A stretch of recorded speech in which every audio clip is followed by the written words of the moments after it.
Fire một thời, nhân vật Aloc được nhiều lời khen của người chơi Free Fire khi vừa mới ra mắt. Tuy nhiên, sau các bản cập nhật, kỹ năng này dần bị lãng quên và ít được sử dụng hơn. Tại sinh nhật Free Fire 6 tuổi, phiên bản thức tỉnh của Aloc thức tỉnh chính thức được ra mắt. Đây là nhân vật có kỹ năng chủ động đầu tiên được thức tỉnh trong Free Fire. Nếu bạn chưa biết cách kết hợp Aloc thức tỉnh để chiến thắng trong các ván đấu thì hãy xem video này dành riêng cho mình nhá. Aloc thức tỉnh mang trong mình cái tên nhịp điệu sinh mệnh. Khi sử dụng kỹ năng của Aloc thức tỉnh, sau mỗi 2 giây, các nốt nhạc sẽ xuất hiện cách nhau 2 mét về phía sau người sử dụng, tồn tại trong vòng 5 giây. Đồng đội sẽ nhặt các nốt nhạc để nhận được hiệu ứng hào quang để có thể tăng được tốc độ di chuyển và hồi 3 máu mỗi giây, tồn tại trong vòng tận 10 giây. Combo kỹ năng bạn có thể kết hợp cùng Aloc thức tỉnh.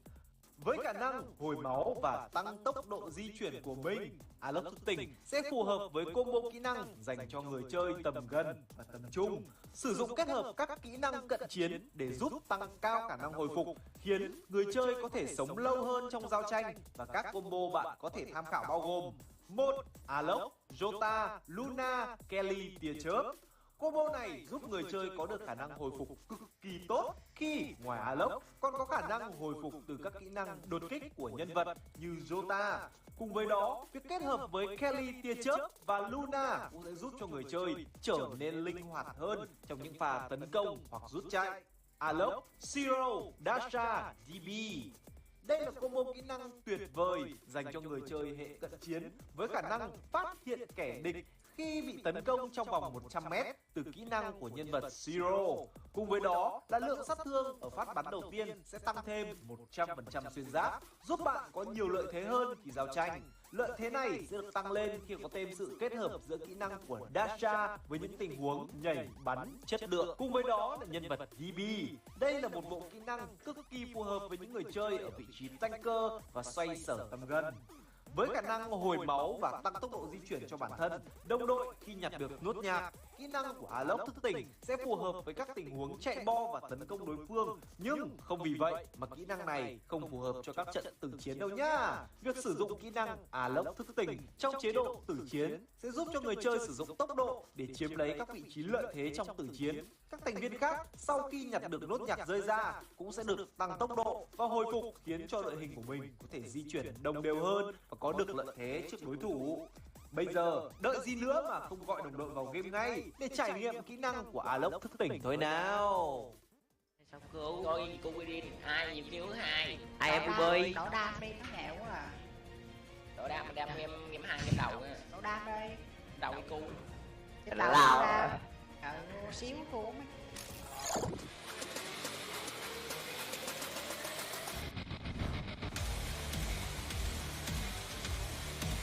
Hai không một. Hiu đi. Yếu rồi. Hiu. 150 rồi. Hiu. Không nghe thôi à. Chú Linh Là kêu ra. Kêu hiu nó kêu rồi. Kêu hiu không ai hiu cướp lao bắn. tao đang bị dính Orion. Nó quay lại hiu được mà, lao lên chị. Tao bắn 3 thằng là yếu hết rồi. Tao lấy thằng kêu Linh nó hiu nó không lên luôn.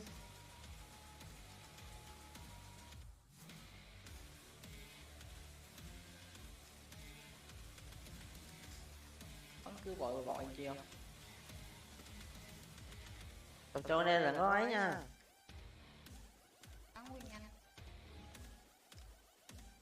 Không phải nè. Phải nè. Lên không kìa, từ từ để cho đẩy nha. Cho dí nha. Cho dí nè. Về chưa? Orion rồi.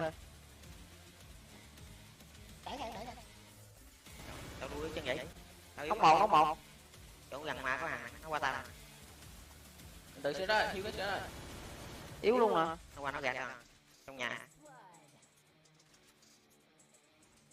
Nóc 2, nóc 3. Thôi. Sau lưng kìa. Sau lưng kìa. Mày đào nè xí. Bắn đi. Cứu kìa.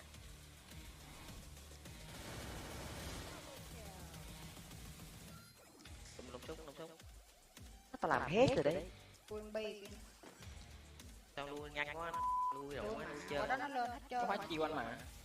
Phải đất nè. Ê cái này làm sao để lên nóc nhà này ta?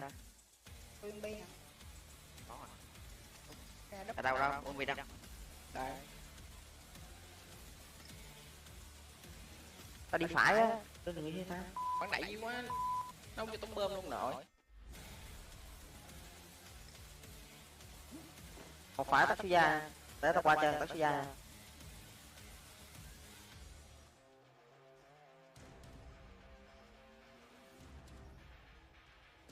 Nóc nhà nó có hả mày?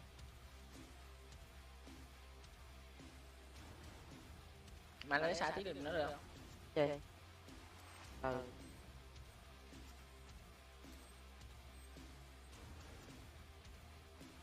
Đây chế kêu. Cần ghi nè, cần ghi nè. Cầm lỗ ghi.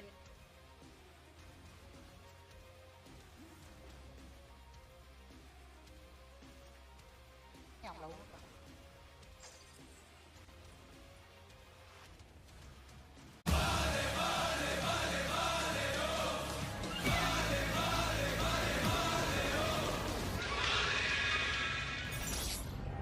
Let's go. 1, 2, 3, yeah, it's time to bring the heat. We compete, got a mutual enemy. If it's up to me, I'm choosing you. Up in the sky, we'll never lose. Lock in, unload, we precise. I will take your advice. Got this energy, we will take home the prize. So come get it, play this game. Showing all your skills, bang, bang. Let's raise the bar, ready to start, we'll never stop. Together we're off the charts. No doubt we will get that, get that. Roll out, never sit back, sit back. Let's raise the bar, ready to start, we'll never stop. Together we're off the charts. Yeah, I bet you will show them all your skills. Dive into your reality. Yeah, we can shape our own fantasy. Do it all, no adversity. Set the tone like it's set in stone. Dive into your reality. Yeah, we can shape our own fantasy. Do it all, no adversity. Set the tone like it's set in stone. Set in stone. Bang, bang, we win. Set in stone. Bang, bang, we win. No matter what we will weather, Any storm when we're together, we can always aim for more. Yeah, this that bang bang we love for real.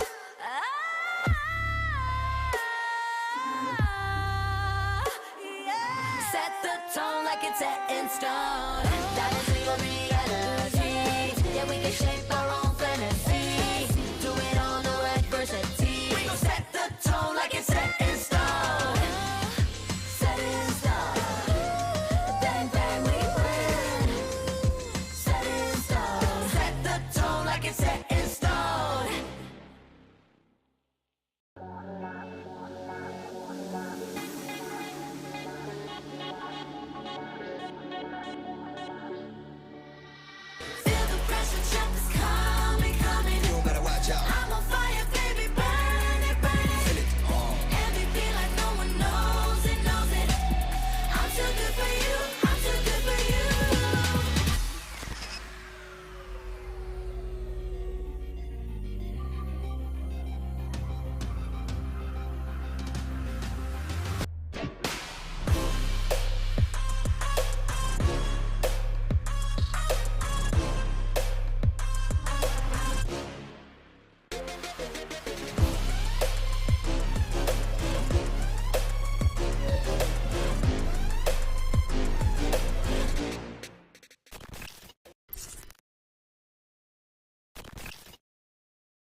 2, 3, yeah, it's time to bring the heat.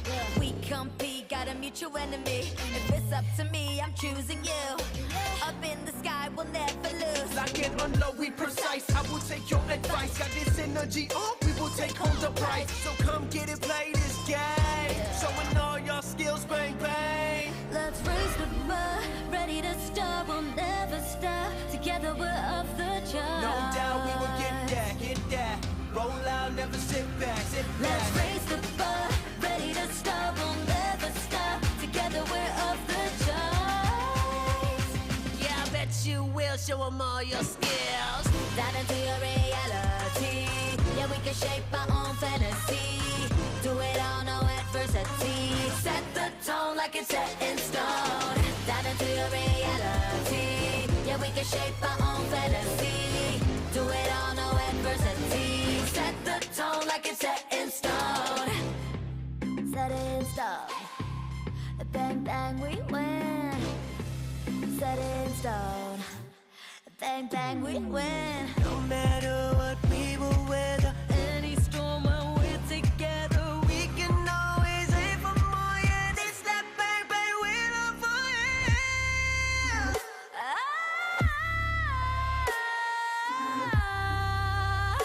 yeah. Set the tone like it's set in stone. Dive into your reality. Yeah, we can shape our own fantasy. Do it all, no adversity. We gon' set the tone like it's set in stone. Set it in stone. Bang, bang, we win. Set it in stone. Set the tone like it's set in stone.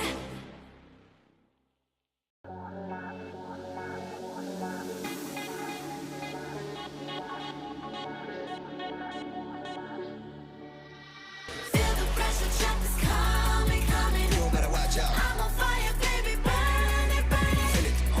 Everything like no one knows it, knows it. I'm too good for you, I'm too good for you.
Let's go.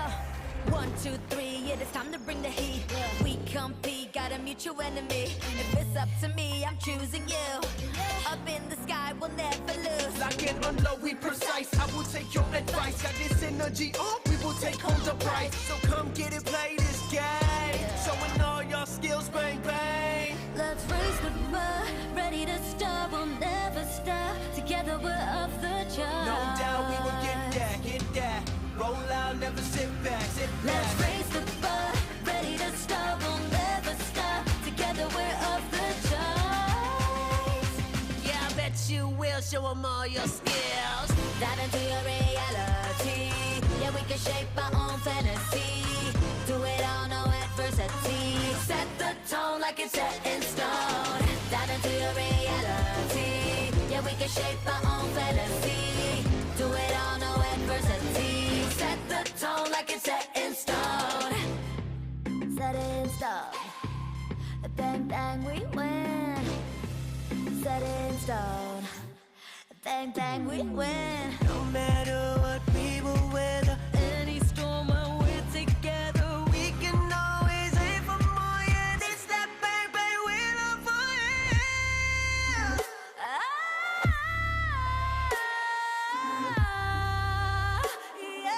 Set the tone like it's set in stone. Dive into your reality. Yeah, we can shape our own fantasy. Do it all, no adversity. We gon' set the tone like it's set in stone. Set in stone. Bang, bang, we win. Set in stone. Set the tone like it's set in stone.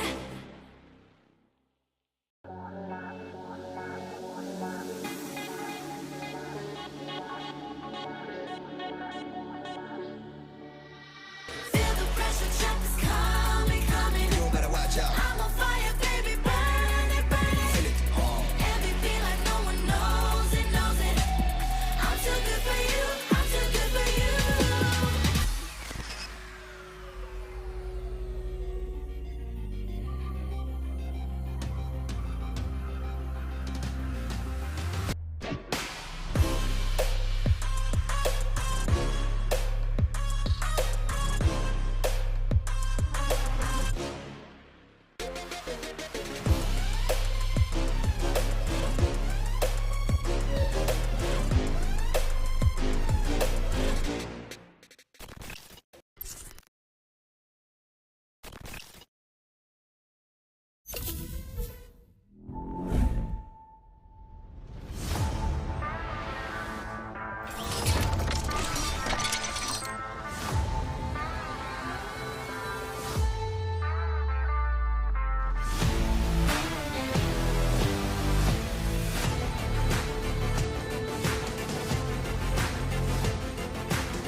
Let's go.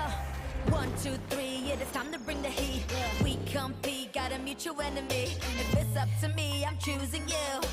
Up in the sky, we'll never lose. Lock and unload, we precise. I will take your advice. Got this energy on, we will take home the prize. So come get it, play this game. Showing all your skills, bang bang. Let's raise the bar, ready to start, we'll never stop. Together we're off the charts. No doubt we will get that, get that. Roll out, never sit back, sit back. Let's raise the bar, ready to start, we'll never stop. Together we're off the charts.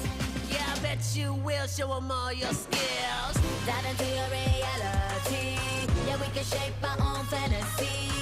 Do it all, no adversity. Set the tone like it's set in stone. Dive into your reality. Yeah, we can shape our own fantasy. Do it all, no adversity. Set the tone like it's set in stone. Set in stone. Bang, bang, we win. Set in stone. Bang, bang, we win. No matter what we will weather, Any storm when we're together, we can always aim for more. Yeah, it's that bang bang we love for you.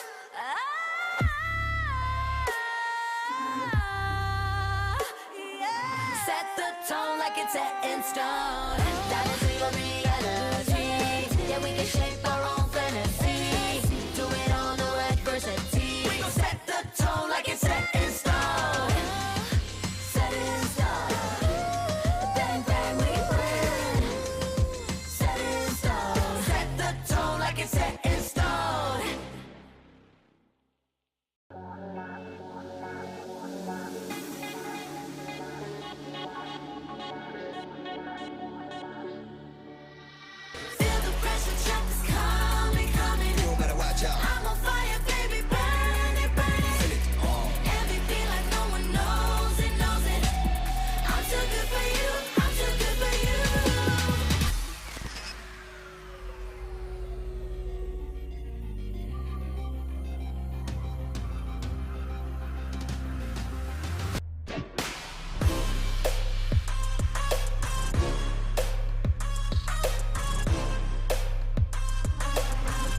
it's time to bring the heat.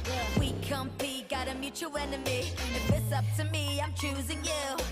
Up in the sky, we'll never lose. Lock and unload, we precise. I will take your advice. Got this energy up, we will take home the prize. So come get it, play this game. Showing all your skills, bang, bang. Let's raise the bar, ready to start, we'll never stop. Together we're off the charts. No doubt we will get that. Roll out, never sit back, sit back. Let's raise the bar, ready to start, we'll never stop. Together we're off the charts. Yeah, I bet you will show them all your skills. Dive into your reality. Yeah, we can shape our own fantasy. Do it all, no adversity. Set the tone like it's set in stone. Dive into your reality. Yeah, we can shape our own fantasy. Do it all, no adversity. Set the tone like it's set in stone. Set in stone. Bang, bang, we win. Set in stone.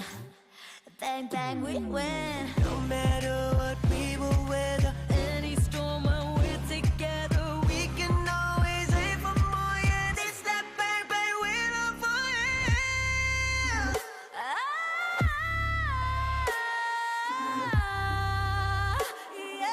Set the tone like it's set in stone. That is your reality. Yeah, we can shape our own fantasy. Do it all, no adversity. We gon' set the tone like it's set in stone. Set in stone. Bang, bang, we win. Set in stone. Set the tone like it's set in stone.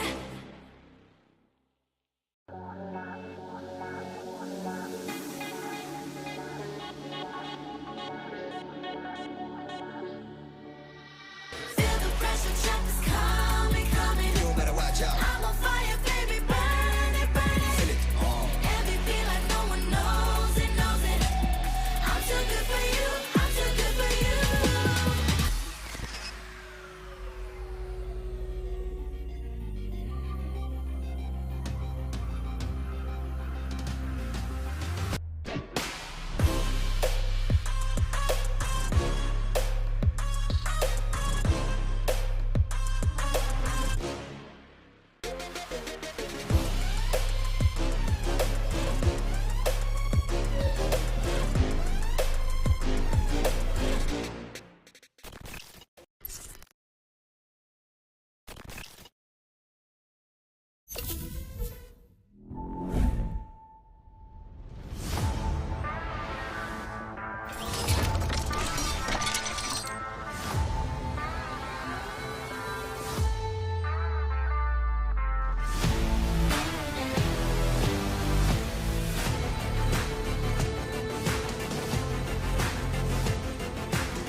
Let's go. 1, 2, 3, yeah, it's time to bring the heat. We compete, got a mutual enemy. If it's up to me, I'm choosing you. Up in the sky, we'll never lose. Lock and unload, we precise. I will take your advice. Got this energy up, we will take home the prize. So come get it, play this game. Showing all your skills, bang, bang. Let's raise the bar, ready to start, we'll never stop. Together we're off the charts. No doubt we will get that. Roll out, never sit back, sit back. Let's raise the bar, ready to start, we'll never stop. Together we're off the charts. Yeah, I bet you will show them all your skills. Dive into your reality. Yeah, we can shape our own fantasy. Do it all, no adversity. like it's set in stone. Dive into your reality. Yeah, we can shape our own fantasy. Do it all, no adversity. Set the tone like it's set in stone. Set in stone. Bang, bang, we win. Set in stone. Bang, bang, we win. No matter what we will weather, Any storm when we're together, we can always aim for more. Yeah, it's that bang bang we love for you.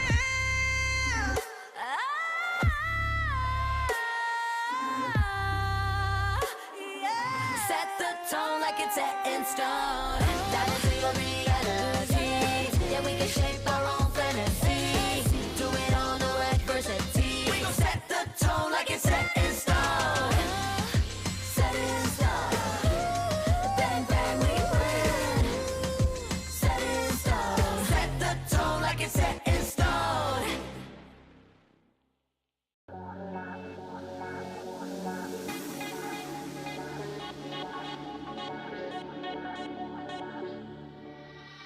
Feel the pressure, jump is coming, coming. You better watch out. I'm on fire, baby, burn it, burn it. Feel it. Every beat like no one knows it, knows it. I'm too good for you, I'm too good for you.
Let's go. 1, 2, 3, yeah, it's time to bring the heat. We compete, got a mutual enemy. If it's up to me, I'm choosing you. Up in the sky, we'll never lose. Lock it on low, we precise. I will take your advice. Got this energy on, we will take home the prize. So come get it, play this game. Showing all your skills, bang bang. Let's raise the bar, ready to start, we'll never stop. Together we're off the charts. No doubt we will get that, get that. Roll out, never sit back, sit back. Let's raise the bar, ready to start, we'll never stop. Together we're off the charts. Yeah, I bet you will show them all your skills. Dive into your reality. Yeah, we can shape our own fantasy. Do it all, no adversity. Set the tone like it's set in stone. Dive into your reality. Yeah, we can shape our own fantasy. Do it all, no adversity. Set the tone like it's set in stone. Set in stone. Bang, bang, we win. Set in stone. Bang, bang, we win. No matter what we will weather, Any storm when we're together, we can always aim for more. Yeah, it's that bang bang we love for you.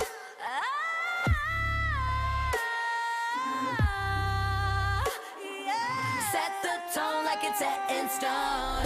Dive into your reality. Yeah, we can shape our own fantasy.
it's time to bring the heat. We compete, got a mutual enemy. If it's up to me, I'm choosing you. Up in the sky, we'll never lose. Lock and unload, we precise. I will take your advice. Got this energy up, we will take home the prize. So come get it, play this game. Showing all your skills, bang, bang. Let's raise the bar, ready to start, we'll never stop. Together we're off the charts. No doubt we will get that. Roll out, never sit back, Let's raise the bar, ready to start, we'll never stop. Together we're off the charts. Yeah, I bet you will show them all your skills. Dive into your reality. Yeah, we can shape our own fantasy. Do it all, no adversity. Set the tone like it's set in stone. Dive into your reality. Yeah, we can shape our own fantasy. Do it all, no adversity. Set the tone like it's set in stone. Set it in stone. Bang, bang, we win. Set it in stone. Bang, bang, we win. No matter what we will weather, Any storm when we're together, we can always aim for more. Yeah, it's that bang, bang, we love for you.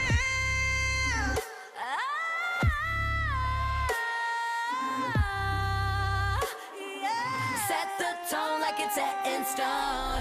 Dive into your reality. Yeah, we can shape our own fantasy.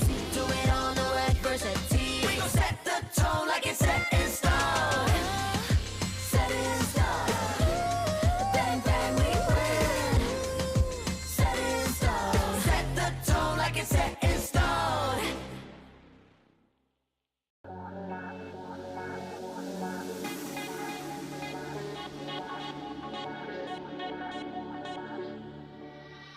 Feel the pressure, trap is coming, coming. You better watch out. I'm on fire, baby, burn it, burn it. Feel it. MVP like no one knows it, knows it. I'm too good for you, I'm too good for you.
Let's go. 1, 2, 3, yeah, it's time to bring the heat.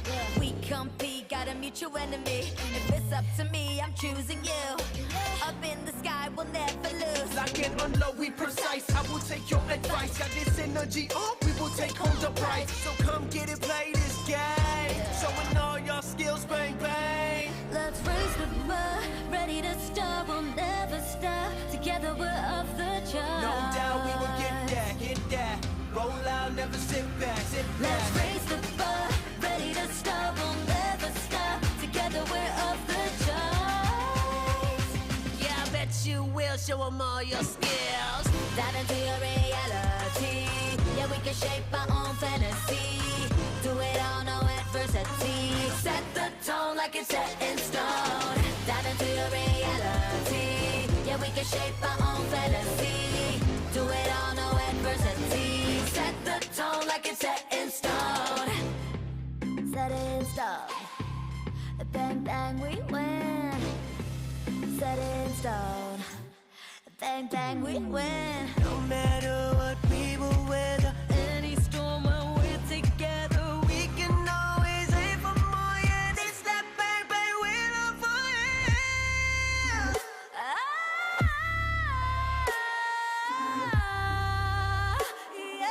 Set the tone like it's set in stone. Dive into your reality. Yeah, we can shape our own fantasy. Do it all, no adversity. We gon' set the tone like it's set in stone. Set it in stone. Bang, bang, we win. Set it in stone. Set the tone like it's set in stone.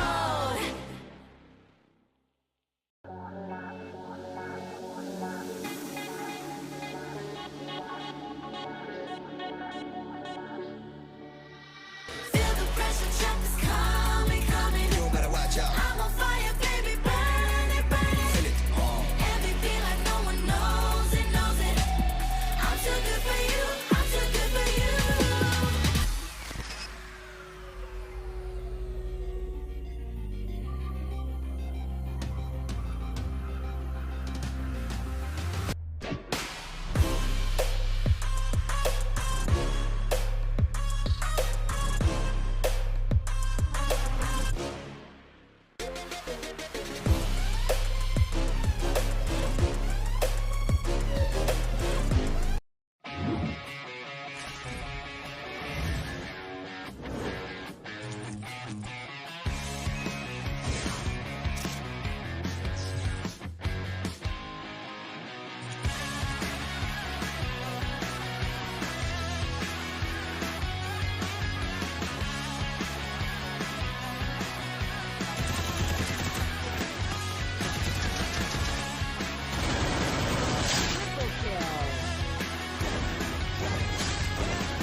Survivors, welcome to the final day of Clashes. Welcome to the Clash Squad C Cup with your boys Husky and Mustachio. It's the final day of battles. 2 more best of 5s. All this action brought to you by Garena Free Fire. One best of 5 and one best of 5 plus 2, because we have a best of 7 for the grand finals. Absolutely.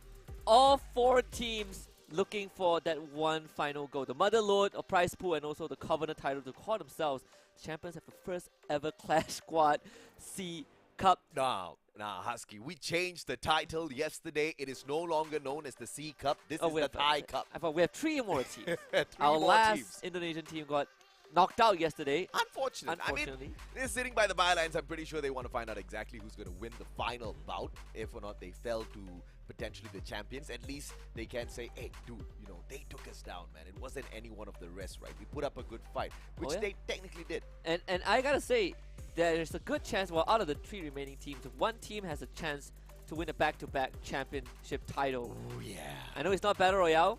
E-Arena won FFSI, but if they win this, they're one step closer to that holy trinity, because the last thing that they need to win will be FFWS by the end of this year. Oh my goodness. I mean, dude, if they could pull that off, I would be absolutely speechless. But let's see if they can pull the double before we even start thinking of the triple.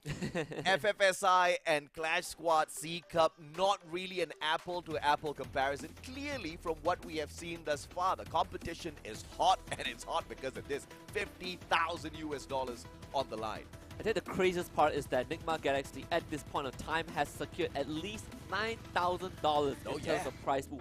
And the first team in the grand finals, and they will get to kick back, relax, and watch the other two teams duke it out, right? Attack All Around and E-Arena in their losers finals, which will be a best of 5, and then we have a grand finals, which will be a best of 7.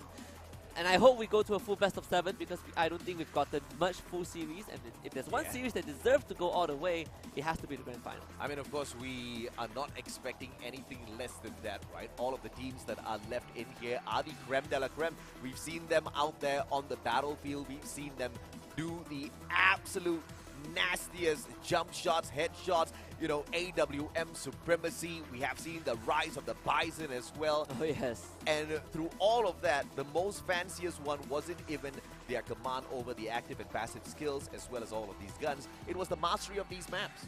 Absolutely. And out of the 3 teams, only one team has been very comfortable on Bermuda, right?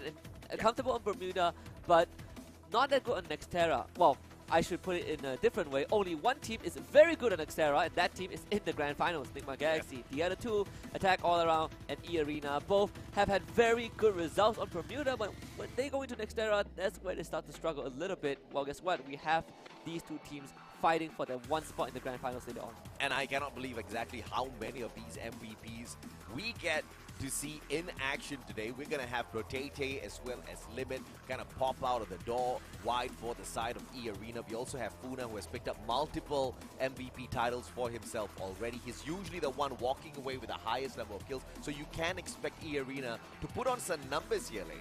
And then when you look at on the other side, our Attack All Around, I think Keroro again is the first name that comes to mind, has been very solid on the sniper role. And we can directly see the comparison, right? Keroro against Limit, who is going to win those long-range fights today? Absolutely. And, you know, the main reason why Attack All Around is also here is because sometimes they don't even have to depend fully on Keroro, right? They have got Poon God. I mean, Poon God, he really, you know, runs the battlefield like he is the god of Free Fire sometimes. With that A124, instantly disabling the battlefield, forcing them into a clean mechanical gunfight, which he usually walks away healthy from. And then we're looking at two teams that I believe runs the exact same loadout as well, right? Instead of NGX, who has the Awakened Arlok. For both Attack All Around and E-Arena, I believe they do run the Dimitri, so you get this pickup when you get knocked down, which does increase your survivability in this fight. And we've seen a lot of that examples yesterday, especially between E-Arena against a Morph team, where you have so many close encounters that couldn't be finished off because they get to pick themselves back up. It's so beautiful when you see Dimitri used to his, you know, ultimate, right? When you've got 3 of your team members down on the ground, you're the only remaining survivor. You pop that active, they're all getting right back up, supporting you, and in the meantime, all you need to do is just stay alive. And that was a play that we were privy to yesterday as well. It was fantastic. It kind of makes your team the annoying zombies that just refuse to go down. And it's going to be the exact same on both sides. So it's up to August as well as to when he activates this. Proving once and for all that music is the cure to most things. If you get shot, just play some music, you get back up. Again, E-Arena also running the exact same loadout as Attack All Around, so we will get to see kind of a mirror matchup, and everything else is going to get determined by how these players perform, right? You look at the top 3 teams. I would say with no surprise at all that all 3 teams are a very, very proactive teams. Very aggressive in their approach. We've had this discussion about, maybe some teams are more conservative, maybe they're better at punishing these aggressive teams, and all of them got knocked out. And you know, there's one thing other than, of course, the lineup that is absolutely similar between these two. both of them got whooped by Nigma Galaxy in the exact same fashion, right? Nigma drops the first Bermuda map, and then Gentleman sweeps them right back, winning out 3 games in a row. They've experienced it already. Even if they do get past this tiny little hurdle down in the lower brackets, it's still a matchup against Nigma Galaxy that they need to worry about in a best of 7 later. Yeah, and they are looking to earn that spot. Both teams are itching for a rematch against NGX. Both teams lost in the same fashion. And I would say if there's one thing that NGX has proven so far is that these guys, they start off pretty slow, but once they ramp up, you have to be able to keep up with their speed. And these two teams have struggled a little bit despite how aggressive that they play. It is going to be a good comparison later on whether or not it's the Awakened Alok or the Dimitri that sets your team free and lets them run wild out there on the battlefield, because apart from that, it's just going to go down to the mechanical skills, which we have been, you know, treated to all throughout this competition of Clash Squad, C Cup, all of these teams, like you said, Husky, they bring so much of quality to the table, so much of talent. The one thing I do hope is that they don't leave Clash Squad and then go back into your normal local majors for a Battle Royale mode and do the jump shot AWM, because I don't think it works in Battle Royale. So that is the one thing that you have. It's better to not take away, but aside from that, I am all ears. I'm ready to see how these two teams clash in our very first map of the Special 5. It's going to be on Bermuda once more, and both teams are pretty darn good on the map. Well, let's see exactly what they end up with. 2 losses on Bermuda for Attack All Around. As you do have 1 loss for the side of E-Arena. They have 6 and 5 wins each. So that's a pretty decent stat if you want to be playing on this map. But it's not that great of a stat for me to bring up now because it's almost a 50-50. Yeah, and I think another matchup worth looking at is how Jump plays this, right? Because we saw yesterday against NGX, he was severely punished for how aggressive he uses the Tatsuya. And then you have Puna, who is kind of doing the same thing. So in this case, both of the Tatsuyas actually decided to not go for that initial burst, just taking safe position, showing a lot of respect. Preferring to use the Tatsuya to get away from a sticky situation later. Perhaps they know this engagement is going to be forced. And they both want this pistol round. Good grenade. Not going to get a drop just yet unless Argus gets lucky. Karoro out of nowhere drops Limit. Instantly puts him out. Argus trades out Foki. That's a 1-for-1. Foki still alive and kicking. He's going for Poongod as well. Can he pull this off? A lovely follow-up. I mean, that nade itself, heavy damage to the members of Attack All Around. Both Poongod and Karoro in the red. Jump and Foki unfortunately not able to be rescued, so it's a 2 versus 3 situation, not favoring Attack All Around at all. Poongod has no more medkits, so this guy is going to get dropped with just a gust of the wind. Karoro trying to stay alive with that Orion, does knock down one, and actually gets a second. Karoro might be able to win this one. The Orion is back up, Puna drops, Argus picks himself up again. It's between him and Poongod, and this pistol round has already gone off to an explosive start. Argus now circling around, Poongod trying to catch him before he does go down. Chooses to pick up his team member instead. What a smart move. It's going to be a 1v2. Repositions towards the next roof instead. They're going to circle around, and it is going to be the Orion that finds the finisher. What a play by Attack All Around. Just turning the result on its head instantly for the first round in itself. It was supposed to be E-Arena. Yeah, E-Arena has such a good start, but in pistol rounds, when you don't have much defense, when your guns aren't that strong, that Orion can be a pain to deal with. That refresh, right? That every single refresh you get off of one knockdown just extends that lifeline. And you feel very helpless as E-Arena. There's no way to deal with Karoro. And it's not just Karoro, right? Poongod was just so low. He had no medkits whatsoever. He chose to hide himself away on that second floor, allowed the Orion to do its work by tagging up those players, and then he shows up at the very end trying to get a few lucky frags. I think the timing as well as the teamwork from the side of Attack All Around, absolutely sublime for the first round. That is just getting me excited for the series all around. Let's see now what E-Arena has in terms of response. Interestingly enough, E-Arena only has Poongod, who is stacked out, whereas for, well, Attack All Around, excuse me, E-Arena has 2 members who have that armor and the helmet. Potato getting jumped down, just winning the pistol war, and again, that's first blood going over to E-Arena already, as they are trying to overwhelm Attack All Around by going for the pincer, but Foki does get a kill, quickly traded by Argus. Fantastic play thus far by Protene. He circles around once again, does get tagged up a tad bit. Needs to find the Slayer on Karoro. It's a 1v4. They don't have to worry about this all that too much. patching themselves up real quick as Kororo has no way to rescue Foki out of the open. This should be a done deal for E Arena. Very, very clean start. And attack all around, I thought that they would actually force by a bit more, but when you look at the money that they have, they actually saved a lot of it. And that explains why only Poongod has the greater weapon and armor. But now round 3, this is where things get serious. Attack all around, carrying forward some of that cash, and they'll be able to afford better weapons. In fact, the fact that they saved a little bit made sure that they were not absolutely broken round 3. And E Arena just won their first round, so we're pretty much on equal grounds here. But Attack All Around is going to keep themselves at a lower spot in terms of firepower just because they want to afford bigger guns in the next round. So they're going to be depending on their sharpshooter skills. Let's see if they can pull it off. Funa, long shot, does get tagged. Kororo finds Argus, and this is going the way of Attack All Around for sure. Funa should be looking to finish this off as quick as possible. Potato already getting dropped.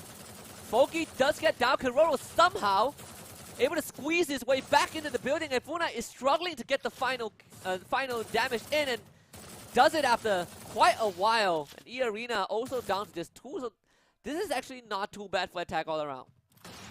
Can they pick Poongod right back up? Attack All Around needs to reach out. Poongod is hanging on. What a nade! Jump is going to get a tad bit nerf. Limit circles around. Can he find the swing? Foki shows up with the Bison, trying to bait out that sniper shot before they can ambush. Poongod will get taken out. 3v2, numbers on the side of E Arena, and Foki's trying to flank around. If he pulls this timing off, it's going to be on the side of Attack All Around. Or it's down to Jump to survive this as much as possible, but they realize that they need Foki to help, and again, good crossfire. Foki with 2 in a row, but they are low on health. If Foki goes down, Limit can just reset the Orion ability, but no, doesn't find it. Jump from behind, wins it out, and another clutch for Attack All Around. It's a 2v3, positioning supremacy to make a comeback from what they did not have on their side at all. Attack All Around initially with Foki trying to pull off that backstab. Changes his mind as E Arena started on the attack. Doubles back to help his team member out instead of just purely focusing on finding some pure numbers out there. You got to respect the teamwork out of Attack All Around. Yeah, and they were on worse buys, right? They had 3 pistols and a Bison. They had to pick it off the crates of E Arena, and they were winning pistol fights against Bison, which is incredible. Poongod with 4 kills already. This guy is playing out of his mind right now, and E Arena strapped for cash a little bit. Puna to start off to get one of that knockdown. Potato losing this one against Jump, and Puna getting dropped very quickly by Foki. That's 2 for Attack All Around. Attack All Around, very aggressive. Can they find Jump? Argus pushes on, will be able to nail him with a pincer maneuver. Attack from the back as well. Foki does get dropped though. Kororo, the final savior, and he is going to stand a chance here. But Argus picked right back up. Grenade, does it connect? It doesn't. And it's going to be the Orion that positions himself right behind. Kororo really low on health. Bison from the side of Limit. Doesn't get it just yet. Finally does. Yeah, I guess they're not able to reset that Orion. So gets away. So gets knocked down just in time for E Arena to win that. That could have been another Kororo clutch. Just needed the press ability. Couldn't find it. Right now you see that AWM being picked up by Kororo. Limit doing the same.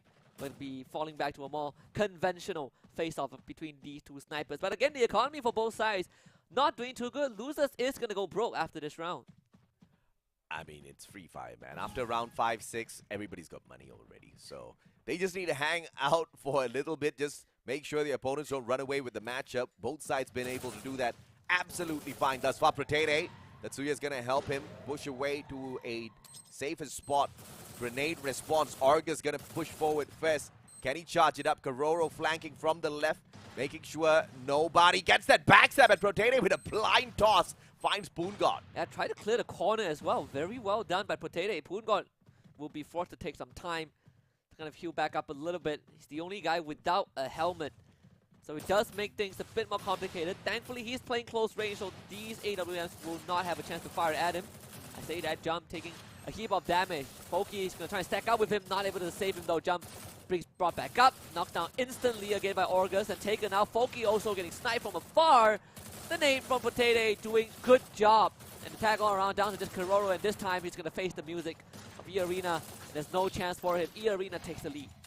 A little too low And attack all around just could not snowball their way through E-Arena just yet. Another well-fought round. Economy's pretty decent on both sides. So you're not going to have a double stack of AWM, but you're going to have enough to have your primary weapon to armor yourselves up as well. Of course, E-Arena is going to be a tad good picture. You can see that. I mean, everyone at least has a Bison. Potato having a Trogon in hand. Haven't seen that weapon for a while. Trogon and AWM. Keroro instantly going for the high ground to find a vantage point. Potato, he'll be able to support his team, and Poongod instantly loses his. He gets knocked down. 448 damage. No chance for a revival. Great snipe from across the battlefield. Limit finally stepping it up as well. And E-Arena definitely needs to find those longer range commitments because attack all around is super deadly up close and personal. Good grenade. Finds no tag. E-Arena not pushing forward just yet. Holding a good solid line. The attack all around will be forced to slow down. And Keroro now press to find any sort of pickoffs. And this is the kind of situation, right? The longer the sniper stays static and not find any value out of those vantage points, the worse it is going to get for the rest of the team. They're going to get overwhelmed. Potato going for a cross and just catching the timing just right. Keroro couldn't fire any shots. Keroro positions himself in a really good spot as well. Limit has just no angle to work with and jump. Boost forward with the Tatsuya. Just finds a couple attacks. No elimination just yet. And a little bit of a bait. He falls for it. Backstab from August too good. Keroro final player yet again. 1v4 made to 1v none. E-Arena slowly but surely moving away from attack all around. Yeah, great stuff from Potato. Massive reaction to dodge that backstab. And support from Puna as well to not only take out jump, but gives Potato space to fight Keroro even from the low ground. 4 and 2 right now, E-Arena. Gonna stick to what they have and Limit able to afford double AWM at this point. The stats as well, they are looking fantastic. Argus not close enough to the rest of his team members to really make his Dimitri work anything out there on the battlefield. So not really doing much of that support. But if they're gonna just purely depend on all of their gunfights, perhaps they don't need to attack all around on the other hand. Depending on Poongod mainly, but he's not finding those shots just yet. Yeah, August catching that gap. Doesn't get a knock just yet, but Poongod and Foki both did sustain some damage. Foki getting pressured by Puna. Jump, good support from behind. Taking Puna down, August shows up and realizes that he's gonna get outnumbered. Falling back just a little bit, but Limit was able to get that knock for the jump, and Quincy picks himself back up. August losing that fight. Poon got knocked down once more, jump to follow suit. Limit doing massive work, shows up with the Orion. The Trogon from Tiptate paying off, and E-Arena just wins that. Match point for E-Arena, and that was executed way too well. Initially with a mistake, Jump didn't expect to find that many players right in front. Yeah, no, Limit also a lot of support, 7 assists, and Funa having 13. Compared to what attack all around has, I mean, E-Arena, they are winning in the teamwork game. Which is quite surprising because it was very close. There was a lot of effort initially from the side of attack all around. Just get a tag or to Limit, but nothing much. Just make him flinch for a tad bit. Funa with the grenade, trying to take control of the mid segment of the map. Chooses not to toss it just yet. Poongod with a very slow approach. It is attack all around. Just waiting to see exactly what E-Arena does first.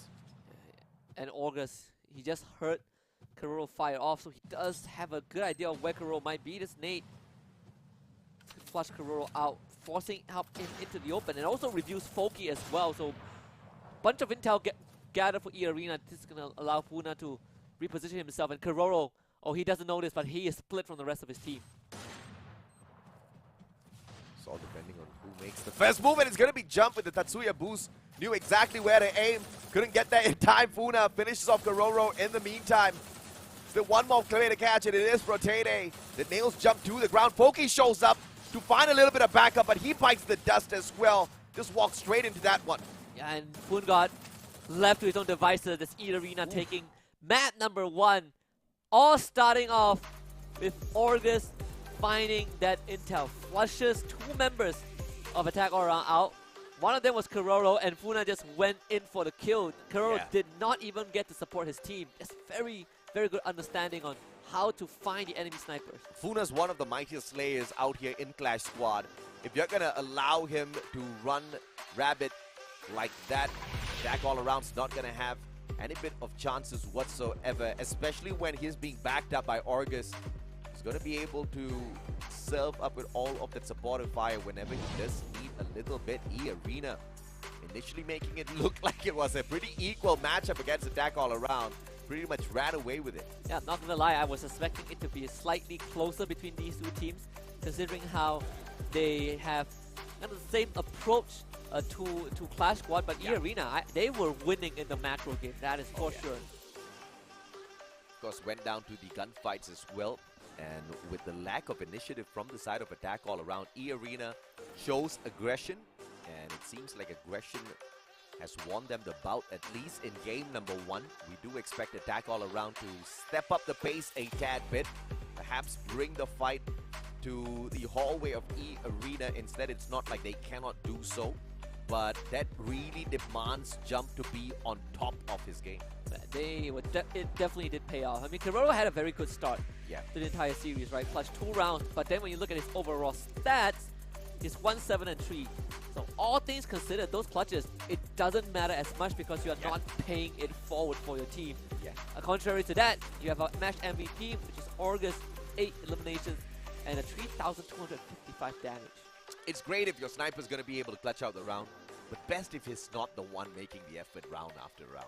The rushes definitely need to step it up for the side of Attack All Around, or defensively, something needs to change for the side of Attack All Around. If they do want to allow Kororo to be the one that outslays the rest, then perhaps the rush towards the mid-part control of the map just shouldn't be the choice for Attack All Around in game number 2. Either way, we have to wait and see exactly how they respond to the situation now, because E-Arena doesn't look like they want to slow down. In fact, I think the statement was made extremely clear through game number 1. Little by little, the confidence built up, and they want to finish this quick. Oh, if they can do this in a trio fashion, I think we're in for very interesting grand finals. Because the last thing I would expect from this matchup is a trio finish. This 6-2 start is a very strong statement when you're up against a team like E-Arena, right? But we are also seeing the same problem. I wouldn't say a problem, but we're seeing the same chinks in the armor from Attack All Around, where Jump is just getting continuously punished by E-Arena, and he has not been able to find the degree of success that he found yesterday or prior to yesterday in previous matches against other teams.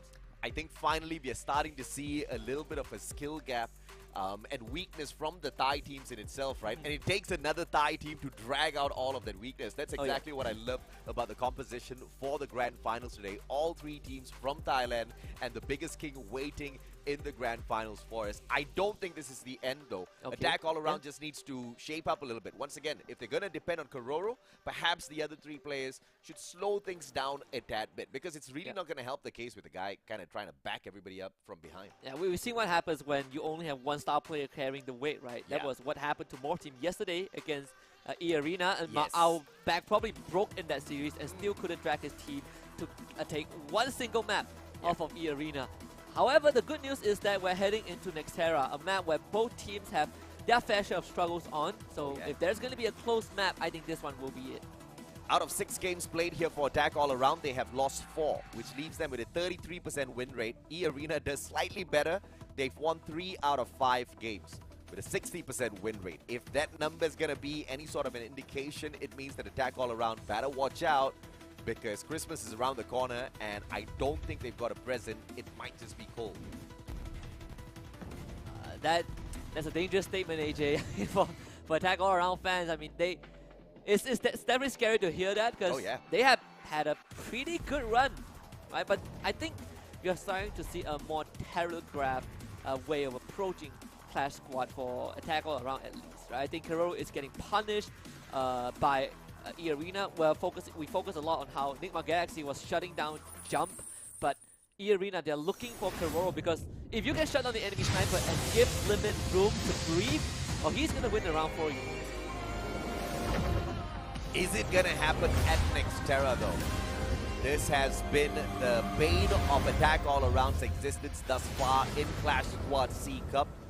They lost both of the Nextera maps to Morph. They lost both of the Nextera maps yesterday to Nigma Galaxy. So it's not looking great statistically for the side of Attack All Around. They just do not prefer to play on this map. But if they can perhaps wake up the beast in Jump, things will surely change. Yeah, it's a graph lab for round 1 again. I love that. I love that. One of my favorite starts to Nextera in Clash Squad. Such a crazy game changer when you've got snipers and shotguns, etc. Bisons in the mix at Grab Labs. At least with the pistol, kind of keeps things a little bit equal. Puna actually already engaging. Kororo losing some health, but Pungod getting a double. Lovely, lovely start. Puna picked back up, instantly knocked down. But Dimitri will not do too much, and E-Arena suddenly have just lost the pistol attack all around with a very, very quick start. I love that. So a lot of aggression coming out through the players of Attack All Around this time round. We talked about Jump. We talked about Jump a lot, mainly because Pungod was already getting a lot of our voice, right? This guy, he has been delivering for the side of Attack All Around non-stop for sure. Yeah. Jump usually is that second guy who's just slaying out in front. He needs to be on full form against the arena. And what we saw in the last map was that Attack All Around didn't go for a full buy, right? They decided to save some of that cash, and they ended up getting overwhelmed by E-Arena with weaker weapons. In this case, I see everyone going for the double revolver, so this will be a more even one. Jump taking some early contact with Puna, and that's going to be an ice grenade just to block off the entrance. But Attack All Around, they actually have a very good angle to going for a pincer. Jump running the Tatsuya, but Puna instantly disables them. So the players within the vicinity, they're not going to be able to use their powers for a little bit. Hence the disengagement from the side of Attack All Around. Very smart. They slow the pace down. So they're going to run down the active skill of that A124 for a bit first before they do go ahead and react. So this is good time being bought by Attack All Around. Puna drop back down again. Does Jump expect this though? That is going to be important. He was spotted out. So Puna forced to back off again. That's going to keep Jump safe. Kororo playing from long range. And he's not going to get contested because there are no long range weapons to flush him out. But Puna does need some time to get his health back, and that gives some control over to Attack All Around. Puna and Argus in a lot of trouble. Without that helmet against the double revolvers, you are going to get punished. But Kororo just eating that ice grenade, pretending it doesn't hurt. About to step out. Puna spots his leg, waiting for the opportunity to just shoot him down. And the players on the side of Attack All Around just waiting for the circle to move instead. That's just going to fish out the players. Limit found. Protete dropped Puna.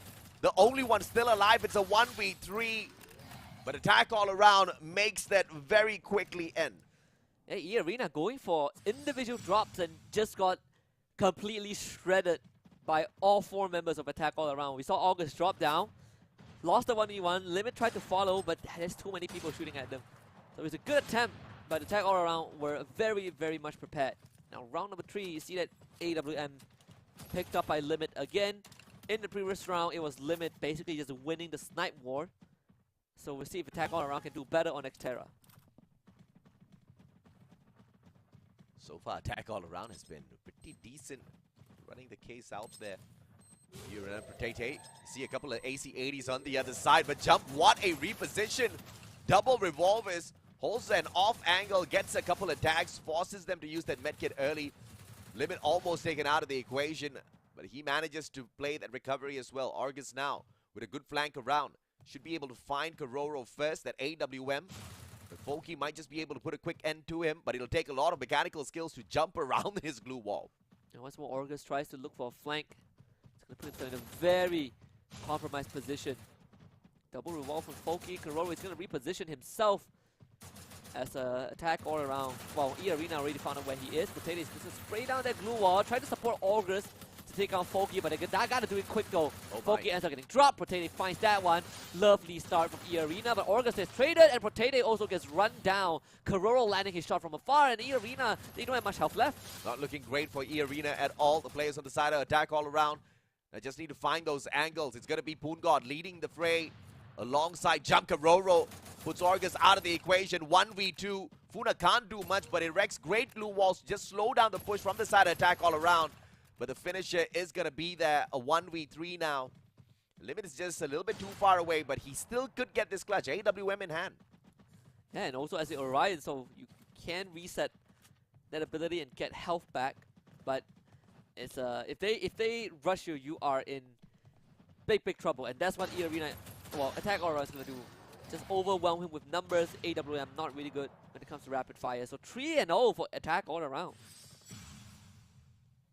You had one opportunity. You have to take an accurate shot in order for the Orion to be a tad bit useful against the game of numbers. 1v3, never an easy situation. No surprises there with the result of that engagement, but attack all around now. Running away with game number 2. E-Arena has had no response for them whatsoever, but granted, they have been low on the economy. They've been low on the resources. As we approach round number 4, it's exactly where we're going to see a little bit more of an equal fight with Gun. With the firepower! And Limit just shows up without even much of that. Takes the first shot.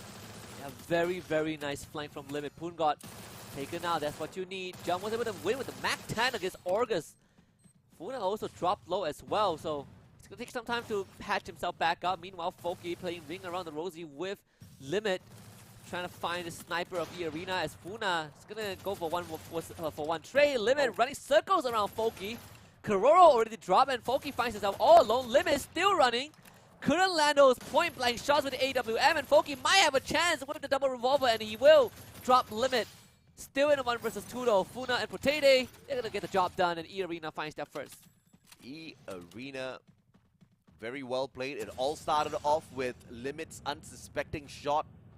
And when you've got your Mighty Slayer Poongot down and out for the count already, it immediately breaks down on the opposite side. Attack all around, didn't see that coming. Let's see if or not Limit can pull this off once again, because he's just backing the team up from afar. Oh yeah. That's what you need. I mean, so far, Attack Aura has been basically winning the individual gunfights, but again, right, we're in round 5, so most of them have weapons already. You can see this double stack of E-Arena running straight into Attack all around. That's going to prompt a massive response, and you can see the Attack all around are doing just that, holding the perimeter of this building. And we can see one of the biggest difference here in this matchup where Attack all around's performing. Jump is back. 5 kills so far. The guy is not having an issue at all out there on the battlefield this time round. Poongot, grenade, toss. It's all about the timing. Good glue wall reaction from the side of Protede. Orgus survives that as well. Can he respond with a solid one? Nobody's home for both sides. Poongot actually goes for the drop down and Jump again. Finishing off. Funa finds 2 in a row, and Jump coming alive when the team needs him the most. Attack all around, winning this one with utter dominance. Poongot's got the backup he needs. Jump is on the front lines once again. This time, dealing the damage. We needed him to wake up. Man's woken up. Attack all around is right back in it. And this is not their best map at all. Once again, got a 33% win rate here, which is pretty much laughable if you ask E-Arena, who have had much better performance thus far. They're getting walked all over by Attack all around now. They're gonna run straight into each other.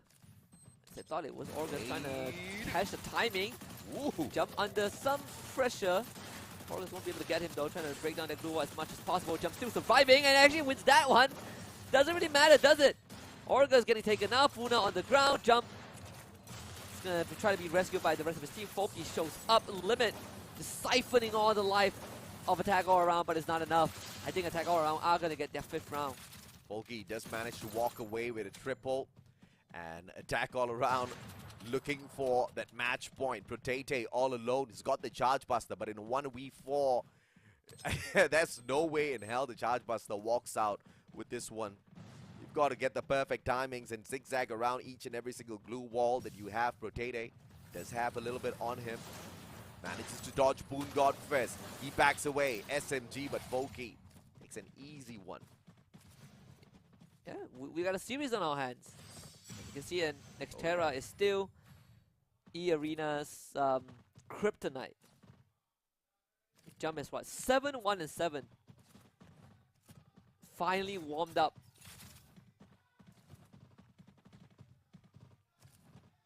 Match point for attack all around. And my oh my, how the tables have turned. 6-2 at Bermuda, they took a beating. And now they're serving it right back to E-Arena. Jump, this time with a mad rush alongside his Tatsuya. He's got the AWM in hand. Looking for Funa. Funa shows up. Charge Buster in hand.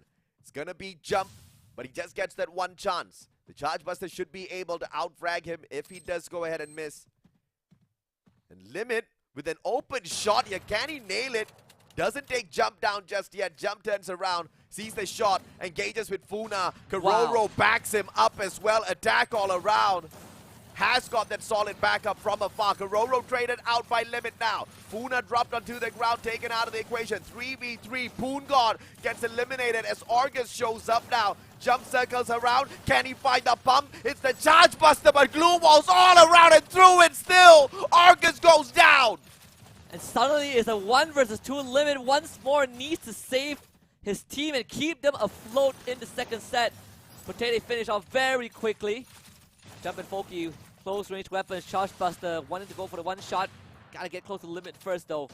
Not the easiest thing to do. And Jump, he's gonna do it from the side. Limit spotting him out. The first shot comes through. Limit brings him down to half and pops the Orion soon as he spots them. Gain some distance, buy some time. But now Limit is in a really rough spot. Not much distance to play around and attack all around. They should have this match in the bag. Limit starting to take some massive damage and not able to find his shot. And Jump is getting the glue wall down. Limit finding the first knock. Jump looking for a finish. The Limit in his face. Orion again. Jump losing a lot of his health. But no, Jump catches the timing at the end. An attack all around. They're going to give us a series for sure. He almost pulled it off. The monster almost walked away with that match.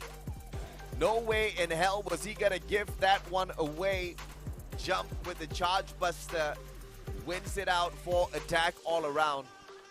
But it was a terrifying encounter versus Limit with the AWM. Managed to get the first player down, circled around, tagged out Jump as well. Brings out the Orion, hoping to bleed him dry, but just not enough.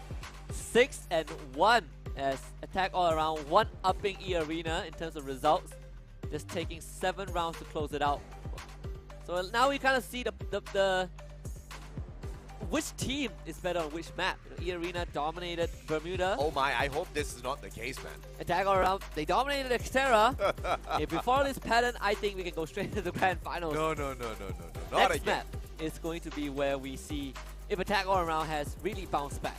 This is where we need to see the fight. This is where attack all around really needs to step it up. And Jump cannot underperform once again. And we've seen the difference for attack all around. Game 1 at Bermuda versus Game 2 at Nextera. The difference was Jump.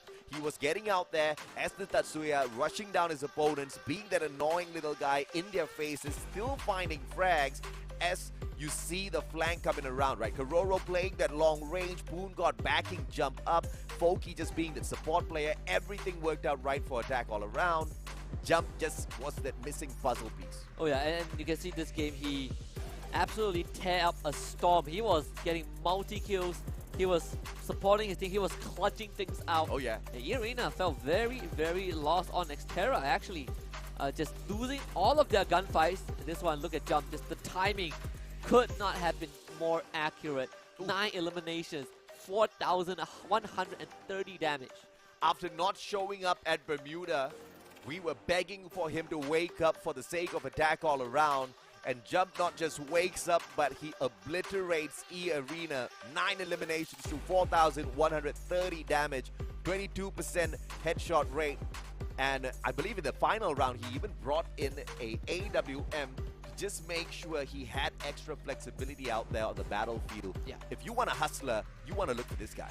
And at the same time, instead of running Tatsuya, he switched to the Awakened Arlok for this map as well. So very good adaptation from the side of attack all around, giving us at least a guaranteed game number 4.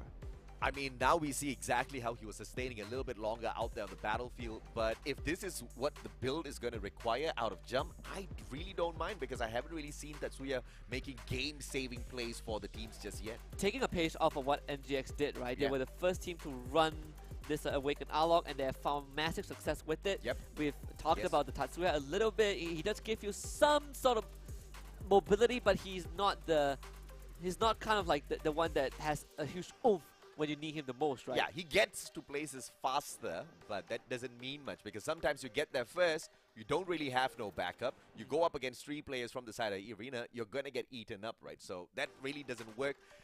You could kind of rely on Tatsuya for a couple of final second dashes to avoid a few bullets. But if your opponent has a Tatsuya, if they are as gritty enough as they are at this stage, they're going to hunt you down either way. I mean, we see Jump get punished by that yesterday, so you kind of saw the result, right? He was using Tatsuya a lot, very generously, using the ability to get into positions, but like you said, when there's no backup, when you're too far from your team, it poses an even bigger problem. You get picked off very, very fast. Well, it's all equal as we head on into Bermuda. The lineup of champions, pretty much the same from the side of attack all around. Awaken, Arlok, and Dimitri side by side this time round. It's gonna be the A124, perhaps being the star player on the side of E-Arena. Let's see exactly who can walk out of Bermuda with their heads held high. Potato is still sticking with the Tatsuya. No complaints right there, but Yeah. I think Attack All Around have found a bit more comfort in running this Awakened Arlong. It just gives you a bit more utility through all stages of every round, honestly. But Bermuda was the map that E-Arena completely crushed Attack All Around. That was kind of like appetizer. Now we head into the second run of this map. And if anything, if Attack All Around has truly woken up after the Nextera dominance over E-Arena, I think we can expect them to give a better fight this time. The setup is going to be pretty much decently the same for the side of attack all around. Kororo on the left-hand side flank. Poongod rushing on in. Jump on the right side flank. Foki, the backup player. He's going to be playing the support role for the team for the time being. E-Arena finding position on the upper floor and trying to maintain the control of this higher ground. Kororo's going to get spotted. It's all up to Protete, and he chooses to not engage. Limit holding that nade as well. Was thinking about it, but they didn't have enough info to use it. So they are slowly inching forward towards the members of Attack All Around, and Limit finds it. That's Jump. Awaken Arlong out of the equation. Want to quickly back him out as much as possible with the Dimitri, but Jump! Brought back up, knocked back down again. Poongod getting a knock onto Poonak himself. Orgus runs straight into Kororo's crosshair as the backup from Attack All Around is sublime. Foki gets dropped. Kororo, last man alive against Protete. Who's going to win this though? Protete opting to heal himself up first. Getting the auto pickup for Puna. But Kororo, he's going to do the same. In fact, look at Attack All Around. They are all in the red, but they're not out just yet. Unfortunately, Attack All Around is a little bit too far away from the rest of the team members. Kororo can't save anybody just yet. Can he at least get to Poongod? That's going to require a miracle 1v3. Kororo with a miracle play on a pistol round. It's going to be really difficult unless he bobs and weaves and separates all of them. But E-Arena very smartly flanks around. Pincer gets him. E-Arena 1-0. Even with the Orion, it was not going to work this time. So E-Arena actually winning their very first pistol round. Instantly opting for the force buys. All of them decked out in armor, having better guns than Attack All Around. Looking to be a sure win for this round too. Unless, of course, Attack All Around just flips this instantly, right? Kororo, no snipes. Does he still want to find those flanks? It is going to give them a little bit of a positional advantage, but not a lot of firepower in an all-out gunfight. Jump is going to get into the building first. Actually, he is still on the Tatsuya, so no Awaken Arlong. So Jump back to his roots. So we're going to get a mirror matchup again. Puna taking early damage because he couldn't get control of that building. Does give Attack All Around some sort of protection to work with, but Limit on the side. He's going to take contact instantly. Goes into the Orion form. Does Orion pop up? Yes, he does, and Limit instantly put down. Jump finds Potato's head, and E-Arena already biting the dust. Attack all around, actually getting this done with just the double revolver setup. 2 players out of the equation already, but Limit can be picked right back up. It's all up to Jump now to circle around and find the Punisher. Orgus and Funa, the 2 remaining players. They can steal the gun off of Potato and Limit. And Orgus and Funa need to take it slow. They Oki do have does it. control of the building. Yeah. It's time to pressure the members of Attack all around just a little bit. Getting onto the second floor not going to be easy. No grenades, nothing. Only medkits available for Attack all around.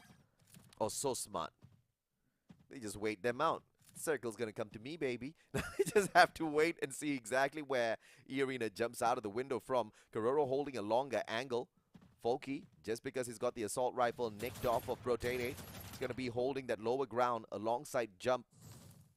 So Attack all around has got them cornered. It's all up to Folky now. Kororo a little bit too far away, but Jump gets the deed done. It's a quick in and out, bait and switch. They do manage to pick him right back up. Now Jump down on the ground. Tables have turned. Backstab by Funa. Can he find the clutch? It's gonna be the Orion. Kororo, one final ditch effort. Orgus goes down, but Funa with the triple.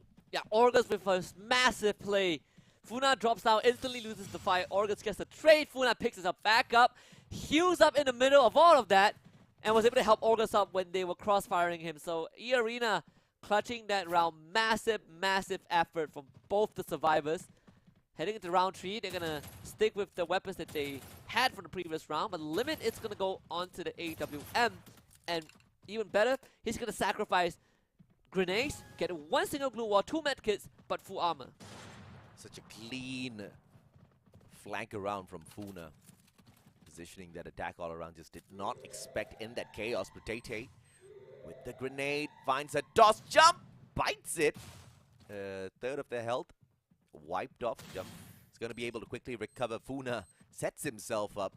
He gets a grenade. Manages to pick up an AWM as well. So that's just going to overcharge him for this round. Yeah, trying to flush Jump up, Jump out again. E-Arena is this very systematic way of just flushing the members of Attack all around out. And to punish the people you want to punish, Jump and Kororo. Not to say that Jump is the weaker link, but he's always in a position that puts him far away from his team. And you can see he's trying to rush towards Potato, who is also a Tatsuya, so it's not the easiest thing to do. And Jump now finds himself stuck out in the open. Cannot win this fight, doesn't have enough health to do so, and once more punished. Boongod can save the day, but he's just finding this to be a slightly slower round. Funa tagged up already. That's barely going to tickle him. Kororo from up top, but Funa knows exactly how to fish him out. What was that? Was it a glue wall melter? It was an ice grenade.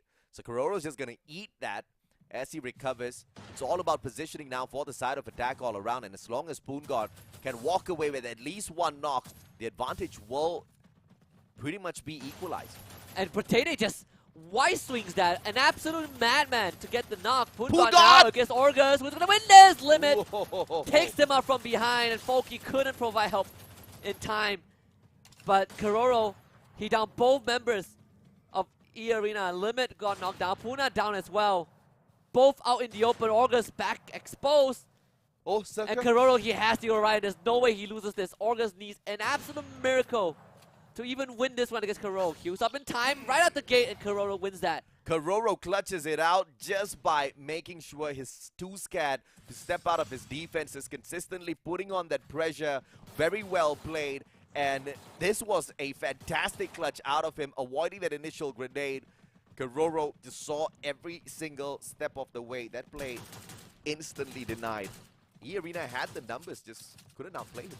Yeah, they had the numbers, but Kororo, you know, behind the scenes has been doing mad work. 4 and 2 so far. And that was the recovery that they need.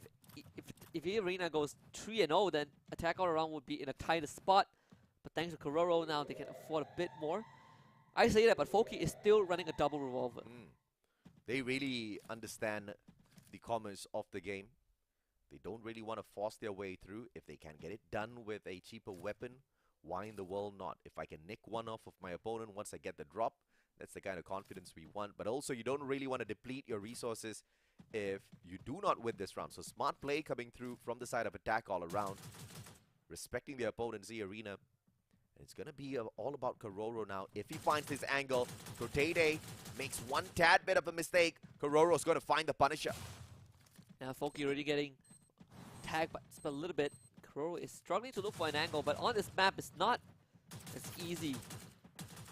Arena having a high ground. Okay, Jump and Foki both getting knocked. Protede and Limit finding their shots.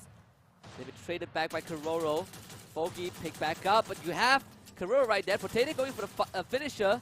Kororo able to escape just in the nick of time. Protede trying to chase after him with a Tatsuya boost, but as he's doing that, his entire team is getting shredded by attack all around. Orgus stood back up, but instantly goes back down again. Protede left in a 1 versus 2.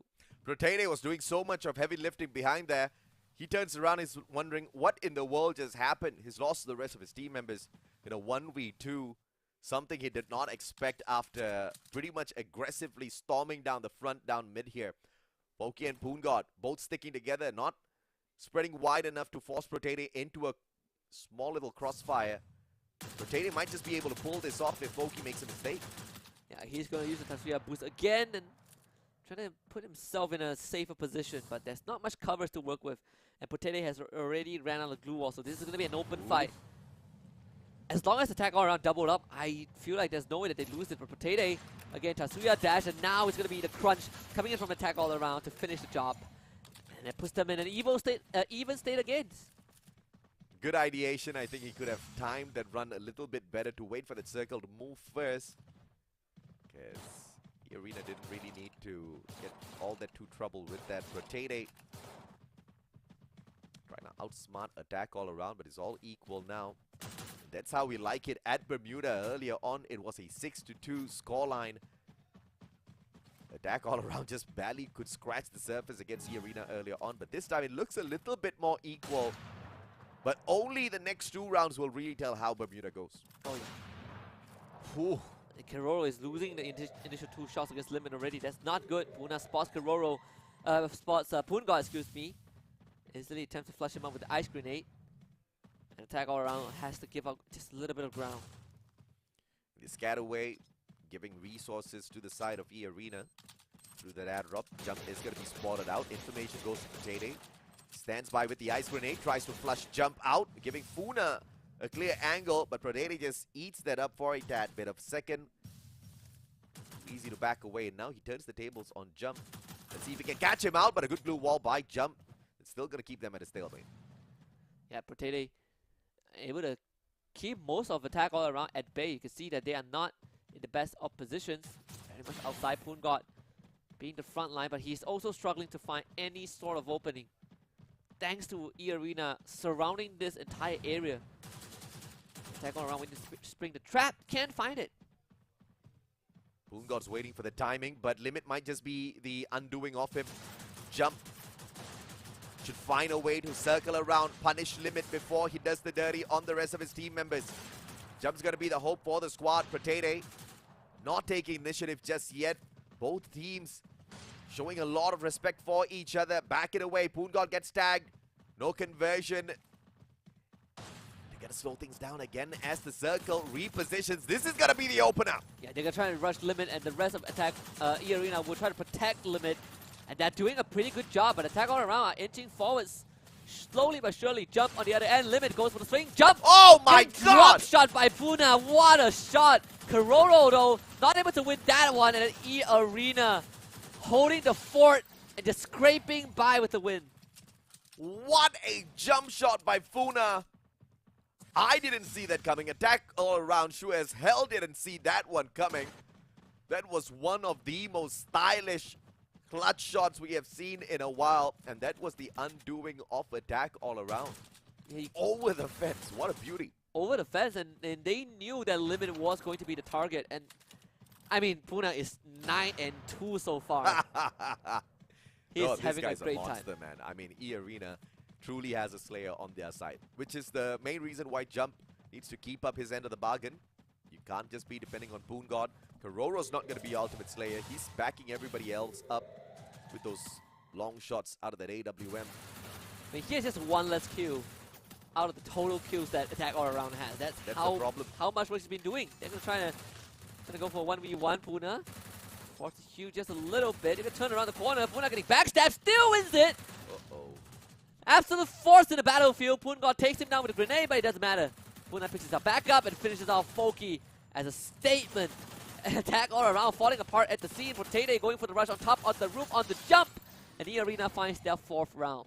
Team Ace E-Arena barely tickled in that round. It was such a clean one against attack all around, and Jump still cannot deliver on Bermuda for some weird reason. Everybody's depending on Kororo with those long angles, and most of them are not impactful eliminations at all. E-Arena, even as they get down in numbers, Funas and Monster, I mean, he spots them, he wipes them.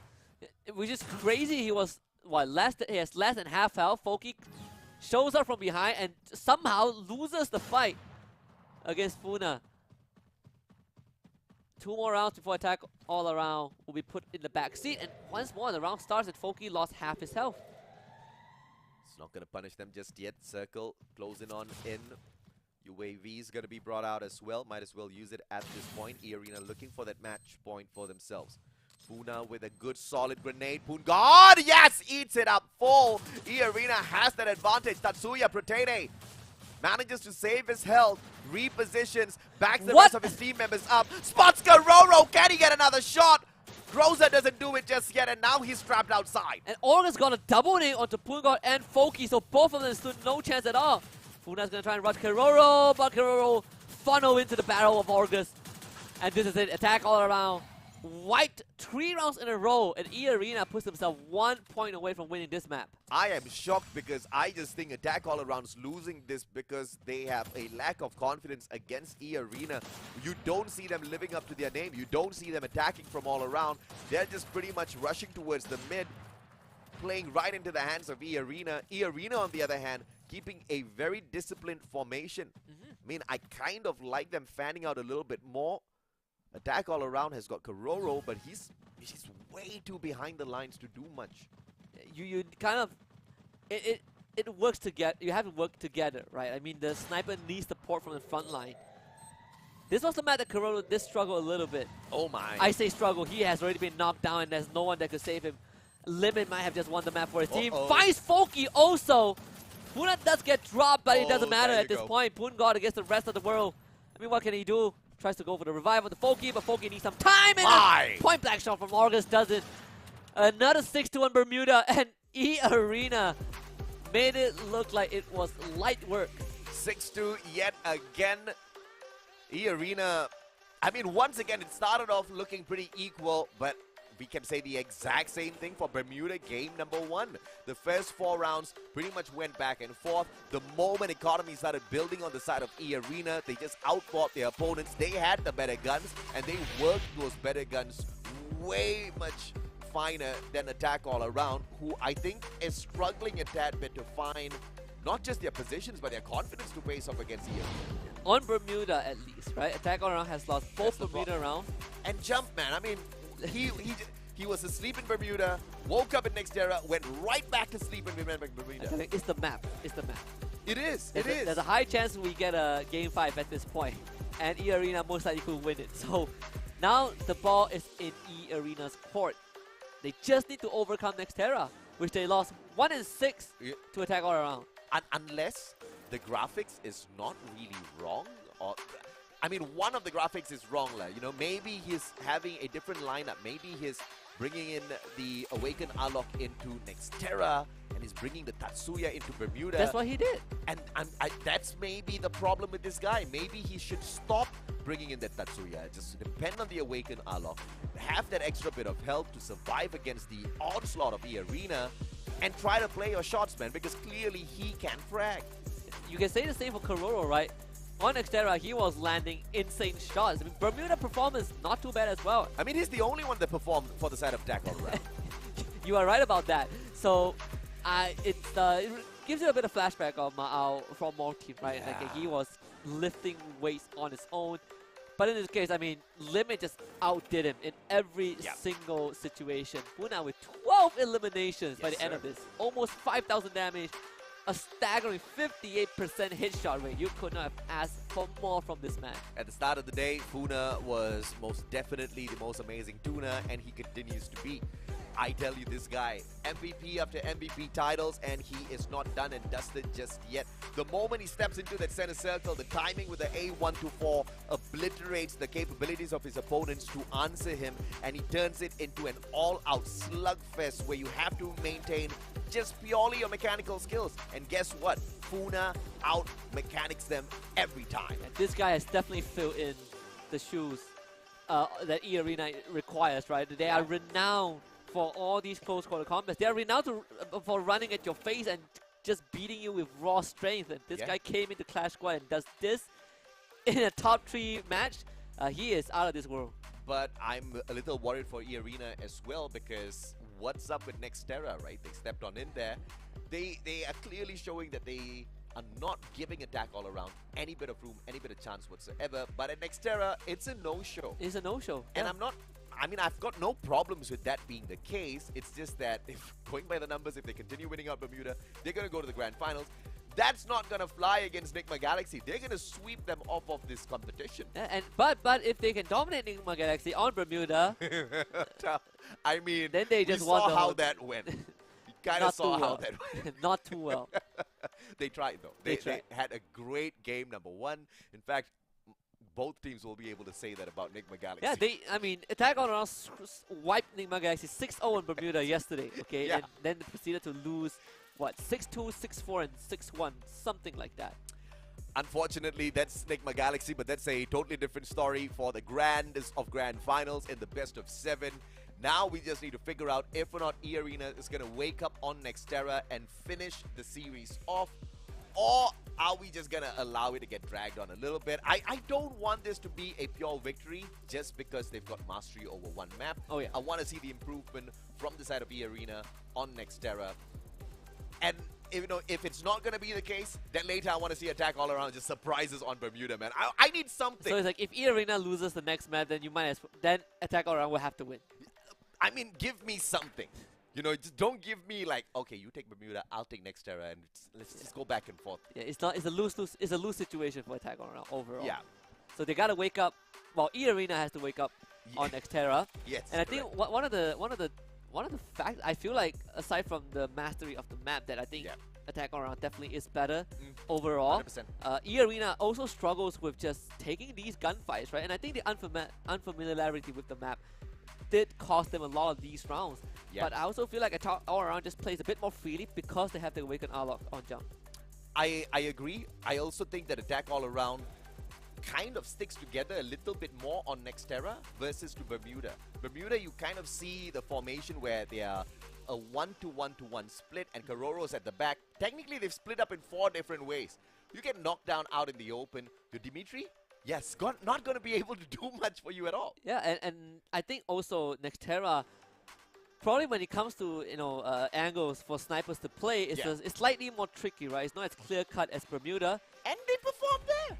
For some reason, apparently harder maps favor them a bit more.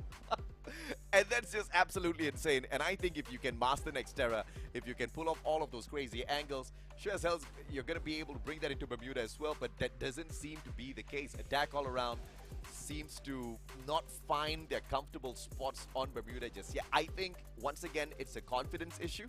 I think Jump refuses to step up. It could also be the point that we just discussed, that switch between the Awakened Arlok as well as the Tatsuya. I think Tatsuya's doing nothing for the guy right now. Yeah, compared to what Protete has been able to do with Tatsuya, right? You see the massive difference on how it was utilized and how Limit is not only punishing Kororo, but he's also making life very hard for the rest of Attack all around. Yes. And another distinct difference is that Attack all around runs double AWM. You have Limit running it, and if they're rich enough, then Protete was like, you know what, I will do it as well. And suddenly you have Protete who is AWM sniping you from ground level, which most people would not expect. Most people would most definitely not expect that, but at the end of the day, it's just that back and forth between the map masteries that are just so vastly different, right? Because we kind of saw Attack all around wiping the floor with E-Arena the last time we went into Nextera. That I think is a little bit unacceptable. I mean, at least show us a little bit of fight, because I think Attack All Around did that finally well. Yeah. Albeit just the first 4 rounds. It was really close the first 4 rounds. I mean, you look at the past 3 rounds, right? 6-1, 6-2, 6-1, 6-2. Yeah. So we can say it's a close series, but in the bigger picture, it's actually not that close.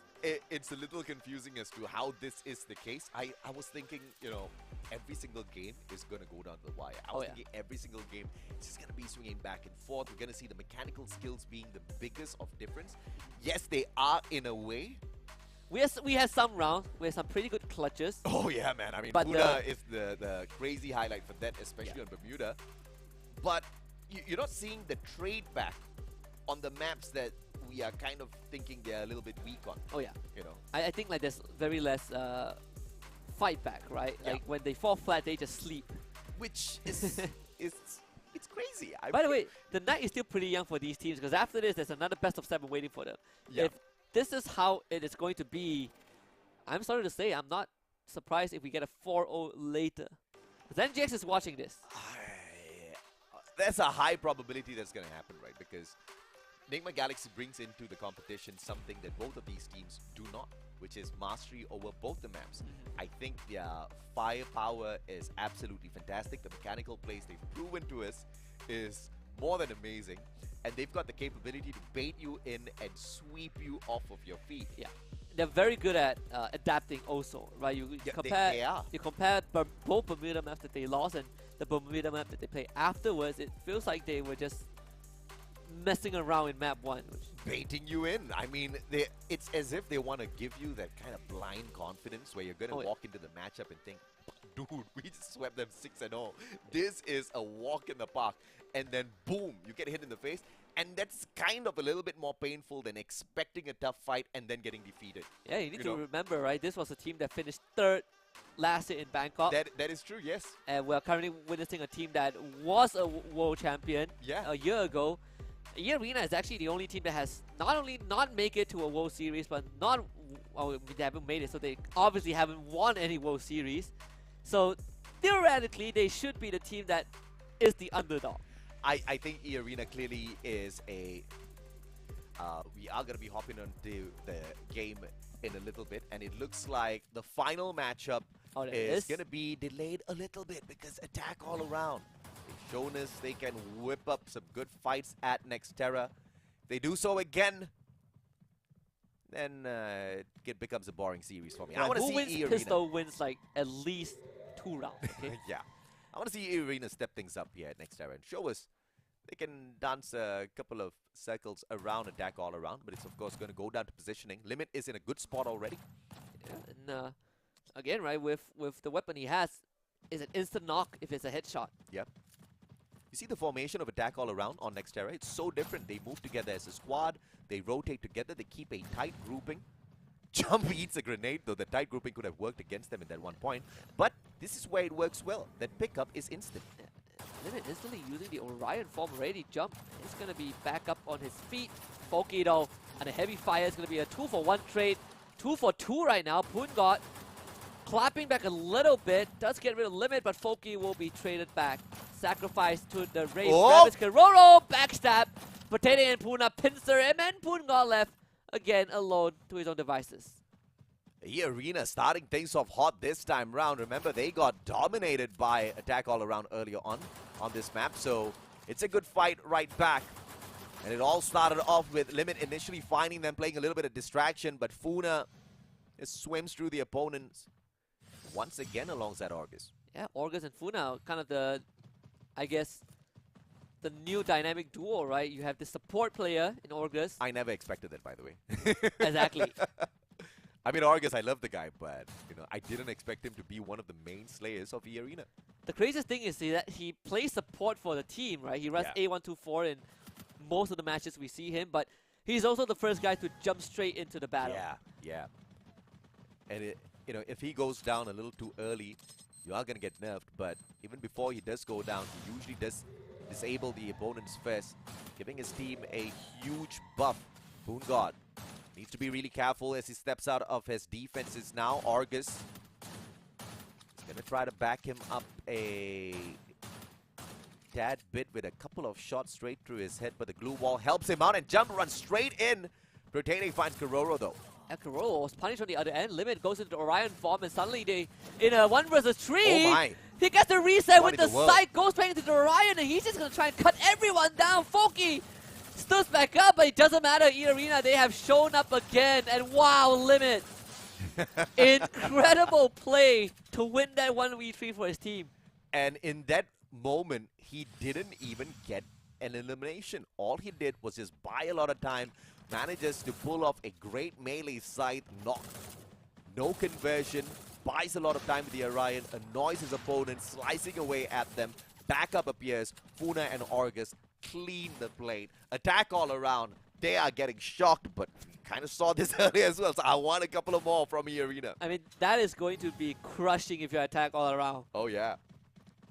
To go out like that. This might just be the finishing matchup.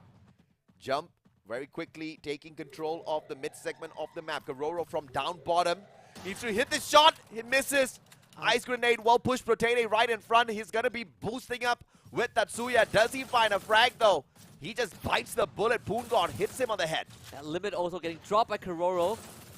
Patience paying off, but it does it matter too much? Yes, he does. Protene and Limit both bleeding out. And finally attack all around finds an absolute clean round. Kororo once more able to provide those snipes. Protene just a little bit too excited in that engagement. Too far away from the rest of his team members. That's one of the weaknesses of the Tatsuya. If you're going to rush on in to a 4-man counter rush on the other side, you're not going to do your team a lot of favor. But it is a chicken and egg situation. Sometimes it's rock, paper, scissors. You make a guess if you want to get that high ground advantage. Oh yeah. I mean, attack all around. Winning that round means that they're going to have decent money because they didn't lose anyone. Funa starts off the round and loses a big chunk of his health. Limit trying to do the same. Unfortunately, barely just grazes Poongod. So attack all around once more, right? When you look at Nextera and how they play out the early rounds, and the early and mid rounds, they are doing it so much better. Poongod and Kororo forcing their way through their purchases this time. A double AWM setup. Foki and Jump gonna depend on their secondary. Poongod! Illegal shots! Funa down on the ground. Protene!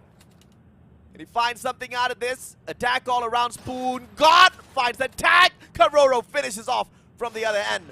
Norgus goes in for the save. Yeah, they did not expect a double AWM from the side of attack all around. Kororo knocking Protene down again, and that's going to force the arena to instantly drop down. Protene back up on his feet for the second time. Jump intercepting this. What was that reaction from Funa winning that fight? Funa instantly turning the tables. Initially, you thought the double AWM setup was going to give them the advantage. Protene getting closer and closer. Up close and personal. Protene is going to be absolutely dangerous. Foki does have the Bison as well to turn things around. Orion's going to get popped. Limit goes face to face with him, but Foki sprays him down with the SMG. And Foki even missing the nade as well. And doesn't even matter towards the end. Orgus getting knocked down by Foki again in the arena now. Left with Funa and Clutch God of the arena. No health left in the tank. Attack all around, equalize the score.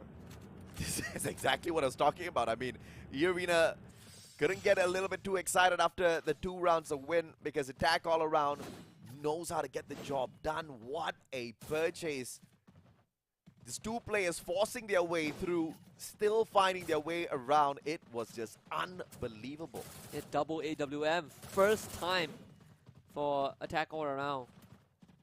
It definitely was a very crucial buy to catch E-Arena off guard. Oh yeah, they didn't see that one They're coming. going to do it again. Double AWM. They're doing exactly what E-Arena did to them. An AWM in front, AWM behind. Limit is going to struggle finding any shots from his angle. Foki doesn't make the mistake. Chooses to remain on that lower ground.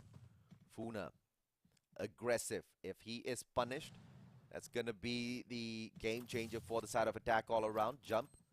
No positioning mistakes, so Limit's not going to get lucky just yet. And they've been forced to reposition. Again, that angle is not going to get anything for him. Attack all around. They're taking control of majority of the area. Foki. Oh! Funa getting tagged already. The nade doesn't finish him off, and Foki is going to try and drop down. The glue wall blocks him off though, so Funa slips away, but Jump was able to find him. Converts that to a knock. Protene tries to help out, but Protene also getting shot from outside of this area. Orga's losing his health. Foki and Jump doing massive work right now. And E-Arena somehow just could not get going. This is the aggressive form of attack all around. And when Jump really gets into it, he knows how to find those eliminations. Boon God on the 4. Jump with the 2, Kororo on the 3. Everybody's working hard for the side of attack all around. Dude, the only problem here on Bermuda is the team just seems so nerve. Attack all around is the outlier. Oh yeah, and I mean, E-Arena again starting to face some problems with Nextera. They're just not able to win fights. For some reason, Nextera just does not allow them to hit the shots. So I should be saying that for attack all around on Bermuda, they are not hitting the shots on Bermuda. It's a map problem, AJ. It's insane because when you look at the players here, on the flip side of things, they play this like, I mean, they are absolute pros, but they played so cleanly, no mistakes whatsoever. And you've got crazy talent on both sides. It's going to be a heartbreak seeing either one of this not move on to the grand finals. Yeah, the stock difference, though, between both maps is crazy. Limit again, not able to find an angle, and Kororo just makes quick work of him. This is not the first time this has happened. Kororo just so much better on Nextera when it comes to finding those angles. Potato taken down, but it's a blue one in between. Kororo slips into the building. Wow, wow. And able to make a good escape as Funa loses the fight against Poonbot. I do not understand how is this happening on Nextera. Same thing, man. Couldn't understand what in the world is happening to attack all around on Bermuda. But it just seems to be a formational issue overall for both teams. I think E-Arena sticks together very well on Bermuda. We always see that. Attack all around very crazily splits apart, way too far away from each other. You see that being the exact opposite on the side of Nextera. Attack all around's always there to pick each other up. Jump, big engagement. And Boon God finishes with a double. And it was never a chance for E-Arena to win that, and now problem is starting to brew. It's not going to get any better. Attack all around, stocking up on cash. And E-Arena, I mean, Limit is 0-5 so far. That's Limit! That, oh my goodness, I am in disbelief looking at the screen right now, because you're looking at, and that's why I was in such disbelief when I just could not see Jump hitting those shots, right? It's just so insane because these players are really, really crazy when it comes to the mechanical skills. Jump's gonna come across 2 players at the same time. That's a free hit. The ice grenade is gonna connect. Jump with a grenade, good blue wall, bounces that right off. They respond, Jump with a fantastic blue wall to negate all damage. And Funa getting knocked again. Kororo finding the crucial shot. Jump. He's just going to try and rush down. Orga's no resistance from E-Arena. What is this? They're all clumped out in the area. And the nade's going to come through. Kororo. One nade, one shot, one snipe. Limit, left alive, all alone. Potato knocked down again. It's a no-show for E-Arena. What in the world is going on here? E-Arena did not bother to fight back. They backed away, everybody clumped up together, grenades chipping away at them, making it such easy shots, and then not putting up any bit of effort whatsoever to take this match back away from attack all around. Limit's gonna sneak away, try to find a miraculous play perhaps, but I don't know how he's gonna pull this off. And they're gonna try to pincer and Limit, low gravity situation, doesn't matter, jumps across the glue wall, gets sprayed down by Jump. And attack all around, looking for another quick finish and bring us to game 5. Match point, baby! And this is what leads us into game number 5. If E-Arena wants to prevent this, they need to win 4 rounds in a row. But the way they have been engaging out there on the battlefield thus far just doesn't seem to give any one of us that confidence. No, not at all. I mean, E-Arena has been very, very sloppy on this map. Look at Kororo. Now he's doing fine. But it's not standing out because everybody else is finally doing their jobs. Yeah, back to Graph Labs again. That's unexpected. The map was sure likes this area. Potato around the corner. Cash some of the members of my E-Arena. Oh, from attack all around, excuse me. Boon God, drop though, Jump as well. Still surviving. E-Arena right in front of them. Good name of Funa to start things. Potato finally gets the drop on the Jump as he stands back up instantly. Gonna jump over the groove wall right into the firing range of attack all around. They were waiting to spring the trap, and E-Arena losing both rotated, and Funa just like that. Where's the rest of the team? August loses the fight, and I think we're going to a game 5 at this point. Jump went down, he baited out the rest of E Arena, rushed on in looking for kills, but they get absolutely slain. The flaws of Nextera squeaky clean, wiped with the faces of E Arena. Could say the same thing for Attack All Around on Bermuda. I cannot believe it's coming down to game number 5 because of this. And if E Arena walks away with a serious victory, I'm going to be like, what? It wouldn't be a big surprise, right? And that means if if E Arena walks into if E Arena walks, actually it doesn't matter at this point. Dude, Whoever walks into the grand final, yeah. If you lose Bermuda, you lose the whole thing. All right. If E Arena can't beat NGX on Bermuda, that's it, right? Because yeah. Nextera, no show at all. I could not for the life of me figure out what was the primary reason. It felt so sloppy. All the fights that they were taking. It just doesn't seem like either one of these teams are going to be able to punish Nigma Galaxy later on. The map mastery has been pretty much 50-50 on both sides. E Arena with Bermuda, Attack All Around with Nextera, and when the opposite shows up on the map that they haven't fully mastered, they literally don't play it. And it is shocking. And this was the situation. Even up to round number 4, you're seeing just a couple of eliminations on the side of E Arena. It's a lot of just very weird trades, right? Just 1v1. Limit just with 0, bro. I mean, they're not winning trades. They're not winning fights. They're going 1 by 1. It's so weird. So congratulations to Nigma Galaxy for winning out the whole thing. But yeah, I mean, jokes aside, they are watching this happen, and I'm pretty sure that they are very happy to know that, as a matter of fact, it doesn't matter who they go up against at this point. It really does not, because there's so much of weaknesses detected on both the teams here at the lower brackets. 11 eliminations through 3,967 damage. Poon God once again shows off on the battlefield, but this is just such an awkward series for sure. 80% headshot rate. Poon God shows up, and question is, can he show up in Bermuda as well and change the fate of Attack All Around? And I believe I know what it's gonna take for Attack All Around to do this. Number 1, Tatsuya just needs to get kicked out of the equation. I mean, and number 2, they need to stick together. I mean, Kororo was performing pretty decent on Bermuda, right? He just needs someone by his side. He needs all 3 of the others to step it up, dude. I mean, the rounds where Attack All Around are winning, you can see Kororo doesn't need to do a lot of heavy lifting. Oh, yeah. In fact, he's got the... You cannot expect your sniper to clutch out every single round. Yeah, I mean, he was it's great chilling. when they do. It's great when they... That's why they have Orion, right? Like, It's great they're when literally they do. not supposed to be in the front lines. Exactly. It's not supposed to be an expected task of your sniper round after round. But once again, of course, you know, assessments are important here, because I think the biggest difference, I'm still confused with the Awakened Arlok as well as the Tatsuya pick. I don't know whether it's a graphical error or it is the case, but there needs to be a formational difference. Kororo cannot hold the backlines on Bermuda. Yeah, and we saw that, right? It's the same thing as Nextera, right? Limit just couldn't win snipes on Nextera. Yeah. And maybe the wrench that they need to throw in the machine is just Swap players. No, double AWM. That's what they did on Nextera, right? That's how they won their very first round. And they started winning because they were catching E Arena off guard. And that's what Arena did to them on Bermuda.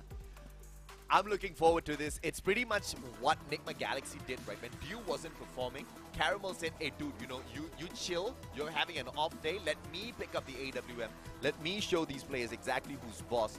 Caramel stood up for the team, but we're not seeing anybody else kind of pick up the slack when there is a little bit of an off play from the team members. And I have to say this for both the sides, as they have shown great weakness on the side of course, E Arena on Nextera, Attack All Around on Bermuda. So the only team that can perhaps improve and show off and impress now is actually Attack All Around. Yeah, I mean, this is all on them, right? This map, this is it. This is the map that they lost 2 times. Both 2-6 to E Arena. Absolute no-show. Come on, Jump. Don't use Tatsuya, Jump. Don't do it, Jump. I saw the Awakened Arlok, but it could be Tatsuya. It could be. Don't do it, Jump. We'll find out in a little bit. I think that's the Awakened Arlok. It was, but we saw the same thing on map 3, and it ended up being a Tatsuya, so... Okay.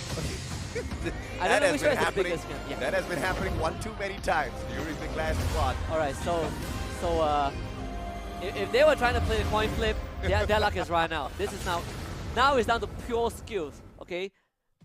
Win the pistol. Start winning the pistol rounds. One thing I would say is that E-Arena has been slightly more proficient with their utilities. I trust this screen. Show me jump. I want to see jump. Right, jump, let's go, Jump. let's go. Yahweh yes. Can unlock, baby. Let's go. Attack all around stands a chance. Yeah. That was the missing puzzle piece. Good flank around. I like the formation. Foki's just going to hold their backs. But E-Arena has got the exact same ideation as well. Both teams want to take a good side of this mid part of Factory before they hop on in. Want to just tease each other a tad bit first. Jump doesn't have that scope, so Protete is going to be a little quicker with those tags. Not as much as damage as Jump though, so it all depends on who clicks faster. Well, basically that. E-Arena, they're going to take the slow. No rush, honestly, for both teams. I feel like if you're attack all around, you might feel a bit more pressure to make a move. But if you're E-Arena, you're just going to chill. And I'm surprised that Attack All Around's just not playing their devastating maneuver of flanking around from both sides at the same time. This shows a lot of respect for the side of E-Arena, but I think they really have to play to their own nature a little bit here as well. They're playing too much into the pacing of E-Arena, and it's really not going to work out on Bermuda especially. You need to take ownership of this map and the pacing as a whole. Kororo still waiting for the opportunity, spots one, but the swipe just does not go his way. And remember, right, for Protete, he does have the Tatsuya, so if there's one guy that can go for a long flank, it's going to be him now. Attack all around. They're going to spring the offense towards the arena. Orga's getting his headshot. Ooh. 1-2-4 already popped. Jump is going to be dead. Gets the knock. Lovely stuff. Funa needs to win this one. Can't get it. Limit getting the slice onto his enemies. Goes into the Orion form, but suddenly his whole team has been wiped out. And finally, Attack all around is going to win the pistol. Doesn't look like it, but that round was won purely by Poongod. Just waited for the opportune moment, just 1 second before the battle kicked off. He popped the A124, immediately disables all of the powers from the side of E-Arena, and you can see the ambush that they kicked off. The timing was perfect. Poongod did get taken down, but without that A124 skill, E-Arena would have been able to put up a good fight. Oh yeah, and now Attack all around. We've seen them win the pistol in Bermuda just now, and they did end up going for half buys and losing it out to E-Arena, but now they have, I believe, triple bisons. So it's I mean, you need to bet on everything, man. You desperately want these rounds. It's kind of those rounds where like if there's no way you lose, right? And you would be surprised. Early Attack all around kind of changed the storyline as well. They had a double AWM buy and unbelievably won that round. Man, Jump has taken so much damage purely just from the standard pistols of E-Arena. But he is performing this time round. 2 eliminations thus far already. That's what Attack all around needs on Bermuda. Protete is going to get tagged up. No elimination. Poongod flanking. Timing's really crucial here, but he will miss Limit out in the open. Protete crosses safely as well. Tagged up though. Foki almost getting the drop. Does exactly that. Orgus down on the ground, and he will get the double alongside Jump. And just that is what you want to see from Attack all around. Clean round. And with better weapons, it's almost impossible to lose a round when you have three bisons against 4 pistols. It is just not physically possible. That AWM purchase could not be executed on this round for the side of Attack all around, which is absolutely fine. But look at E-Arena. They have gone in for a force buy, and on this map, on this particular compound at Rimnam, that long-range snipe can be absolutely lethal if Attack all around splits up. Oh yes, and that's what Limit did to them on Bermuda as well. Uh-oh. We've seen Foki do this plenty of times when we go to Rimnam Village and Limit catching him off guard. We'll see if he can do it again. Limit trying to find a comfortable spot to get the snipes off. Foki has already crossed. Does hear a shot from Kororo. Let's give them some decent info. Attack all around, squeezed back in together. Limit missing a bit of a window. No pun, because he did miss that through the window. But the players on the other end will be warned now. They heard that shot loud and clear, and they're going to find that cover. But Kororo gives it all away. A lovely catch with the cross. And Jump is trying to go in for the challenge. Puna knocked back down again. Just stood back up. Numbers in the favor of attack all around. Potato drops. Limit again. Oh Left my! alone. Orion's gonna be there. Oh! The members of the side of attack all around are pretty low. Limit might have a chance. But Pungod gets the job done, and this guy has come alive. 3 rounds in a row for attack all around. 3-0. Jump is hitting the shots. Pungod finding those connections. Limit and his force by snipe could not undo attack all around. And that puts E-Arena at a disadvantage for sure. Limit goes ahead and whips out that AWM once again. Kororo, if he can find him early, that's going to be a game changer. Attack all around. If they can push this to 4-0, Husky, there's a huge probability they make this through into the grand finals. Yeah, fine. Right, we want to see this. We want to see attack all around kind of brush up, polish that Bermuda execute, and they're doing it so well. Winning all these crucial fights. Puna getting run down, getting rushed by Pungod. Foki, in the meantime, taking hit damage himself, and yeah, Pungod wins that one. Potato ends up getting dropped, and Oh! starts to fall. Attack all around, just springs an ambush. This is the attack all around you've been waiting for. All 4 dead from an E-Arena, and attack all around 4-0. 2 rounds away from a grand finals rematch. The OG attack all around is back, baby. That's what I was missing. That was my gripe. That's why Santa was about to send them a lump of coal for Christmas. Attack all around has negated that.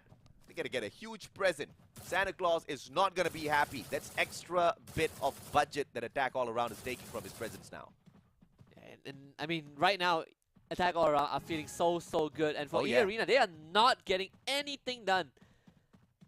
And that's a shocker, man. They're relying on the AWM, right? Triple biceps again. Potato getting spotted out, so no flank opportunities for him. It's going to try and run up Pungod, try to overwhelm him with numbers, and that's what you want to do. But Kororo is behind. You can see the AWM. Those shots are coming through. Organs and Puna not standing a chance, and Foki lands a decent nade to get Puna out of the way.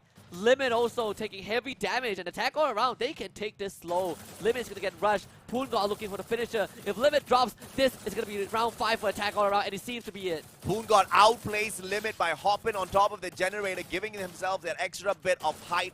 The flick just wasn't possible for Pungod, for the sniper Limit. And Kororo down on the ground, but that's not going to be much of a consequence at all. A 1v3 Protete has to save the game, but I'm expecting a lot. Manages to get the first one.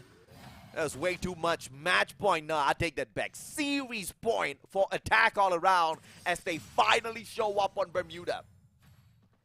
Holy, 5-0. I mean, in what a fashion that they might be able to end this series, right? After getting crushed 2 times in a row on Bermuda, they come back and do this in the same series, the most important one as well. Giving me exactly what I wanted, making me wait for the final game. They surely know how to tease an audience. Jump, pushing to the far right alongside Kororo. Pungod gonna go in and find that rush alongside Jump, who's got the woodpecker in hand. Jump is feeling a little lucky today. Pungod with the AWM. Needs to find a swipe towards the left. Funa shows up aggressively, trying to take one for E-Arena. Does he get punished? Limit just finished rotating as well, so the team did well to buy some time for Limit to get into an opportune position. Attack all around this time won't be able to do too much. The grenades being thrown out very sparingly. Ice grenades here and there. Potato inching forward. Jump is going to be the first point of contact. They also see Foki from behind as well. Jump will not stand a chance as he gets overwhelmed by E-Arena. Limit drops low, but still staying alive. And they also have Foki pinned down in the shack, and Foki gets sprayed down. Kororo drops, and E-Arena mounting a clapback for the first round of this map. No consequence this far. Pungod with the Bison. Puna dropped, but a pickup is not going to be possible. They do lose him. Argus gets caught out, but it is an easy finisher for the side of Protete to at least salvage 1 round. But can they do that 5 more times to stay alive and move forward with the competition? I mean, it could be a Cinderella story or a miraculous comeback. Either way, this series has been set up to, as exciting as it could be, This was the location, the dam Yeah. that E-Arena won on their very first Bermuda map just by having a good flank. See if attack all around, falls in that trap again. Both jump and limit, taking massive damage. Snipers landing their shot. Poon got right in front. Puna under pressure already. Not even having enough time to set up, and limit is forced way back by attack all around. The initial engagements to the side of attack all around. The Arena will be able to patch themselves back up. If this continues to be a slow engagement, the Arena might just bite the dust here. Roro tagged up. Sorry, Poon got tagged up. But the glue walls will save him. Ice grenade response forces Protete to use up his medkits, sending in yet another to make sure they cannot get close enough to break those glue walls. Smart play, but that's just going to extend the time a little bit more. Yeah, Protete will also force back as well. Puna has massive info, but gonna try and go for the peak. And Blue Wall's gonna drop Kiroro. And Poon got needs some help. Jump goes down. Poon got dropped as well. Foki only getting one. Jump will be traded back as a consequence, but Kiroro is not doing too fine. He's an Orion Fawn trying to siphon some help back. Needs help from Foki right now. Kiroro point blank shot. Foki shows up from behind and Limit left all alone. The MVP of FFSI trying to save his team right now against Kiroro and Foki, both having AWM. Limit missed an isolated fight, but cannot find it. An attack all around. What a comeback from the brink. And they earned their rematch against Nigma Galaxy. Amen, and they show us that Bermuda is not gonna be too difficult. Santa Claus, they owe attack all around a tad bit of bonus this Christmas for sure. That was one heck of a fight. And the instant improvement, I swear to God, I don't know if they were baiting them in with the first two Bermudas just so that they could take this easy wipe. Because this looks so different. I feel like if they're baiting, then it's not the wisest move because you gotta play another best of 7, right? So don't really want to tire yourself out. It's Clash Squad. Yeah, but you know, it's been 2.5 hours, AJ. For a pro player, that's like, you know, there's another day of grind. No, it's gonna get too tired. It is tiring. My God, try playing for 2.5 hours. Dude, I stream for 8 hours in a row. I know it gets a little okay. At this level, perhaps it is a little bit torturous. It is to continuously play. Well, at least they locked it. But clearly, you see a huge difference between the formation, between the approach, as well as, I believe, the skill. Even at the final part, he switched out that annoying Tatsuya that just wasn't working for him. We're talking about jump here, that Awaken Alok just making the world of difference for him, finally at Bermuda. There's a high chance we see mirror matchups in the finals, right? That was the comp that Nigma Galaxy ran, and it worked out perfect. I wouldn't be surprised if Attack All Around just sticks with it until the very end. Foki woke up as well this time around, and he was probably just, you know, motivated beyond anything else, thinking that he could not depend on the rest of his team members on Bermuda this time round.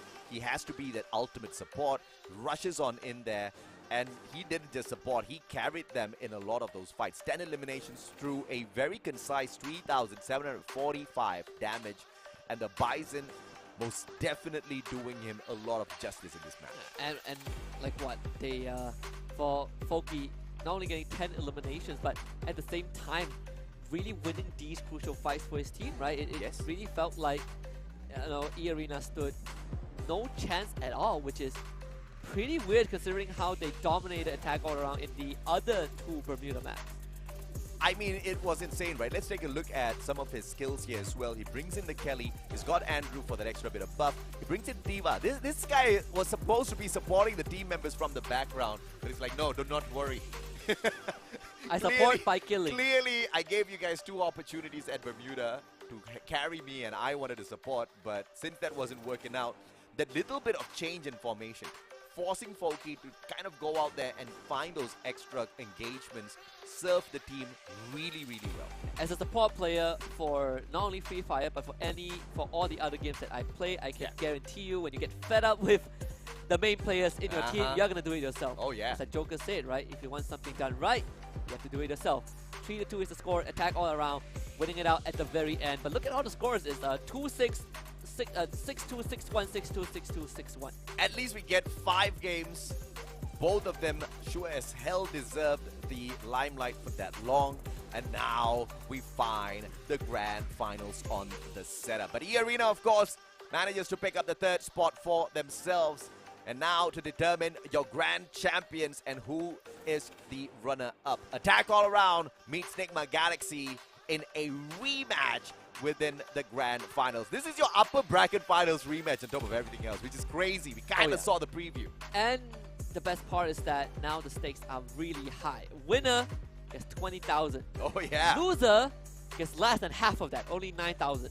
And that's a good way to motivate a little bit more effort from whoever who's going to be able to reach that winning spot, right? Oh yeah. I mean, if you give me exactly half of what the other guy's going to get, thank you very much. I'll take the half. But the good news is that there's not going to be a back-to-back, right? Yeah. E-Arena will finish 3rd. Unfortunately. So no back-to-back for them. Yeah. Which means that now we're looking at 2 teams who have been to the world stage before. Yep. Fizzle out, well, Attack All Around fizzle out after Sentosa. Yes. Nigma Galaxy kind of fizzle out after Bangkok. Yeah. Now both of them are fighting for a title. And this could be a good indication that they are ready to get back into the World Series as well and really stake a claim. But we can't pull an apple-to-apple comparison between Battle Royale as well as Clash Squad, right? And I kind of want to say that, but even if you look at the history of these teams, you've never really seen one team, okay, the EVOS Phoenix or the Buriram X Right. EVOS aside, you've never really seen one team at top flight all the time, all the tournaments. Yeah. I mean, the best we got was Buriram X EVOS, right? But Yeah. even then, they couldn't hold on to that for too long. We're going to head for a short break. And when we come back, it's the grand finals. Best of 7 upper finals rematch between Nigma Galaxy and also Attack All Around.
Welcome back to the Free Fire Clash Squad C Cup, and finally the moment we've been waiting for, the grand finale between Nigma Galaxy and Attack All Around. The rematch from the upper bracket finals is about to commence. Best of 7 between Bermuda and Xterra, and it's an honor to do it with you again, AJ. And of course, my name is Husky. Likewise. We're ready to go get dive deep into the action. Absolutely, man. This time it's a fishing expedition that Nigma Galaxy is going to be going out for yet again.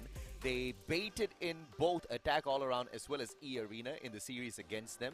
They let go of Bermuda in the most sloppiest of fashion, not even taking a single round, and then in the exact similar fashion smashed both the teams 3-1 on gentlemen sweeps each. Today, of course, for the grand finals, we want to see if or not Nigma Galaxy would be doing the exact same thing once again, or if they're cheeky enough to do it, can they be punished by Attack All Around, who clearly punished E-Arena earlier? Oh yeah, they absolutely dominated E-Arena in the last map. On Bermuda, right? A map that we thought that they would stood almost no chance, and they were able to adapt to it. It did take them quite a while, but now Attack All Around are all warmed up. I call BS on them though. I absolutely doubt that a top flight team like Attack All Around would have not figured that out sooner, you know, because it was a very clear difference for that final game. It was a change of composition, it was change of positioning, and you know, the approach to the game as a whole was just so different, right? They played it just like how they played Xterra, very aggressive, sticking together, backing each other up, and not really spreading apart a little bit too softly to allow E-Arena to take any bit of advantage in that matchup at all. So my question is, what was all of that for? Was that kind of a step to get Nigma Galaxy a little overconfident? It could be. Maybe they took a page out of Nigma Galaxy's book and we'll give 2 rounds, right? Yeah. We'll give 2 rounds and then we'll sweep you at the end. Risky, but it sure as hell got the job done, because I think just like us, just like anybody else at home, at that point in time, E-Arena would have been under the assumption that there is no way in hell we lose this series now. There's no way in hell they're going to take Bermuda from us. Yeah, we just beat them 6-2 twice. Right. And then that happened. And right? then that happened. I think it was so beautiful the way Attack All Around was able to really break out of the shell finally. You know, if at all they did kind of throw the first 2 Bermuda matches, I am shocked at the quality out of Attack All Around, because you never know how these games are going to go. And for you to be able to do that confidently and then still win the final game, you know, that's one way to look at it. Or on the flip side of things, if it was actually them struggling, and you know, in just that one final game, they just got their act together, switched things around, and managed to execute it so quickly, that's super impressive as well. I'm telling you, it's harder to... People think that winning a game is hard, and I have no doubt winning a game is hard when you're up against opponents who are of equal level, right? Yeah. But you know which one is tougher? Throwing a game. Throwing a game is even harder. How do you throw a game and make it look convincing? That takes skills and guts. And clearly, we kind of thought Nigma Galaxy was doing the exact same thing, because it was the same old story. No show on Bermuda in game number 1.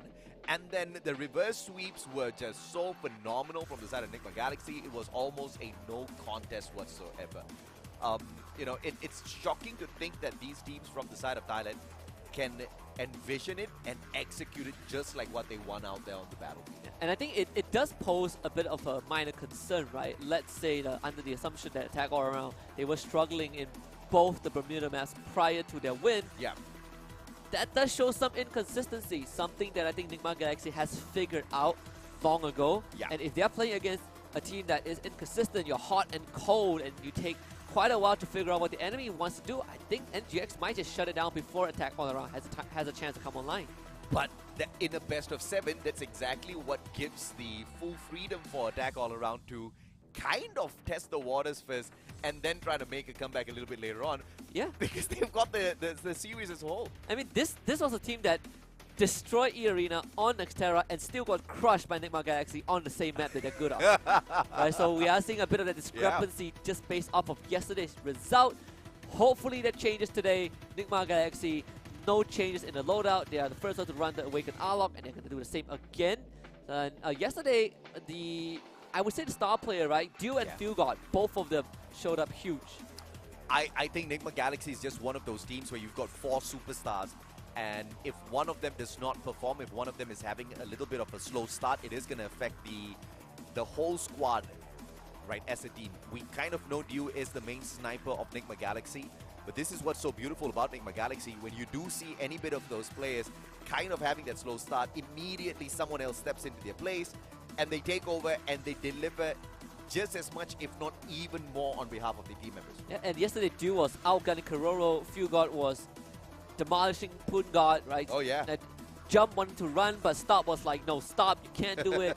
It's individual outclass by Nigma Galaxy, and hopefully that changes, because I think, I definitely know that Attack All Around are all warmed up, right? This is a rematch that they've been wanting to face, and they put up a pretty decent fight against NGX. They have wiped them 6-0 on Bermuda before. This is doable. And, you know, if you really think about it, Attack All Around is truly blessed to have gotten that initial matchup against Nigma Galaxy, so now they know exactly what to expect from both Bermuda as well as Nextera. They got pretty much wiped. They know exactly what sort of strategy wiped them out. Oh, yeah. They had the WODs to review. You know, they kind of see what works, what clearly does not work. They went ahead to solidify the theory against E-Arena. Clearly, it's checking out for them. Yeah, and clearly it works, right? Like, to a certain extent, I think for Attack All Around, they kind of know what are the better ways to win a game. You see how they play Nextera. Yes. For some reason, they are just so much more composed on that map. Yeah, I think the answer for Nextera is a simple stick together and dominate. Jump just does not callously rush into engagements like what he was doing against the players of Nigma Galaxy yesterday.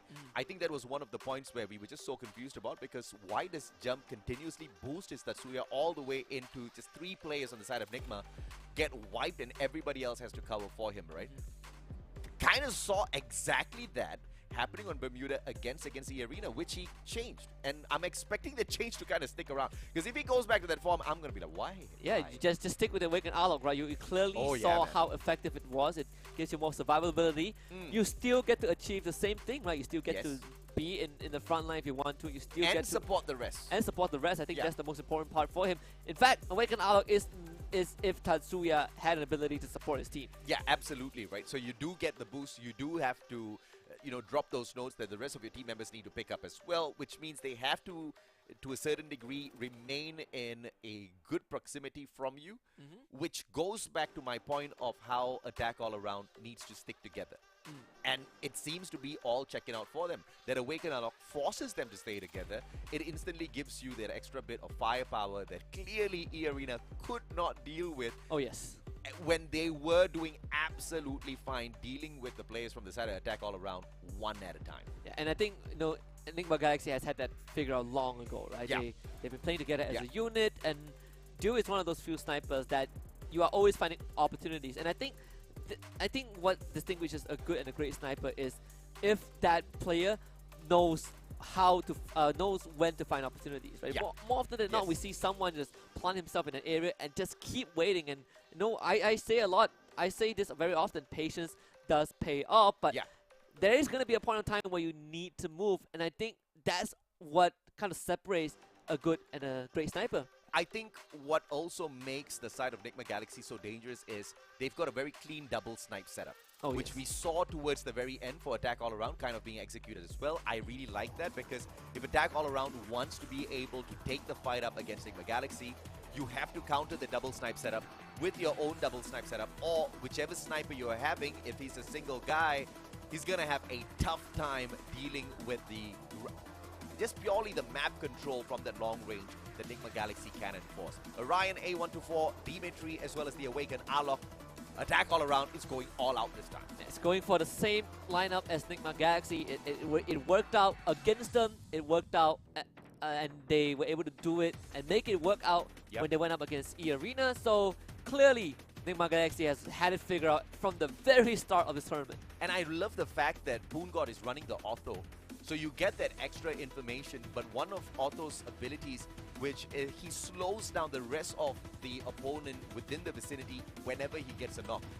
Poon God knows how to get a couple of knocks, and he's going to be very effective up close and personal against the players of Nigma Galaxy. And NGX, well, they've been able to witness how Attack All Around played all 5 rounds. You know, we joked about this yesterday. Attack All Around are more united.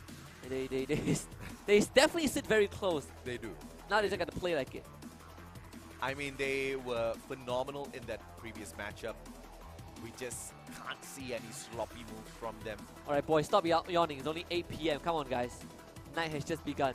You know, I'm very proud of myself because last time, dude, the yawns were contagious, man. I can see anybody yawning through the screen and I'll start yawning off as well. It is a very contagious thing. I It don't know is. why. I've tried to read up on it. What about the yawn? I just don't understand. No, I have no idea as well. It's the same as the laugh, I guess. If someone laughs, you laugh as well. That's why you gotta have a strong personality because you usually see others and you kind of start following in their footsteps, which I think if there are any bad plays out there, shouldn't be the case for the rest of the players out here on both sides. They have to kind of take charge and show them how it's done right. I make them play bad by playing bad myself. It is contagious. If I do it enough times, people would It follow. only works when your team members. Shit, that's true. It was team members and people watching the game. Oh yeah, oh yeah. Like one guy's not hitting the shots, then his team member's not hitting the shots as well. He's looking at him, it's like, okay, I guess today's just not the way we connect. And you're not hitting your shot, so you can't complain about me, but in the same boat. Alright? Becomes an ego challenge. Alright, here we go. Game 1 of the Grand Finals, a best of 7. It all starts here on Bermuda. Attack All Around did it once. That was against E-Arena. Now, they gotta do it again against Nigma Galaxy. I'm so tempted to say if Attack All Around gets the first match at Bermuda, you know, I'm gonna get a little excited, but we all know how that one goes. Nigma Galaxy with the usual bait, giving away the first map and then just making that massive comeback. If they execute that once again today, this is gonna be in an utter shock as to how they can be so consistent with those plays. Stop now, very aggressive. Pushed up fourth already. And Poongod's trying to catch him from the left-hand side, but it's a stalemate for the time being. Dew instantly heads towards the roof as well. Not the best gun to play long range. I mean, it's a pistol anyways, but you can still get some pretty nasty damage in if you land those shots. Let's take a lot of precision though. Jump around the corner. Fugot's going to be there now. There's going to be the crunch jump. Needs an ambush. Keroro wins it against Fugot. Finds two, in fact. And Attack All Around off to a fantastic start. And this is what you expect out of Attack All Around, but it's the bait, bro. It's the bait. Dew, what is he gonna do? He's going to do the Dew. I don't think they're sponsoring us. No, unfortunately not. Keroro looking for the final nail in the honeydew. Though it's a very sick way to kind of torture the plant. Oh, don't worry. I've seen someone who actively cuts open a, they call it a melon, but I believe it's a honeydew. Keroro actually finds it, but yeah. So that guy does a watch party, and whenever the team that he supports loses or does something remotely dumb, he would slice a part of the dew and then like eats it. He calls. Sounds dumb, but I love it. He calls the team melons when they do dumb stuff. I love it. It's pretty funny stuff. Attack All Around, not looking to crack any jokes though. They want this game. They want to smash Nigma Galaxy down to the ground, not just in Bermuda, but back to back. We've seen them take one match away and then squander the rest. But that was all Nigma Galaxy who finally woke up in the series. See if that's going to be the case this time round. Poongod with a good position up top already, but Caramel's well hidden away. But let's see who makes that mistake first as Fugod circles around. It's going to be a plan for Nigma Galaxy. It's, again, they haven't really warmed up, so it's going to take a while for them to kind of find a footing. Fugod taking some damage from Keroro at that range as well. Definitely not going to be ready. Only two of them have glue walls, and only one of them has a grenade. Not too much utility to work with. All of them are unprotected, no armor whatsoever. And the fact that Attack All Around are all huddled in the building means that you can't play fast as well. So the only option, the most clear-cut options for Nigma Galaxy to find an advantage is not doable. Who's going to be the first sacrificial lamb here that makes a move? Attack All Around. They've got the guns, but they don't want to make a mistake. They are waiting for Nigma Galaxy to show up because they know they've got the firepower to retaliate. They don't want to get caught with their pants down. Finally, it starts Kororo out in the open. Stop spots that view with a backstab. Caramel's going to get sprayed, but Jump still gets knocked. And that is bad news. Jump finished off as well. Dude, does get knocked. Both Caramel and Fugard doesn't have much health to work with. Caramel will need time to bring himself back up to health. Fugard stands back up, instantly shot down. Caramel was able to get Dew at least. Making it 1 versus 2. That's an advantage. Poongard has a better gun. But Enigma Galaxy has the numbers. And this is what I've been talking about, right? You have to be very, very careful when you have the force, but you are not supposed to lose too much with Dew in the front line. Getting close to Orion. Fugard. Poongard, how is he going to do this?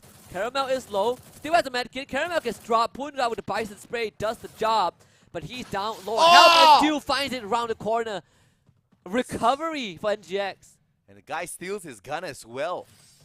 Dew doing a lot in that round. It was an Eco 1-4 Enigma Galaxy, but the bonus was the Bison off of that final elimination. Now they start off hot, attack all around. Had the advantage, but somehow squandered. Poongard, that was a fantastic last stand though. Oh, it was. I mean, you can say the same for Caramel, right? He was literally in the red. He's somehow surviving. He prioritized getting Dew back up instead of healing himself. Any stray bullets would have finished him off. Now you see the Bisons purchase all 4 members of Enigma Galaxy having the same weapon. Huddled together as well around the containers. Recover and take a 1v1 or pick your team member up and play the game of numbers. Even if you have lesser firepower, Enigma Galaxy surely knows the teamwork makes the dream work. Worked out for them in round number 2. Can they get 2 rounds back to back now? Looking for a Punisher. It's 2 Bisons versus the 2 on the other side. It's 3 Bisons actually. Caramel does have 1 as well. Flies on out. Kororo with the Orion. He survives and walks out of it. It does get knocked down by Fugard though. Dew catching the rotation. This late lurk from Dew. Doing it big time for NGX and just a clean round. Nothing that Attack All Around could do. My oh my, just when I thought Attack All Around was gonna steal Bermuda away, show up strong. Enigma Galaxy quickly waking up in this matchup. Kororo with a force buy. It's like, to heck with it. I'm gonna pull out the AWM and show everyone how it's done out here. And he's gonna go head to head against Dew. Yeah, NGX not messing around already. No more bait. Just pure force at the start of the grand finals. Good positioning from the side of Attack All Around. Everyone's sticking together, looking for that right-hand side flank. Will come across Dew, overwhelm him with the numbers, and perhaps they can take the advantage very early on. It's going to be Kororo versus Dew. No line of sight just yet. Stop behind the building walls. Caramel deep inside. Kororo doesn't know Dew's on the right. Oh, this could be deadly. Look at that. They're all huddled in one area. Oh, Dew is going to catch 3 of them. Look at the info. Look at the discipline. NGX, they're going to respond to this very quickly. Dew from behind. Folky barely surviving. Fugard gets knocked down. Jump finding him. The free peek is going to be there. Kororo needs to survive. Folky getting knocked down. The trade is going to be there. Dew needs to do a bit more. The grenade has been expanded. Kororo dropping low. Dew now goes into the Orion and ciphers the health of at least 2 members of Attack All Around. Turns the corner. Sees Jump. He needs to go. And he gets down. Poongard last man alive, but Dew finds the Orion ability back up. And now it's going to be a 3 versus 1 against Poongard. He has to work magic. Poongard in a 1v2. Tough fight, but he still can't pull this off with a Bison. But Stop manages to recover with a good glue wall. Dew down on the ground. Poongard expanded. It is a 1v2 that he just could not fight to the end. Enigma Galaxy, just like that, have recovered that 1 first round lost. I mean, Dew, just massive work. I mean, the trigger discipline. And the timing. patience, right? The patience and being in such a good position gave them the win. And NGX now, they're starting to build up that advantage. Any amateur in the position of Dew earlier on would have taken the instant shot against Kororo because he just had the spot on him for so long. But just allowing Attack All Around to flank, getting that information, sending it back to the rest of his team members, allowing them to reposition before he struck, and a solid grenade to find that first elimination.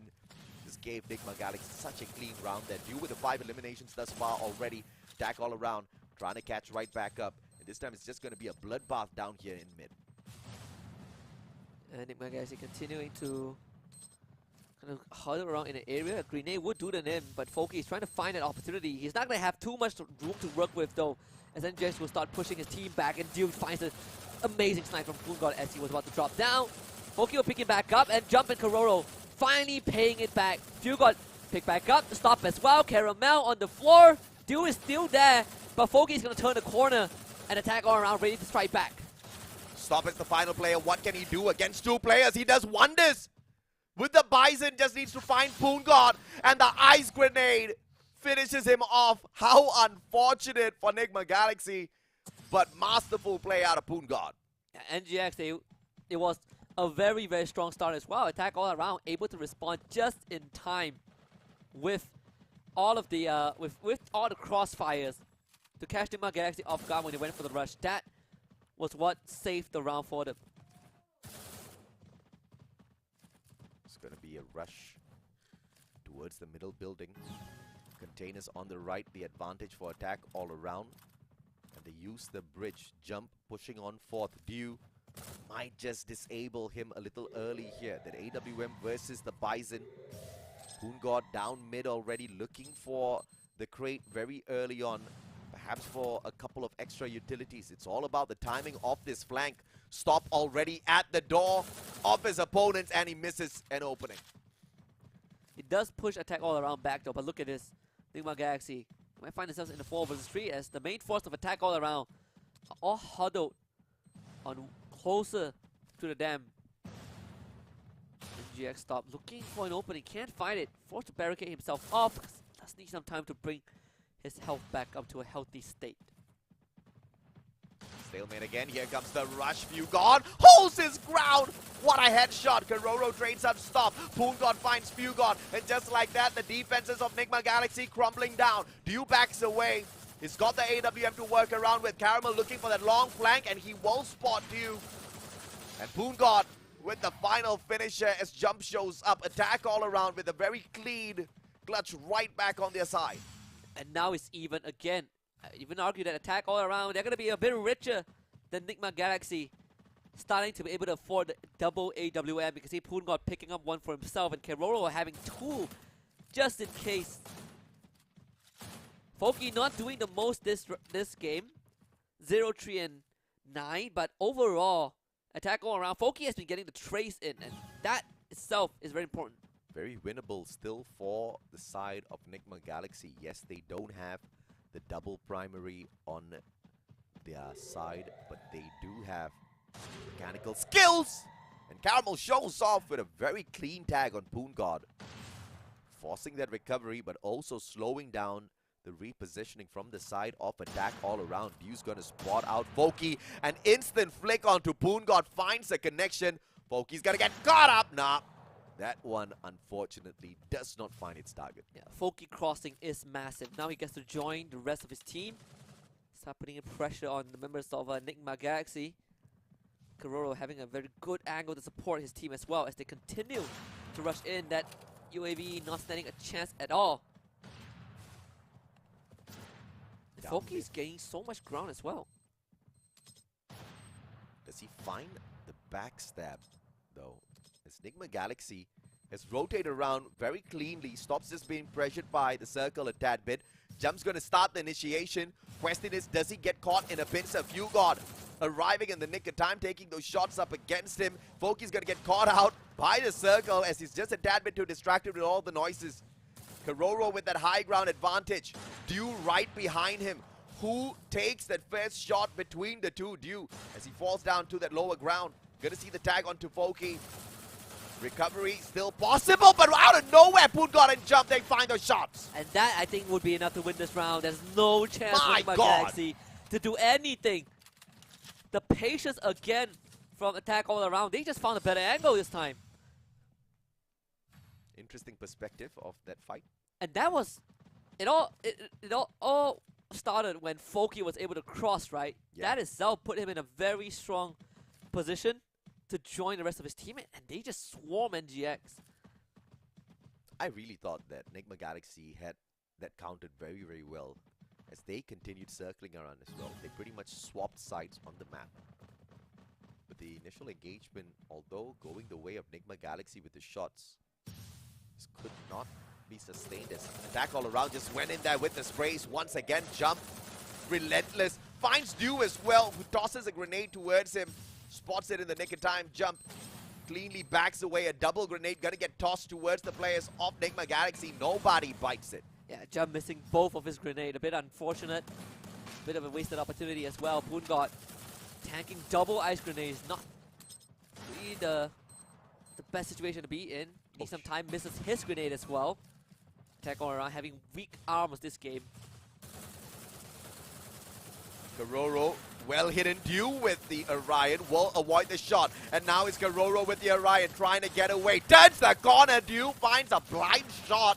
And it's still going to be stop at him. Circling around. Poongod gets away. He tries to attack stop first. Can he engage? M1887. Dew with the backstab. Misses the first shot. Poongod. Can he hits the knee? What a clutch by the one and only god of Free Fire, Poongod himself. Meanwhile, guys, he tried to rush him down with 2 people and could not do it. Attack all around. Wow. They've won, what, 5 rounds in a row. That was a triple for Poongod. That M1887 really gets the job done. Close quarters combat. His opponents just didn't have the spray. Thank goodness he wasn't pursued by a Bison at that point of time. It was an AWM. So you know it needs to be absolutely accurate. This wasn't the case. That's one of the disadvantages when you buy 2 AWMs at once. It's good for long range, but when you find yourself in close range situations, suddenly your firepower diminishes a lot.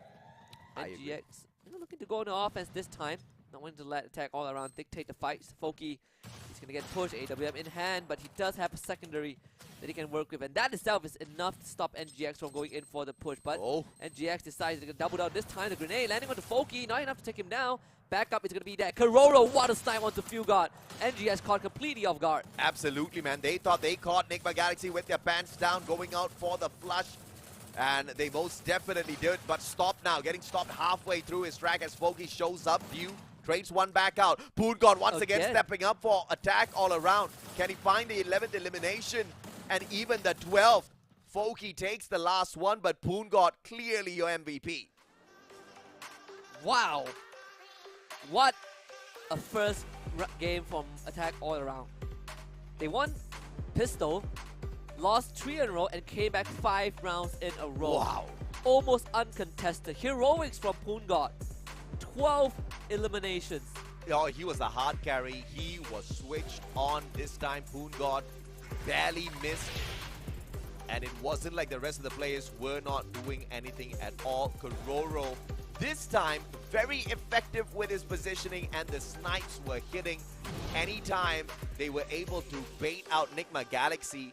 And all those times, Enigma Galaxy actually thought that they had the drop on attack all around. Yeah, it was a bait on top of bait, right? Yeah. If you remember, there's this meme in the church.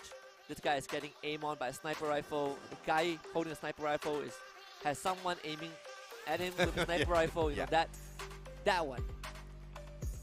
I still don't know what show that meme is from, but it's pretty funny. I forgot, but I somehow remember that scene. Just don't remember where I saw it. But either way, attack all around.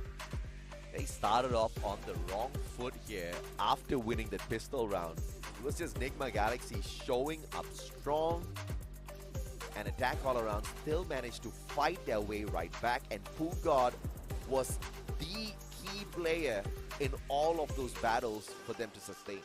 Oh yes. Even in this one. He was massive. I mean, Poongod, a lot of times when attack all around are put in a bad spot, Poongod just steps up his game. He is absolutely tearing through Enigma Galaxy right now. Look at that.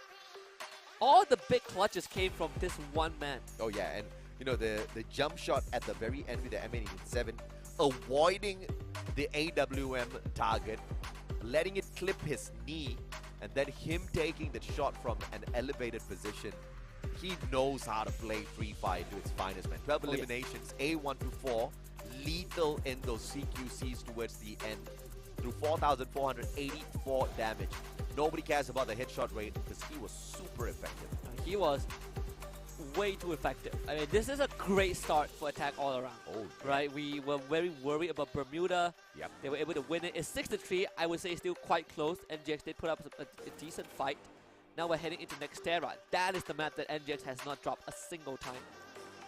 But again, it's Nigma Galaxy, and I'm worried because we've seen this before. We have. In fact, we've seen it twice, and we've seen it done once against Attack All Around themselves. And back then, it looked so one-sided. It did. It does. And if Attack All Around can overcome Nextera, then I think we're gonna have a decent series on our hands. Oh yeah. But if they don't, we might go back to the same, 50-50 scenario. No. I think Attack All Around has already broken the curse of the 50-50 based on maps. I think the way they switched things up against E-Arena was testament that they deserve this spot in the grand finals. And the way they were taking that fight up against Nigma Galaxy, the way they turned it around, even when resources and finances just weren't all that too great. That is phenomenal. And I would be genuinely disappointed if they were forced to drop the ball now. I would be very, very shocked if they end up, if it was a blowout on Nextera. Yeah. Right? I mean, I know NGX, they have not lost a single time on Nextera. 100% win rate, sure. But if they end up winning Nextera again and keep the 100% win rate, then we're going to have a long series ahead, but it's not going to be a fun one. Absolutely undefeated on Nextera thus far, and Enigma Galaxy is also one of the most concise teams in the competition. They have played the least number of maps. They have played 7 maps lesser than Attack All Around has thus far in the competition. Hasn't really been pushed the distance by all that too many. They have gone into game number 4 in their best of 5s. But that's only because they usually bait their opponents in with the first game. Now, this is where we truly see if or not Attack All Around has a one-up on Nigma Galaxy. If they walk away with the strongest map of Nigma Galaxy, if they walk away and they ruin that 100% record of Nigma Galaxy, one might say Attack All Around can be your champions, but dude, what is there to say that that's not another bait? I mean, I'm telling you that it's the war paint. The war paint didn't work yesterday, alright? Attack All Around tried it, didn't work out. So, without it, and by using the same comp at NGX, they have found a way to win. That was the secret. Learn from your opponents. Learn from your enemies. I think Attack All Around did that really well. You gotta keep up with the times. You gotta keep up with the meta. Suya just... It's not gonna hang at this current level, unfortunately. It's not as good as you think it is. Yeah. All things considered, we're gonna head to Nextera for game number 2. All eyes are on Attack All Around. Can they win NGX on this map? Attack All Around using up their full amount of pocket money. Enigma Galaxy pretty much doing the same towards the very end. It's an all-out buy, and I believe the resources towards the armor is what's going to be making the difference in this game, but neither one goes for it. What did they buy? Med kits, I believe. Not really? Has to be, right? Well, I know stock. Oh, Right? yeah, I saw an 8. Right there. Jump. Again, first one to be in the center. It's going to be the take first contact against almost everyone for NGX. Oh, a flank from Keroro. Lovely catch on the stop. Can they bring it back up? They sure can. NGX also sticking together, but Foki springs the trap. Duel getting a trade instantly. Keroro going into the Orion form. Stop. Brought back up. Knocked down again. As Jump. He's going to be down on the ground. Foki loses his life, but Attack All Around still kicking. What? As a few god shuts it down and NGX wins. Duel out of nowhere manages to get a double at the very final second. Nigma Galaxy were already down and out in that fight. How in the world did Duel even do that? We weren't looking at it from his perspective. I don't know what was the ideation there, but he clutched that one out of nowhere. Punga wasn't able to do too much that round. I think he was knocked down, unfortunately. But again, it was a pretty close pistol. We say that NGX are very, very good when it comes to Nextera. So would not a big surprise, but it's just a pistol. We saw Attack All Around win these rounds where they just don't have a weapon to work with. But in this case, it's going to be so much harder. Well, these Bisons will prove to be a big threat for Attack All Around, who literally have nothing. I mean, Poongod has armor, but that's pretty much it. This is where we have always seen the best side of Attack All Around. When they are outgunned, overpowered with the amount of resources on the opposite side, is where they slow the pace down, take out a couple of players, steal their guns, and work their way up to the top. Can they execute that play here once again? If they do, Nigma Galaxy would be potentially the biggest losers here, although they do have the first round to their side. Good grenade, and it does get a good tag. Poongod getting Fugod down. It's going to be a trade. Karoro loses his life as Stop rushes him. It's going to be a 1-for-1 so far. Not the worst. Can Poongod get the weapon? That is the important thing. If he can't get it, then NGX will still have an advantage. I say that, but Stop losing a big chunk of his life. Foki going in for the rush. The nade's going to be there by Dio, trying to suppress Foki in the corner. Caramel and Stop showing up as well. Foki in a 1 versus 3, not going to win. Jump at Poongod for the clutch as Foki gets taken out of the equation.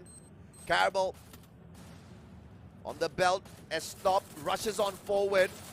He will find Jump, instant shutdown. Poongod really low, and the flank around from Caramel. The icing on the cake. Yeah, Attack All Around just does not have the weapons to fight this. So, them losing, not a big surprise. But now they're going to have better weapons to work with. 2-0, courtesy of Nigma Galaxy. Best map for sure, but it's getting pretty close, and I would say if Attack All Around had better guns in that round, it could have most definitely been to their side. And now 3 Bisons. Attack All Around's not wasting their resources just yet. One player still sticking to the pistol so that he can invest in the AWM next. Stop, very early engagement, sees the one and only Poongod run towards him, bites his bullets. Foki down on the ground. Attack All Around, losing 3 players from the get-go. Enigma Galaxy sweeping them up in next Terra. Uh-oh, it is happening. It is slowly happening. 3 rounds for NGX. They still cannot... I mean, Attack All Around still cannot crack the code on Xterra when it comes to dealing with NGX. I mean, this has been pretty overwhelming thus far. Enigma Galaxy not really having to try much, but Karoro, that save has resulted in him being able to afford the AWM now with armor as well. So smartly played by Attack All Around. Enigma Galaxy on the second floor is due. AWM in hand. Jump rushing up towards the top for that high ground advantage. Will be able to get away from those shots. Spots out Caramel. Great tags. Stop comes out as well to take the very aggressive attack. He backs away, pulls a 180. What a shot by Poongod out of nowhere. Backs up Jump. And that is so crucial to take up Stop and give Jump the space that he needs to heal up. Poongod is going to take over right now. Caramel in danger. Fugod as well, not doing too good. Poongod with a second, and he is starting to come online and rampage through NGX. Dew won't be able to get the snipe on the Jump, but no finisher just yet. And Dew will confirm it.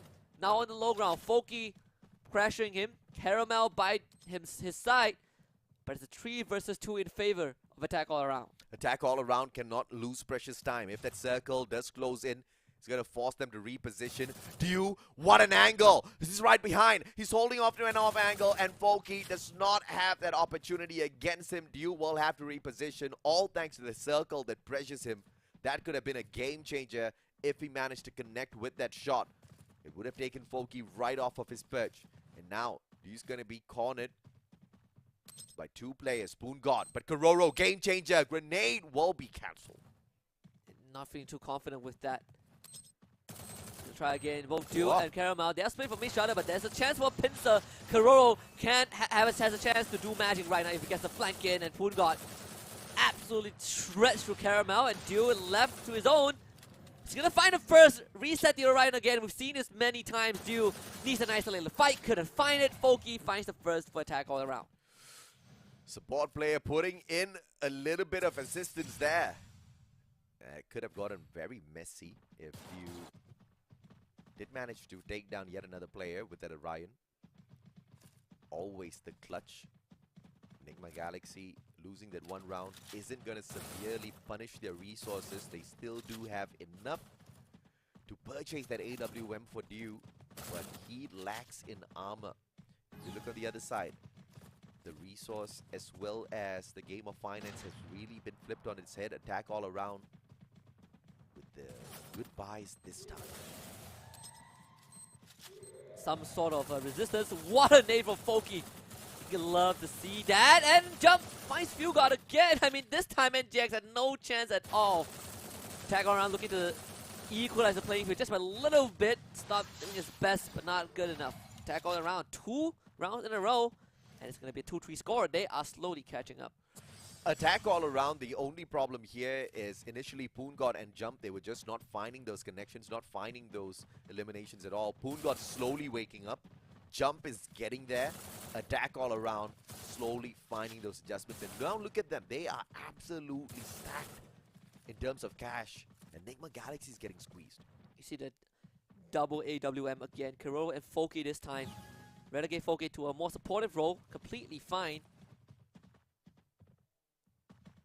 Fugard and Stop both taking the teleporter. Poongod is going to receive this hit instantly. Stop doesn't see it. Poongod ambushes him from behind. The timing could have been more worse for NGX. Poongod now up to the top. Caramel, grenade in hand. Timing's crazy. But Poongod doesn't take that opportunity just yet. Misses that opening. And positioning supremacy will allow Foki to circle on around. Fugard gets away with his life for the time being. Poongod aiming that grenade. Doesn't find the timing. Backs up his team member instead, and Foki finds Fugard with a CQC. Foki is running a Fugard with an AWM in hand. That is, this guy is a madman. He had the Bison, but he was like, oops, I forgot to switch it up. Kirura snipe on the Dew, and I think this round is done and dusted. Caramel, what do you have yeah. left in the tank? Attack all around, looking to stabilize and equalize the score. Double AWM, triple Bison set up on the side of Attack all around. And they say money can't buy you everything. In a game of Clash Squad, pretty much can get you everything. Caramel circling around, he's trying to figure out a miracle play for himself, but time is running out. It certainly is. I mean, Caramel, you gotta find 3 isolated fights. It's not like he's an Orion, right? So you can't regen health and buy time. He's gonna try, but Foki just puts one through his head. That's it. The score is even now, 3-3. It looks like things are gonna get as dicey as it was in Bermuda earlier on. Attack all around. Pulled one out of nowhere. And I think they might be able to do it yet again. Santa prepared the coal because they pulled out such sloppy plays. But the immediate correction against E-Arena made them Santa's favorites once again. Enigma Galaxy just stood by and watched all of that happen. But now, can they impress? Jump is going to get teased by the ice grenade, forced to reposition a tad bit. But that does not change the formation of the team at all. Stop in a great position. All he needs to do is just push up, but he needs to wait for backup. So he definitely does. Poongod getting rushed already. Deal a good snipe with the Kiroro. Poongod, what is this? Trying to just gonna ADS and switch in and out. Couldn't get Fugard down. And that is a big, big loss for Attack all around. Fugard slips away into the shadows. Kiroro's dead body on the ground. Can Stop, find that revenge answer. Is unfortunately no. I mean, Jump and Kiroro, Jump and Foki both get a good knock. Jump finishes off Stop, 3 versus 3. A labyrinth of glue wall right in front of the teams. Poongod is very patient. He has decent info to work with. Jump looking around the corner. Dew is going to be right there. There will be a cross. Jump not taking the chance at all. In fact, Dew try to shoot it from behind. Good glue wall. NGX tries to wrap around the corner, but Jump is going to rendezvous with the rest of his team. And they both peek out for a kill. Such coordination from Attack all around. And Jump didn't even pause to find that recovery. Doesn't patch himself up. He knows that his team members are already coming in for the flush, and he supports them with their very aggressive attack. Attack all around with the lead now in Nextera. Unbelievable stuff. at the grand finals of the Clash Squad C Cup. Yeah, I mean, attack all around. If anything, this is sort of the Cinderella run we're looking at for AAA. It's a fairy tale, right? They got crushed by NGX yesterday, and now they come back and do this. And look at this. There's a 1-1-2 split. Classic. They're about to take on NGX head on. Attack all around. Attacking from all around. This is that OG setup that we have been looking out for all day long. Didn't have the pleasure of watching it in execution. Caramel's going to get spotted out. Poon God's positioning is going to be crucial here. He is going to be backed up as well. Stop on the opposite end. Getting tagged up a tad bit. Poon God quickly repositions, catches up with the rest of his team members, and Fugod forces them away and prevents a flank from the left. And this is going to funnel all of the players from the side of attack all around towards the right-hand side of the map, with just one guy being a little bit annoying. It's going to be Jump down in the middle, spotted out by Stop as well. Stop swings around. Bison does not find a connection just yet, Askey. And that's going to give attack all around, again, more space to work with, right? You're taking control of the entire compound. Stop is desperately trying to find any sort of info. He's going to spot one of them. It's just a minor attack though. Kororo taking some damage. Not that it matters. NGX, they need to hang on to some sort of control, but surrendering the ground floor means that attack all around can do whatever they want. Surrendering the ground floor also means that Enigma Galaxy is going to be pressured when that circle starts moving. They foresee that. They start heading out from the right-hand side a little bit early, but the flurry of glue walls will trap them inside, forcing them to back away. Circle moves towards the left. Advantage to Enigma Galaxy all of a sudden. And NGX, where's the resistance? Like, what are they going to do? They're still hanging on to the second floor.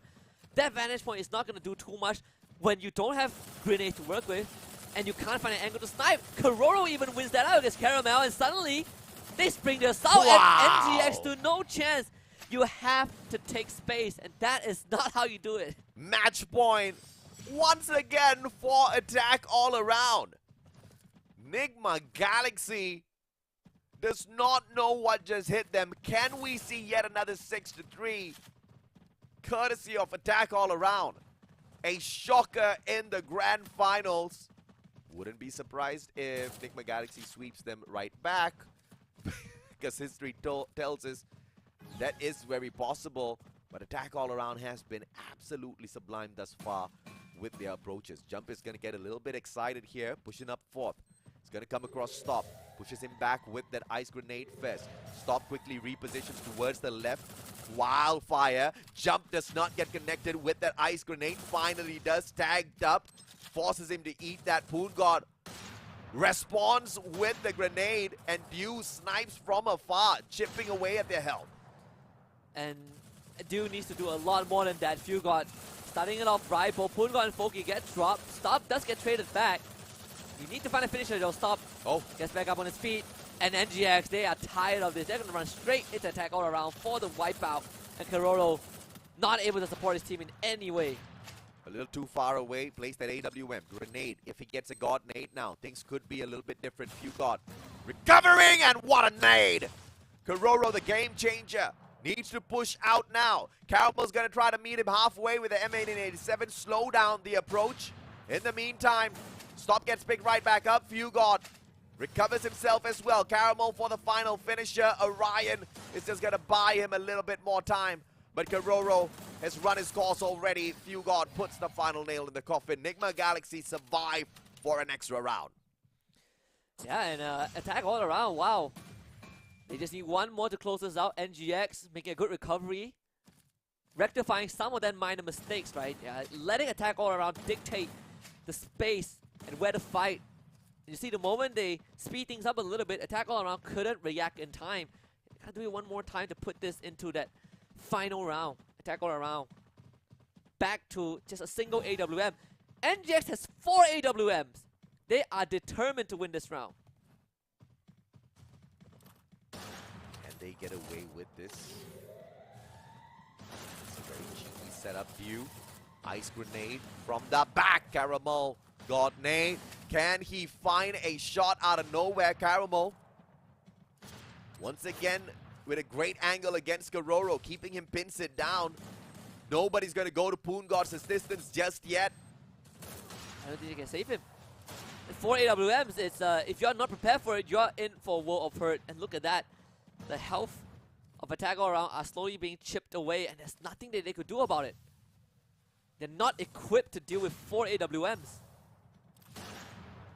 Enigma Galaxy just needs to force their way through. Brute Force is the only solution now. It's Attack All Around barricades themselves. They do have the numbers disadvantage. Stop with a great reposition to keep himself alive. In the meantime, Jump just being hurt by Caramel. Duel finds Jump out of nowhere from that high ground. Fuel God, finisher perhaps, finds Smokey as well, puts him down on the ground. It's now Kororo in a 1v4. If you are Attack All Around, you cannot play slow. AWM will win in these long fights because you're going to run out of utilities, right? When there are 4 of them, you have to be the one that is dictating how the fight starts, and then you gotta be able to overwhelm NGX, play on the weak side of the AWM. That's what they were not able to do. But Attack All Around, they're gonna do the same. 4 AWMs for them is about sniped right now. Everybody has got the cash to buy whatever they want. 18 glue walls on each side, 4 grenades on each side. Everything's maxed out. Caramel engages first. Shots will not connect as Fugard and Stop push on in for a very early flank around that left-hand side. You gonna be backing them up from the back. It's gonna be Foki and Jump getting tagged up initially. Enigma Galaxy with the advantage now. But if they mess up their positioning, Attack All Around could very easily take over. And that's gonna be thanks to Kororo, who has positioned himself really well so far. This, I believe, was the map that Enigma Galaxy did win. At least this area. Caramel on the low ground. Jump again. Dew is the one that needs to be taken out. That is the important target.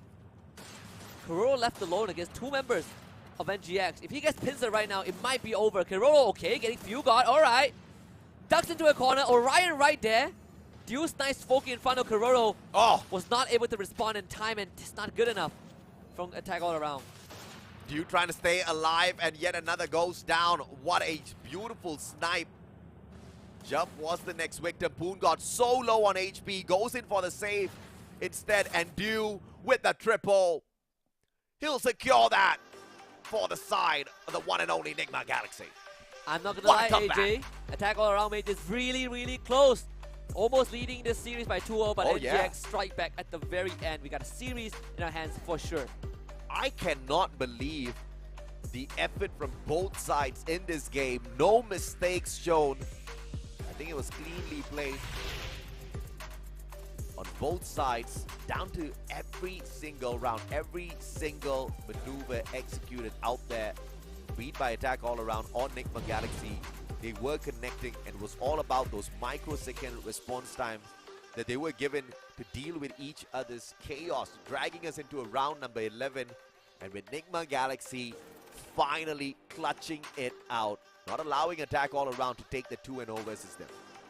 And that, I think, is going to put NGX at ease. But if you're Attack All Around, you know that there's a good chance you can beat Enigma Galaxy, right? Like, you know, you beaten them on Bermuda, and that wasn't them messing around. They were definitely putting in the 100%. And you know that you brought them very damn close to winning on Nextera.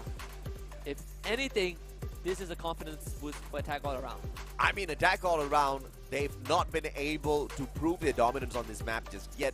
Enigma Galaxy has been the absolute opposite. They've shown that they have unshakable prowess on Nextera. But that seems to have shooken just a tad bit here by the team of Attack All Around. They almost took it away, but Enigma Galaxy finally waking it up, kind of holding them down to that match point. Yeah. And at the very end, managing the clutch. I'm not gonna lie, I mean, NGX putting out the 4 AWMs, really winning them the entire thing. Yeah. Attack All Around, again, not prepared for the 4 AWMs. Enigma Galaxy with a bit of creativity and force buy, so to put them in the spot.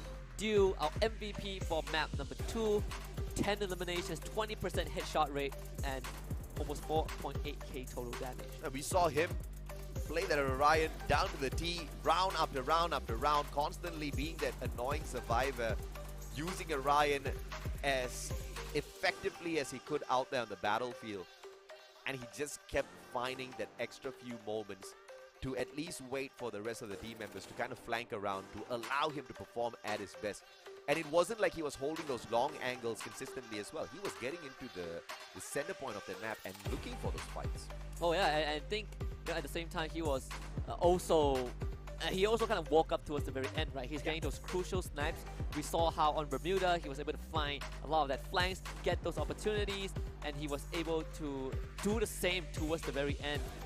But whoever made the call of, guys, we need to win this round, let's buy AWPs all the way, AWM all the way, that is a genius.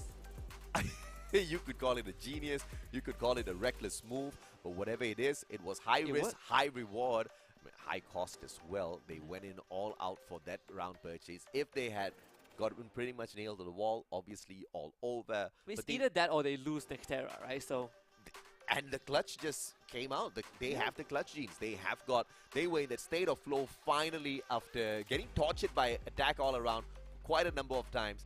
Finally, they kind of regained their composure just a little bit. Not really rushing towards the middle part of the map. This time, allowing attack all around to just show off a little bit, because I think the aggression kind of caught them off guard.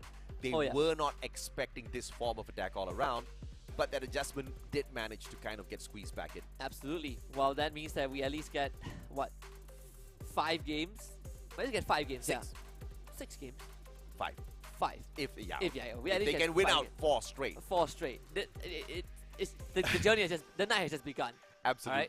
Right? We have so much more games to come. Going back to Bermuda again for the third one. I'll be shocked if this is a flat out, 6-1 or 6-2 in this matchup after what we've seen, both sides capable of. I think the first game didn't really get dragged out as much as Nextera did, but it really shows us that the attack all around we saw yesterday is not the team that's playing out there today. They were that team for a good first half, right? Then they came online towards the end, and now I think they're fully awake. Took them a while, but they're giving NGX the fight that they couldn't put up yesterday, right? We had a 6-5 game 1. Oh no, 6-3 game 1, 6-5 game 2. Correct. Like you say, right? I share your sentiment. It would be a shock if we go down to 6-1, 6-0s, 6-2s. I wouldn't put it past them though, because I really don't know if anyone's pulling a fake here. Who pulls fakes on grand finals, man? I mean, I want to believe that this is just all out, teams just putting out everything that they can in order to grab the victory. No cheese strats whatsoever to catch their opponents off guard. Doesn't seem to be the case, and it's been pretty much equal thus far. I mean, I would definitely want to see how attack all around proceeds from this, right? At least they're getting their supplements, they're getting their food in. Yeah. As well as chewing gum, whatever floats their boat and keeps them focused, but boys gotta eat. It's past dinner time, and if anything, if they win this one, they can have an even better meal. Gonna bear with it for just a little while longer. Back to Bermuda we go. NGX, they lost 3-6 the first game. Yesterday they lost 0-6. So some minor improvements for game 1, but this is where NGX really starts to come online. Or do we just see attack all around, just take this all the way? We will find out as we head back into Bermuda in this grand finals for the second time in the series. Score at the moment, 1-all. Winner moves forward just a single step, but in this best of 7, anything can happen. Back to the pistol rounds for sure. I mean, for attack all around, they have shown a lot of the cards that we didn't see yesterday, and the adaptation has been perfect. Yeah. But can they do it consistently, right? The inconsistency was what I brought up earlier on. If they kind of play like a coin flip, then NGX, I think, will have a better chance of winning the whole thing. So attack all around needs to keep that consistency, that performance that they've shown us to even have a chance to beat NGX. I'm so curious how this game is going to go, man. Were they already at full effort? Or was that half-baked? Do we get a proper matchup now? It's all going to be pretty much answered in this one game. No more room for fakes. You don't get the opportunity to get cheeky. If you got, and I get some information, quickly backs away. Poki's not going to show up, just across the map just yet. Great positioning, but the circle's going to force him out though. Fugod needs to maintain that position. And he gets into a very sticky corner as well. Fugod really taking a big risk with that maneuver. Roro going in, 1v1, wins that one against Stop. Attack all around, having a great start. Foki now is going to be there as well. Attack all around, sticking together like a platoon. GX is going to be planned. Fugod is going to be outside, having a flank alongside Caramel. The nade is going to be there as well, but Dew is under immense pressure and he needs help.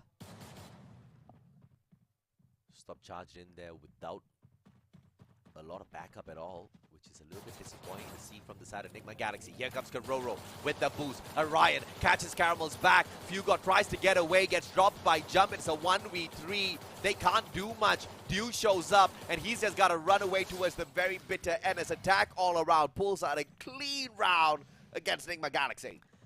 Absolute clinic from Attack all around. What a pistol. I mean, the fact that Karoro is running straight into Enigma Galaxy's member and winning that fight is straight up insane. 3 mini Uzis. 4 mini Uzis for NGX. What is this? Goodness. What happened to the Bisons? Let's go, man. Enigma Galaxy losing out, but they are going in here with a force buy of the mini Uzi. If they get this, it's going to be hilarious. Enigma Galaxy on an eco. I mean, that one mini Uzi more than Attack all around, so there's a chance they win this. Jump has just gotten rid of one of them. Poon God finds a second. Oh my. Caramel is going to get dropped very soon. Only 40 health to work with. There it is. The difference in this equation is armor versus no armor. Dew, final player, 1v4. No miracle for you, sir. 2-0, attack all around, stomping the field of dominance. And Enigma Galaxy's force buy does not work out. I mean, NGX tried to pull the we're gonna surprise you with weapons, Uh-oh. and it didn't work out this time. And now, Attack all around's got to stick with their purchase of the mini Uzi to go up against Dew's AWM and Fugod's Charge Buster. This is an interesting turn of events. They still forced 2 mini Uzis on the side of NGX, Caramel and Stop. Still no armor, not much armor on the side of Enigma Galaxy, so advantage to Attack all around. Rate of Fire is going to keep them sustained in a long battle. Poon God, can he find one? Does exactly that. Fugod instantly put down on the ground. Yeah, Jump already found the first one. Caramel, no help to Oh work my. with, and it is going to overwhelm him. Swarm from all angles. He drops, Stop is going to be there. Runs one full circle. Dew does shoot Jump in the back, and Stop is going to take advantage of that to get the first knock. The finish is going to be there, but unfortunately not enough. And Dew left wondering what just happened as Karoro has already found him. And the mini Uzi against AWM. He pulls out the pistols right there. Dew gonna slowly get run down. The blue wall drops, and Attack all around will find that third. A trade Very for quick trade. Foki takes down Dew, Dew takes down Foki, but of course, Dew on the losing side because none of the rest of the team members are alive and kicking. Attack all around with a very clean approach at Bermuda thus far. And NGX, yes, doing mad work, honestly. Well, not NGX, Attack all around doing mad work. So what's going to be the plan for NGX right now? All of them have armor, and this time, 2 Charge Busters, a mini Uzi, and an AWM. Weapons are slightly getting better, that's for sure. Oh yeah, Attack all around now has got enough cash to purchase a gun on top of that mini Uzi. Not really have to force a pretty ridiculous round with a gun with a high rate of fire but very low damage output. Great boost. Jump. Gets into a better position instantly, but Dew's position can quickly undo him. Oh yeah. Oh, he sees Dew for sure. Oh. And Dew has no Does Dew idea. see him? Jump. This ambush. Absolutely huge, but Dew is going to go into the Orion form, barricades himself with the glue wall. It's time to start calling for backup. Jump. If he gets Dew out of the way, this is going to be a big round for Attack all around. You can see Fugod, he's already there trying to provide support. Karoro, what a shot! Fugod drops without being able to do anything, and Attack all around. They're going to continue to launch an assault. As Fugod is going to stand back up. Foki is going to be in the mix. Stop, gets dropped. Fugod, Dew, they all go down. Attack all around, just doing this too clean. Attack all around, stomping down Nigma Galaxy. 4-0 on Bermuda. Unheard of. And now we see exactly who had an ace up their sleeves all along. Attack all around, so clean with the execution this time around. And now a double snipe setup from the side of Karoro. Foki bringing in an AWM as well. Jump with the charge buster. This just seems to be the dream setup for Attack all around to secure this match. Oh yeah, and look at that. They're gonna run straight into one another. The GX, they've had enough. 4 rounds in, no eliminations at all from anybody on the side of Nigma. We were very close of seeing just a clean slate where the enemy team, where one team has no eliminations before. We'll see if that's going to be the case. Hugon already down. Jump! He is running them now with mini Uzis. Who needs AWMs or Bisons when the mini Uzi does it? 3 dead. Duel. Alright, the first one onto Foki. It doesn't matter. Jump. I guess the mini Uzi is the new thing. And dude, when Jump wakes up, Attack all around is not gonna go down, because we all know what Boon God's capable of. We all know how Karoro's one of the best snipers out there. We all know the backup from Foki, and even when you send Foki out onto the front lines of battle, he's gonna deliver for Attack all around. Jump was that game changer. Jump, it has awakened Enigma Galaxy. Can't find a way to put him back to sleep. Oh, absolutely not. And I mean, 5-0, Attack all around did not lose a single member across these 5 rounds. Double AWM, Karoro and Foki playing behind. 4 charge busters. 3 charge busters for NGX. Bidu is going to be on the AWM as always. In this close range fight, charge buster, you can outgun the mini Uzi if you land a shot. Boon God already making it a bit tough with that one. Ooh, Caramel. Does he get picked right back up? He does have a little bit of support. Stop! CQC! Badu does manage to trade out Foki right after Stop gets dropped. It's going to be Fugod in a 1v4 to save the world, to save Nigma Galaxy. Can he hold it back? Jump with a mini Uzi. Says no, sir. 0 kills for NGX in a 6-0 wipeout. Of all the things, of all the scenarios that happen, this is the unthinkable one. But in a best of 7, it ain't over till it's really over. Enigma Galaxy they have to bite the bullet. They have to just bide their time for the moment as they try to find their way back through Nexterra, through their best map in the game right after this. In a best of 7, it could go down to a 4-3. So even if Attack all around wins the next, nothing's there to stop Nigma Galaxy from making a strong comeback. Even on the best map, they got pushed to all 11 rounds. They just came off a 6-5 victory and they got crushed 0-6 with 0 kills. That is a big, big shift. I mean, whatever Attack all around did in that round, they definitely have done. They have outclassed NGX. Oh, they did so much right. And first of all, changing the pace of game. Jump waking up is not just, you know, miraculously him finally getting his shots. It's just changing the pace of battle a little bit. That Awaken Unlock, clearly the game changer for him instead of the Tatsuya, which just kept getting him in sticky situations round after round. But this was just a total wipeout. Attack all around, everybody on form. But on the flip side, Nigma Galaxy, nobody had a single elimination. Nobody had any response whatsoever. And Attack all around for a majority of those rounds were just running mini Uzis. Yeah, and you know, to give a bad perspective, everyone on NGX had a 0-6-0 stat.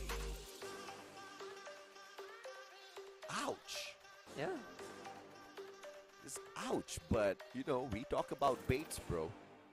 We talk about baits, and Galaxy, I has feel like thrown out many a baits in the past, and this just seems to be the most sneakiest bait of them. I don't think you want to bait when you just came off 6-5. Okay, Dude, you don't know, man. In a best of 7, like I said, attack all around can win another, and they can still lose the series. But you gotta respect the headshot rate out of this monster. Jump with the 67%. He got the jump all right. Such a concise match with 2,605 damage, but 9 eliminations in total. We say that NGX, you know, kind of outclassed attack all around yesterday, but for map 3 at least, for game 3, it was attack all around, just winning on all fronts. They were winning on first blood, they were winning on all 1v1s, they were winning on rotations, they were winning on everything. What? I'm not buying this. I am not buying this. Not a single elimination, Husky. Yeah, no, zero, nada. Not buying it. Nope. Nuh-uh. We'll wait for game 5. Bermuda again. Maybe we'll get a better idea. I think we are pretty much geared up for a hell of a ride in this best of 7. 100%. Thailand's putting on a show. Oh yes, they definitely are. I mean, it's a Thai finals, right? Yep. Just fact that it's always going to be a close one. Or maybe they just want to make it look like a close one so that they can intimidate all of the other regions even further. I mean, it's Clash Squad, okay? It's Don't look down upon Clash Squad. No, I'm not looking down tough, upon okay? I'm just saying you don't play Clash Squad for FFWS, right? The engagements make a huge difference, man. And I mean, clearly, you know, we've seen some ups, we've seen some downs, and, you know, a lot of those engagements can be a clear indicator as to what we can expect from them in the near future. That is true, but I still feel like if you want to intimidate someone, this isn't the best platform, alright? Right, we have a single elimination qualifiers, and then we have an expected Thai finals. There's nothing much that we can brag about. We can't go out to, you know, to other regions and be like, hey, we want Clash Squad, respect us. They're gonna laugh at us because you don't play Clash Squad and Battle Royale. I am of the opposite opinion. I think this is just the all-out Thailand flex on the other regions to show that look at what sort of quality we bring to the table. Not only are we the only surviving region in Clash Squad, our teams are the only ones that can pose a proper challenge to ourselves. Like nobody else can push us this far except if we ourselves get it done. The literal definition of your true enemy is yourself. Only I can beat myself. And your true motivator is yourself as well in this particular case for Thailand. Thailand can run their own World Series, okay? They're good enough. They sure as hell are. And it'll just be as equally as entertaining because of all of the talent that we have within just this one region. Once again, this is the Grand Finals. Nigma Galaxy taking on Attack All Around. Game number 4, baby. As we hop on right back into Nextera. The onus now is upon the team who made it through the Grand Finals first. One and only Nigma Galaxy. This is the 9th game for Attack All Around. Yes. Yeah, it's a taxing one.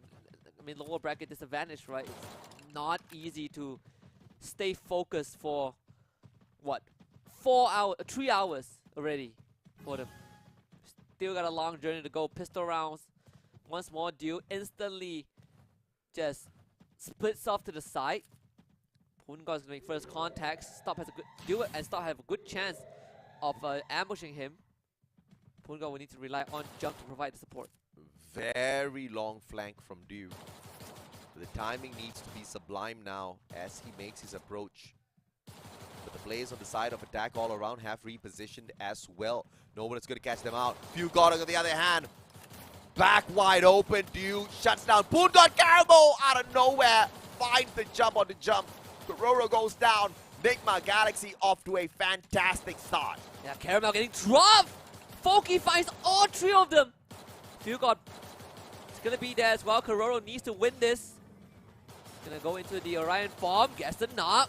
Gets the reset. Siphoning back some health. Gotta break the link. And Nigma Galaxy does it just in the nick of time. That was way too close, man. Every single player from the side of Nigma Galaxy managing to find a good frag in this opening round at Nextera. Can they do the same? Can they embarrass attack all around just to break that spirit just a tad bit? Or are we gonna see attack all around just snowball through this competition by picking up yet another victory here? It's a little too early to tell, even up to that 4th round. Double revolvers all the way. Run straight into each other again. Kororo. Nade in hand. Gonna let it rip. No, hold on to it. Kororo. Wow!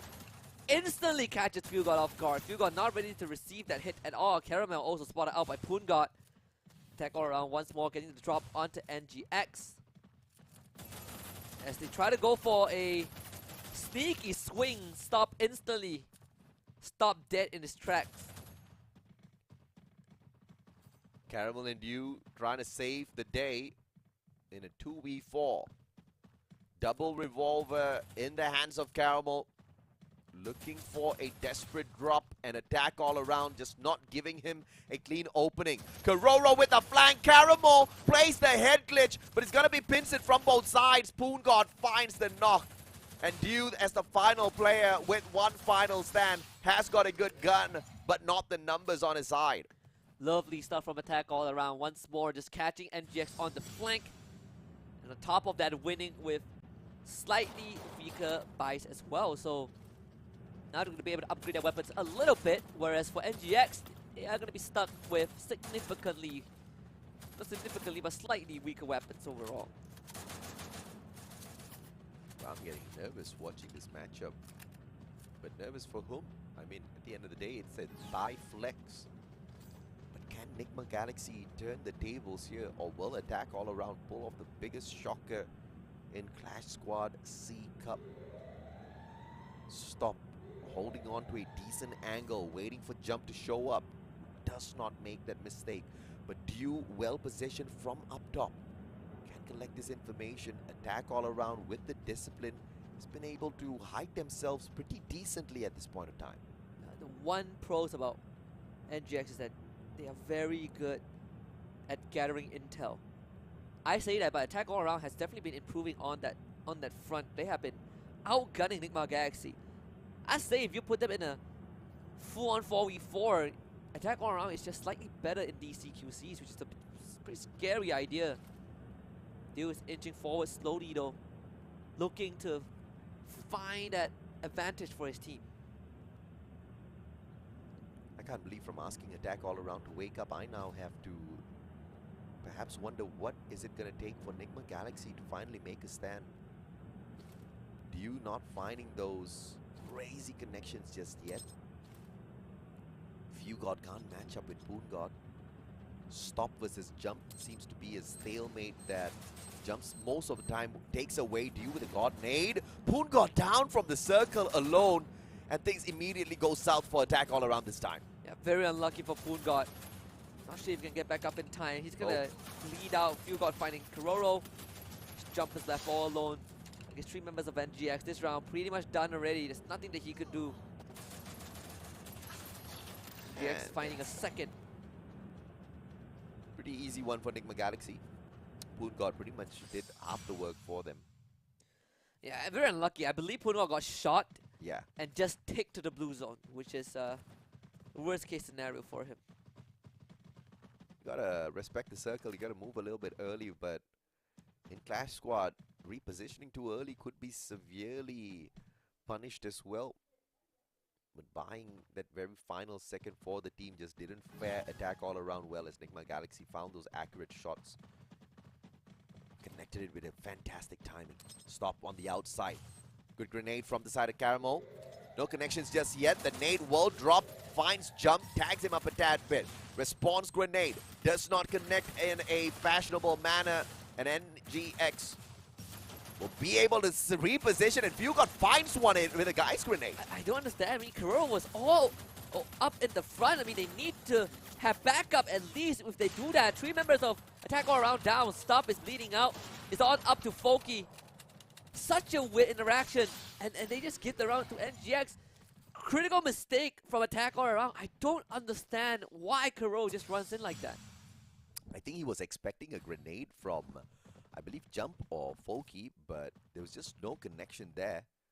Enigma Galaxy used a very awkward opening to just find some sloppy shots between. Surprisingly, they connected, and now they're 3-1 up. See if they can continue to push this, as they have always been able to convert on Nextera. This is just a free opportunity handed on a silver platter by Attack All Around. Oh, absolutely. Now that's going to cripple their money a little bit. Looking for Attack All Around.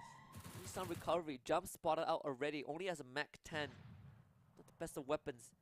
Kuro firing off his first shot, doesn't find anything.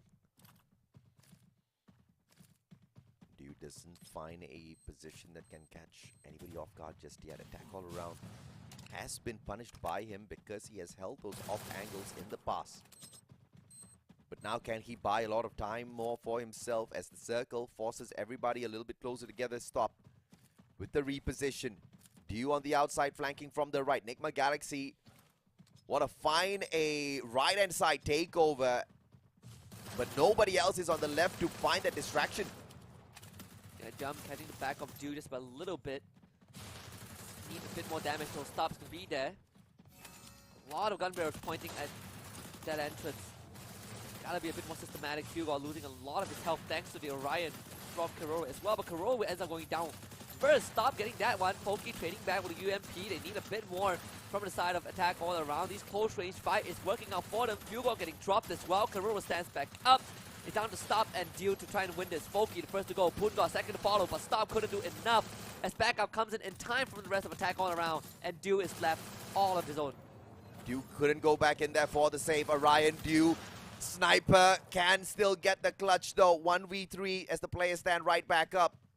They're trying to recover.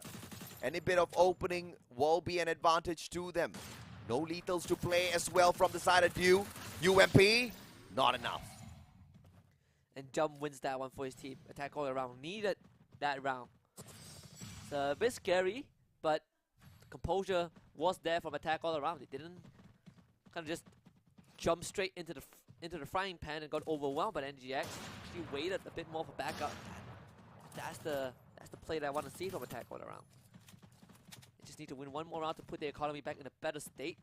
Double charge buster and then UMP from NGX, and they also have an AWM for Dew. We haven't seen the big game changes out of those character skills for the past few rounds. All out just mechanical plays. Jump, trades a good grenade. Dew avoids it with the Orion. Very decent play. A good glue wall will block out those shots as Spoon God eliminates Stop from this round. That's going to be a clear opener now for Attack All Around to get a little bit more aggressive. Dew will have to back away, get tagged up as well, and put on the ground. What a shot. An execution by Jump. Yeah, and that was the last of his glue wall as well, so he knew that he's going to be dead. And this is going to be a quick work for Attack All Around. Again, we're back in the even state. It's 3-3.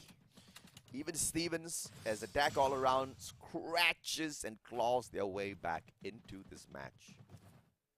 A 3-1 is not the way we expected it to go. Especially not in favor of Attack All Around, that's for sure. Oh, yeah. And Enigma Galaxy might have just gotten caught with their pants down here this time around.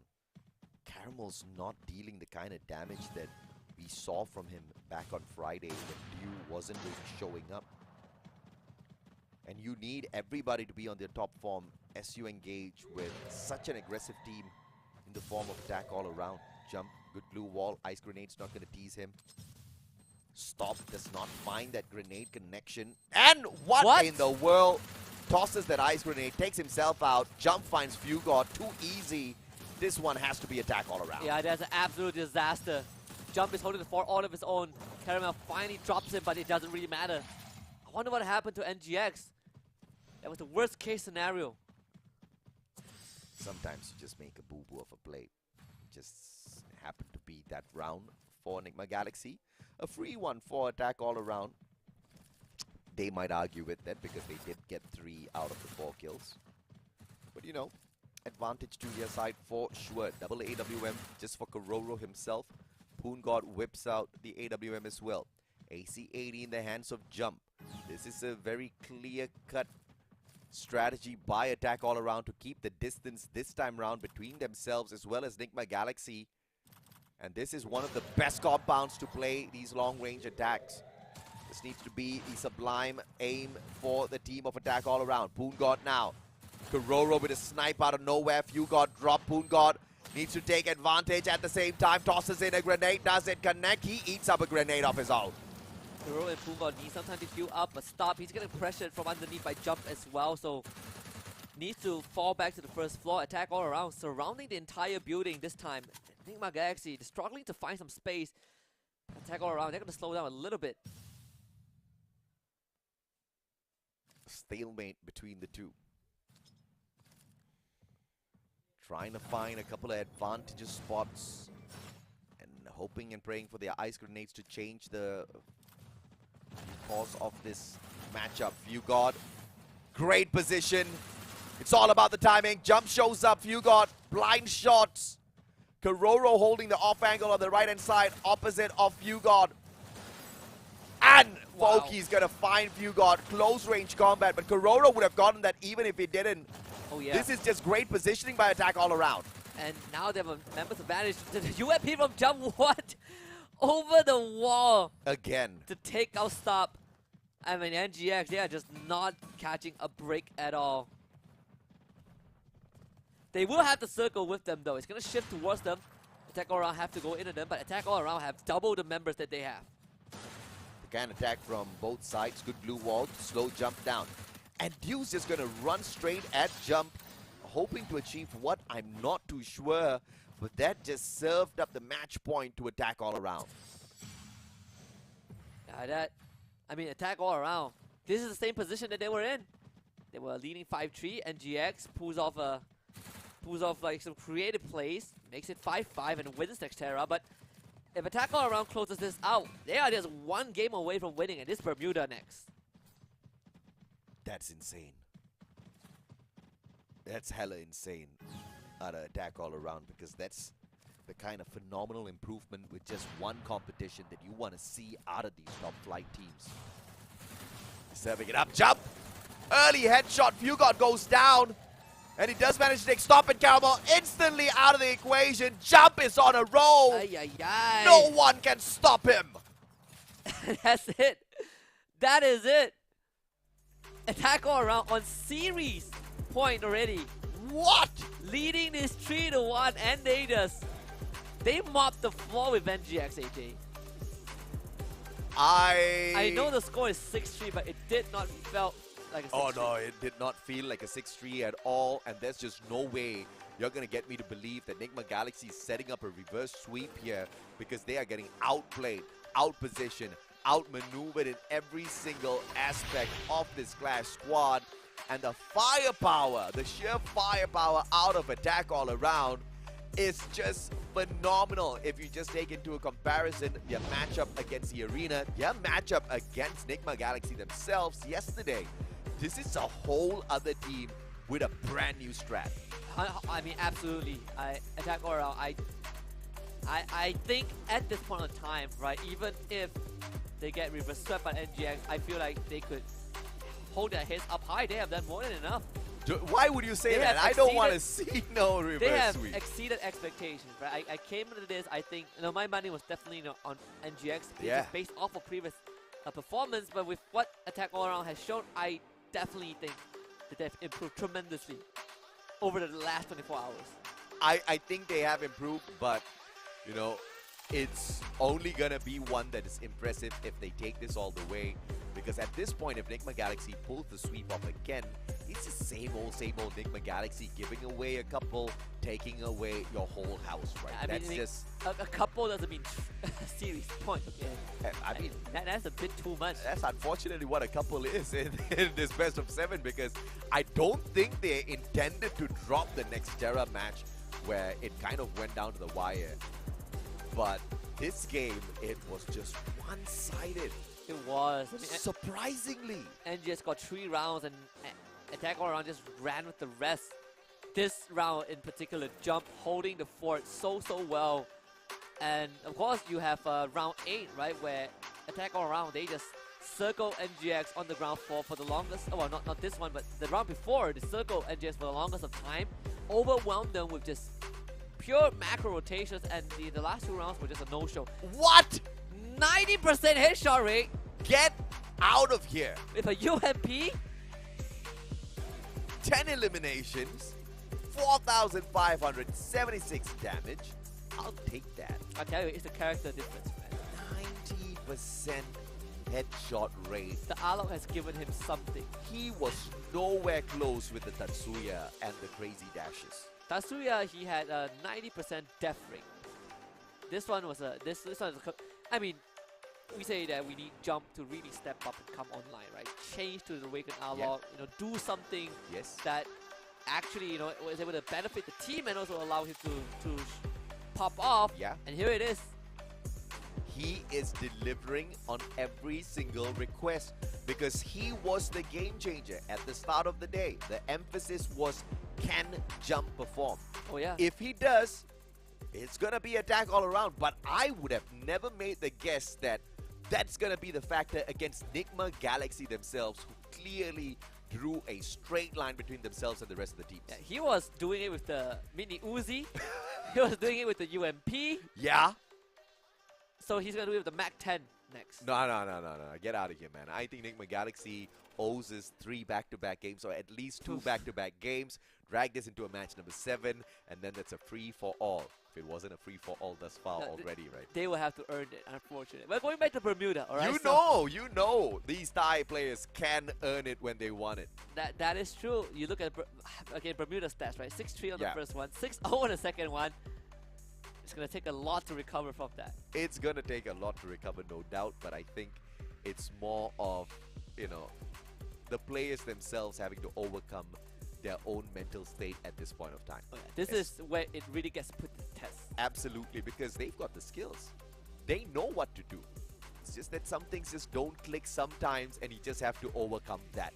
And this is what the grand finals was set to a best of 7 for, to allow a top team like them to make a couple of mistakes and find that great recovery. And both teams have played at the highest level, right? They have. understand the pressure a lot. Yeah. I mean, Attack All Around didn't win Sentosa by a mile. They won by 3 points, and I'm pretty sure that also came down to the wire. Yeah. NGX, they were on the opposite end of the aisle. They had a good chance of winning Bangkok, and they just bombed out in the last round. So Don't talk about that one, man. that it was was also so hard. painful. It was on different spectrums, but Yeah. the idea is the same, right? The only beautiful part about that was another Thai team picked it up.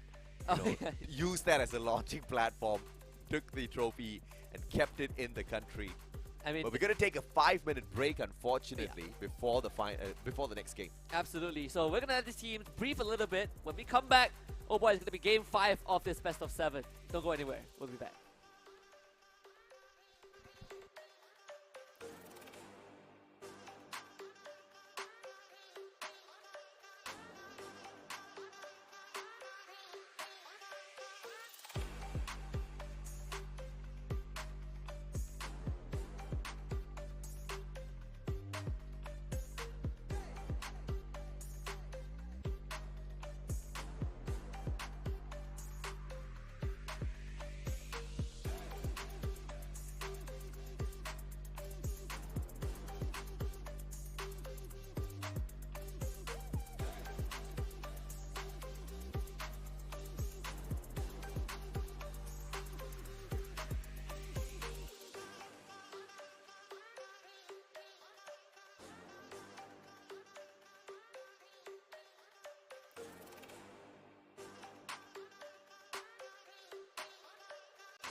Welcome back, survivors. This is the Clash Squad C Cup brought to you by Garena Free Fire. You're with the boys, Mustachio as well as Husky, your casters for the day.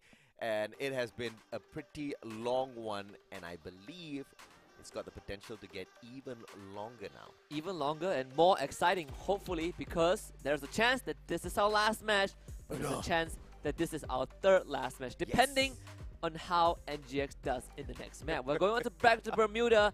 They have lost both Bermuda maps so far. The first one, acceptable, 3-6. The second one, absolute wipeout, 0-6, 0 kills. So they gotta buckle up. Hopefully the short break has given them enough time to reassess and kind of work on what was lacking. Unexpected stuff, man. And I think it was same old from Nigma Galaxy.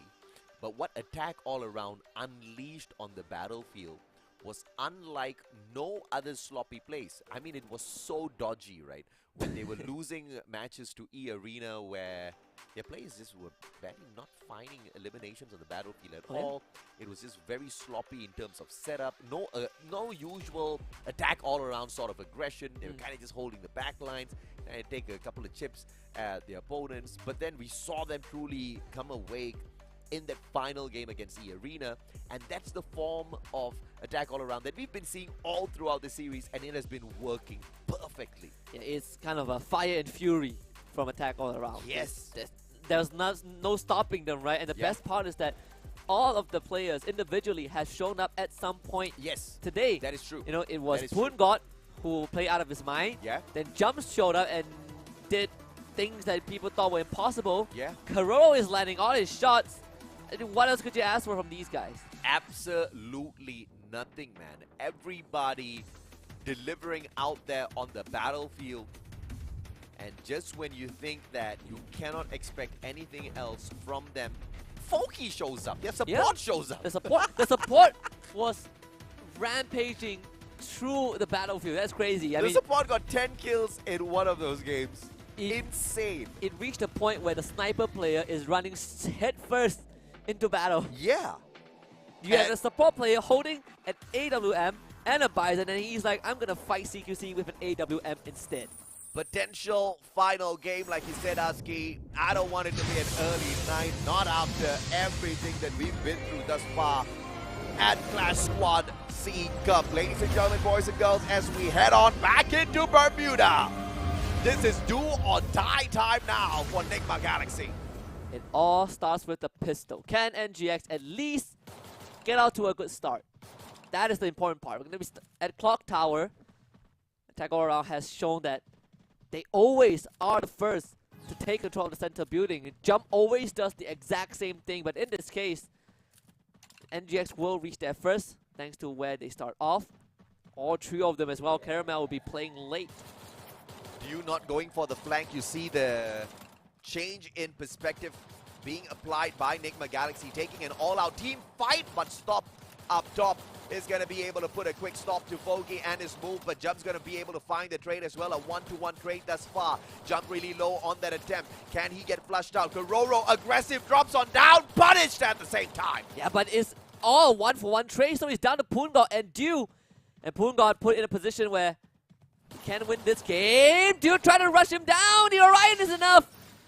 Right at the end, the movement from Dew, making the right call to win the pistol. Orion saves the day yet again. Pops it out at the right time, and the skill was more than enough to draw out the final breath from his opponent. Nigma Galaxy, they walk away with the first round. That's way too close for comfort, and these pistol rounds could really go either way. And you can see the investment from Attack All Around. They've got the double revolvers. They're aiming for the heads. Yeah, and Dew, he's going to buy an SMG straight up. He has had enough of playing from long range. He's going to take it to the faces of Attack All Around. Three of them, three of NGX players from the side. Jump is going to get pincered right now. Can he hold on? It's not going to be an easy feat, but Jump escapes, in fact. Fugod drops Karoro though, so it's still a good one for NGX to kick it off. Karoro finished off. Foki dropped as well. Jump has no health to help. And Nigma Galaxy looking to win their second in a row. Yeah, somebody has switched the gears, and they are called Nigma Galaxy. When you've got your sniper pretty much investing in the SMG to run at you, yeah, You can tell that Nigma Galaxy wants to play hardball. Attack all around with Poon God. Yes, he's a clutch god, but with a 1v4 against a very determined Nigma Galaxy, this is just not gonna go their way. Super stop by the one and only Stop. Very, very quick start from NGX. Seems like Attack All Around have no answer so far. Nigma Galaxy continuing to do the same thing, and Attack All Around, they're gonna just force it, right? Responding in kind. Of course, the armor is not going to look as good for Attack All Around as they are for NGX, but Attack All Around, they're going to sacrifice glue walls just to make sure they have armor. Attack All Around, they realize the economy gameplay of Clash Squad. Even if they force their way through these rounds, by round 3 or 4, even with losses being tanked, they will still have enough of that money to really buy their way through some decent rounds. They will have lesser utilities though. They will. But the grenades haven't really been a game changer all that too much. The glue wall is the important thing. Poon God, Foki, and Jump have already used all of their glue walls. That could be a problem down the road, but I guess it doesn't matter, right? Kororo and Jump, they are just running down NGX. Attack all around with the force buy, and that is the super solution for Nigma Galaxy. And the initial aggression, Caramel really low on that HP, and Jump's gonna get an easy one off of him as Attack all around pull back a very decent round when they were not supposed to.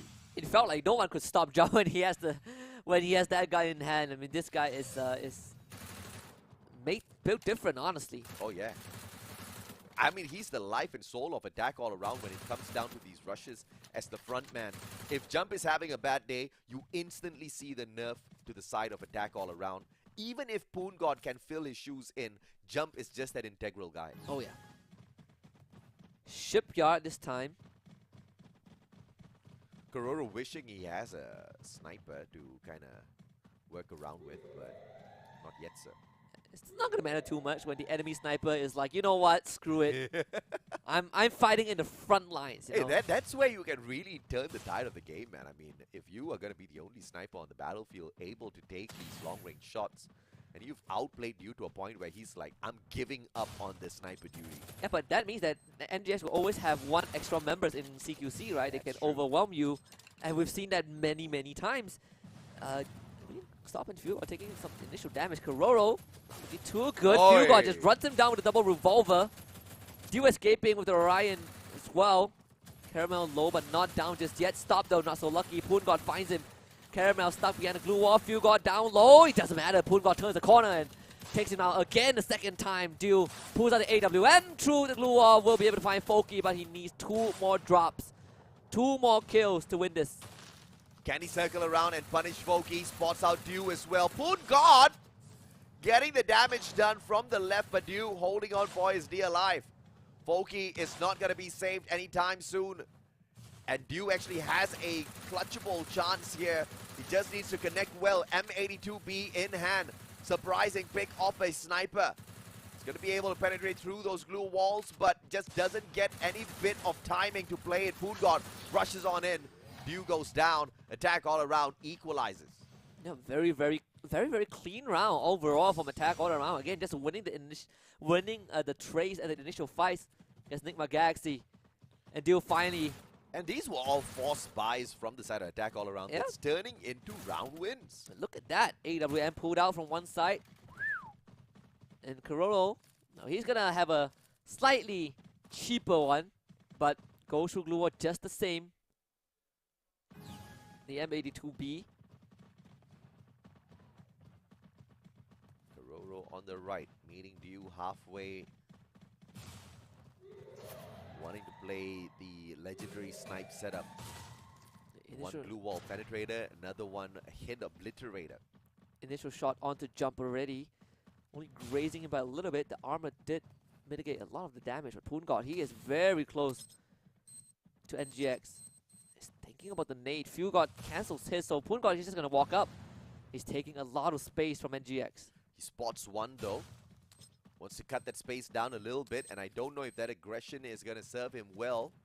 Poon God just forces out the utilities and will retreat for a good defense. Now, Fuel God right up on top. Poon God, Punisher maybe, sir. Shows up in the nick of time. Ice Grenade does not connect with anyone. Stop! is forced back and Jump finds the drop. Fugod flicks around. Poongod survives the encounter. Caramel shows up. 1v2. Bait and switch. Poongod goes down. They just get overwhelmed. I mean, attack all around. They were waiting for that moment and they just bulldozed through NGX. My. NGX stood no chance. I mean, at the very start, both two members of NGX, they were stuck in such a weird spot. You see that glue wall that is penetrating through that doorway. They were hiding behind it because Poongod was pressuring them from behind. But that was exactly where Attack All Around wanted NGX to be in. It allows them a clear line of sight when they enter the building from the window itself. I feel like NGX are playing into Attack All Around's hands right now. Enigma Galaxy can't believe what's happening, but question is, how do they turn things around? Dew, game changer, left-hand side flank, meets Kororo, down on the right-hand side of your screen. Stop with a very aggressive push on fourth already, will be forced back. He gets tagged by Jump. Jump getting aggressive now, gets tagged up. Can he survive? This is going to be crucial. Ice grenade and Caramel finds the God nade from the back. It's going to be Kororo. Good connection onto Fugod. No finisher just yet. Yeah, they committed all those utilities just to get rid of Jump, but it's very necessary. The Jump has causing them so much problems. This guy has 7 kills. It definitely is a big threat. Poongod is running at NGX point blank with a sniper rifle. Once again, it's a little bit of a stalemate as they try to reposition. Kororo! Oh God my. nade out of nowhere. What was that nade? Poongod finisher, 3v3. Numbers all equal now.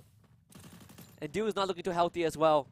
Needs some time to heal back up. Foki's not going to give him the time to do so. Good support from Dew from behind. But Poongod will take down Stop. As Foki gets dropped, Stop stands back up very quickly. And it's down to Kororo all on his own to try and win this. What a smart glue wall erected by Stop to stop Kororo approaching.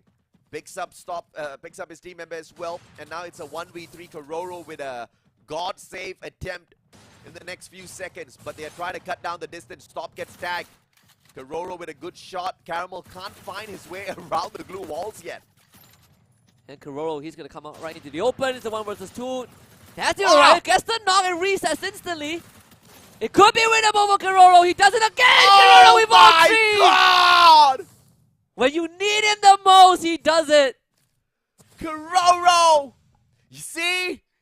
That is the moment where you depend on your sniper. That is the moment where you depend on your Ryan.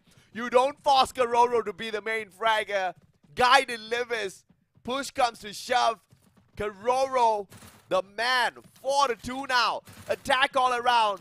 2 more rounds away from being crowned the champions of Clash Squad C Cup. Oh, that could be the straw that broke the camel's back, AJ. Oh, yeah, man. It's a crushing round for NGX. That was by no means a round that they should have lost. That's a mythical straw. It was as strong as a freaking metal pipe. It broke that back. Oh, it broke NGX. Hopefully, that's not the case. I mean, it's still a pretty close one. NGX just needs 2 more rounds to pull this back. They have decent weapons to work with. They're going to slow it down just a little bit. But you can see, I mean, Attack All Around, they're setting up. The way that they set up these attacks are so well done that NGX, not only that they can't get info, but they are also forced to give up space because Attack All Around realized that, well, there's not much resistance. We're going to start running into them. And on top of that, no early tags from the side of Enigma Galaxy, so the Dreki's not going to be working. Nobody's patching themselves up early. No extra bit of information leaked to the side of Enigma for them to take advantage of. Stop's going to find one. Ice Grenade forces a reposition. Poongod circles around Stop. Can't find one just yet. M1887 will be forced to back away unless he wants to eat a grenade. Poongod now with the shower. Meets Stop halfway through and a beautiful bump out of Stop. Puts Poongod down and out. Yeah, lovely stuff from Stop. They needed someone to take the initiative, and that is exactly it. Again, 4 versus 3 in favor of NGX. No way to squander this, right? No way in hell, man. Watch out for Jump, though. Kororo is going to be isolated. Dew already used that Orion. Fugod not looking too healthy. He's taking down as well. They need to break all the glue walls. Foki with the initial spray down to Fugod. That's going to be number 1. Fugod finished off. Jump drop low, not down just yet. It's going to be a 1-for-1 trade. Foki doing it big time. Kororo finally down on the ground, jump to follow suit. It's Foki left all alone, and this should be NGX's round, and they find it back, clawing back into the series. Unfortunate that it was a Orion that he was playing with. Sorry, Dimitri that he was playing with, but couldn't find the pop as he activated it a tad bit too early. It would have been a game changer because the two team members that were taken down were just beside him. Oh yeah. Those auto pickups would have been devastating for Nigma to deal with, but that's exactly how the cookie crumbles by the end of the day. Nigma Galaxy fighting for their dear lives. Losing the next 2 rounds equals them losing that #1 spot to attack all around that they were confident they could take out. Poongod already taking an initial shot from Caramel. Double AWMs from NGX. They're going to fall back to the same thing. Just play that long range, stop, and be forced away. A plethora of utilities from attack all around. So both teams taking some heavy initial hits, but they can see Jump cross by Stop. He needs to stop this. Don't let Jump get the space. Oh, what a tag. Jump does get tagged up. Stop circles around. Grenade popped out. Poongod runs away. Gets tagged up in the meantime as well, but a good glue wall pulled out by Stop. Will go ahead and stop the attack, and he gets to recover a tad bit. Good skirmish, but they go for the reset. Do they know that Karol is behind the wall? They have to, right? Poongod turns the corner. Stop needs help right now. Gotta survive. And Stop decides he's gonna win it out by himself. Caramel sprays out Jump. Attack all around, not able to close this out. Fugal gets dropped, instantly picked back up, but goes down again thanks to Foki. Doubling up with Kororo. They gotta try and win this. Stop goes down. Kororo still alive. Foki getting his life sucked up by Duke. Caramel is low and still a 2v2. Caramel drops, but Stop stands back up. Foki, how is he surviving with so less health? They could not finish him off. A sliver of health left for Foki, and that was a masterful play. He stands his ground, recovers, and Stop finally with a bullet to the chest of Kororo. Foki, once again, a miraculous clutch play from him. Might not be too much of a stranger from as we've seen that already, and he jumps straight into the face of Sop and Dew. That was not going to be a tough one for them. And the equalizer from Nigma Galaxy for a 4-all. And that is going to put them in a slightly better spot. Attack all around won't have much weapons, good weapons to work with. And GX now puts themselves in a good position to push this to a game 6. Wowee. He asked for a fantastic, absolute drama-filled grand finals, and we are having exactly that. UAV put out of the equation, so not a lot of information for Nigma Galaxy, but enough to work around with for the time being. Ice Grenade forces Stop to reposition. Poongod with the aggressive push will be met by a couple of shots, but none of them connect. Yeah, Stop and Dew really stepped up their game this round, especially Stop. Basically doing what Poongod is doing for attack all around, just absolutely winning those CQCs. I say that, but they're starting to take a lot of damage. Fugal and Stop, no chance to retaliate. Not looking good at all. Caramel has an 8 in hand, decides against it. Attack all around, they're gonna kind of pry for some space. Find some of that info. Force all the heals out from Stop and Fugal. We're trying to squeeze them out. Perhaps take them out before they did manage to pull their recovery and jump. Finds the jump onto Fugal. Kororo meets Dew's halfway barrel. Dew and Caramel still alive and kicking for a 2v2. Dew with a fantastic shot, jumping right back up. You gotta live Dimitri for that. Foki still alive and kicking Dew. Final survivor. Can he find the clutch? A lot of HPs to work around with for attack all around. And the nade missed as well, so Dew, he has ran out of nades. Only has his gun and the glue and some glue walls to work with. Kororo is gonna be picked back up. Makes things even worse. Dew stuck on top of the roof. Blue Zone taking him away. Dew has no chance. Kororo finishes him off. An attack all around. At the cuffs of winning the entire thing. Series point for attack all around versus Nigma Galaxy in the grand finals of the Clash Squad C Cup. Never thought I would be saying that, especially with this scoreline. I mean, can you believe it, AJ? 3-1. Nigma Galaxy outplayed, outclassed. Completely outclassed, that is for sure. One last round for attack all around. One final push, in fact. Double AWM, Kororo and Foki. Look at Poongod. He is unleashed. He's gonna cut straight to the front. Gonna find an info. Stop's gonna be there. NGX having 3 members in the house. Poongod, he doesn't care. He's going straight for the back. They're going for that 11,000 bonus. Poongod. Nobody catches him off guard just yet. Will be able to find one. Fugod runs away. Jump. Trying to cut away all of his access, but the window has been barricaded with 2 good solid blue walls. Nigma Galaxy now chickening away from this fight. They want to have a reset. Stop gets tagged up. Jump just can't seem to find the finisher yet. Yeah, the battle line has been split as well. Attack all around with such an aggression. Karoro with the first knock with the Caramel. Guy needs help right now. Stop out in the open. Fugod gets dropped by Poongod. Stop dropping low. Jump. He's going to get dropped as well. It's a 2-for-2 trade so far. Wow! Duke gets the finisher. NGX in an even fight. Poongod almost got that pickup, so that was a crucial shot out of Dew. Stop now. Circling around, it's going to be the Orion from Karoro, teasing them a tad bit. Poongod backs him up, finds Dew, nails him down to the ground, goes in for the finisher as well. No response out of Stop, but this is still clutchable. Unless Karoro just whips out the master snipe of his life to end this. Oh, he has done it before. He has 1-on-1 versus 3. This is not going to be too hard. Karoro does it. Attack all around 4-1 in such a fashion to absolutely crush Nigma Galaxy in this grand finals. The first ever champions of a first ever Free Fire Clash Squad C Cup.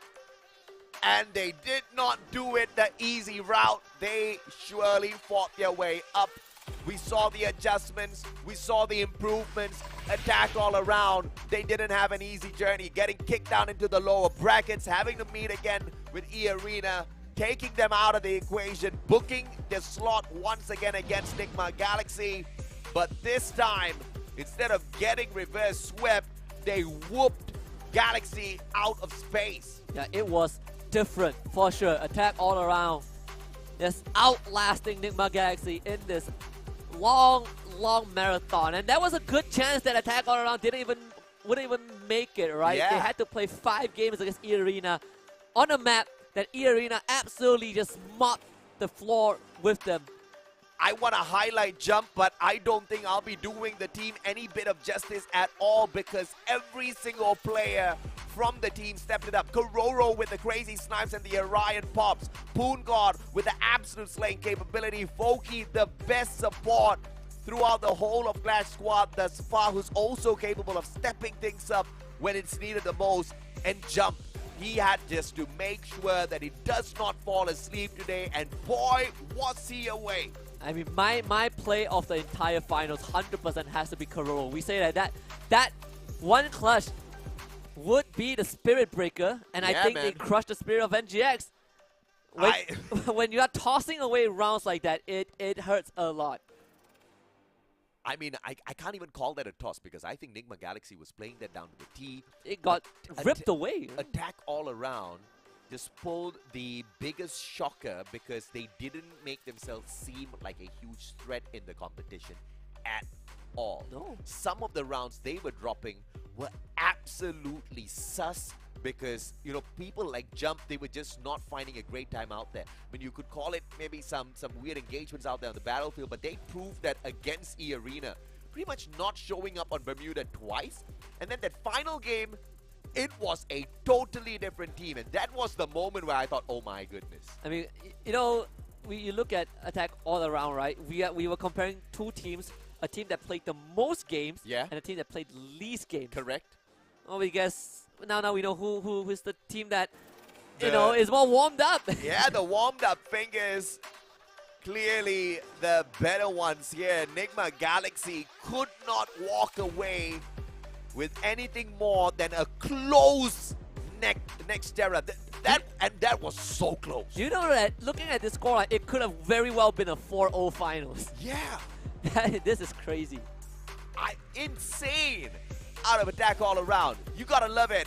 And your MVP. Attack all arounds, one and only Jump, 138 elimination, 67,000 damage, and a 39% headshot rate. Pulled out of every single match played thus far. This guy, the key for Attack all around. I'm telling you, this guy has definitely redeemed himself overall.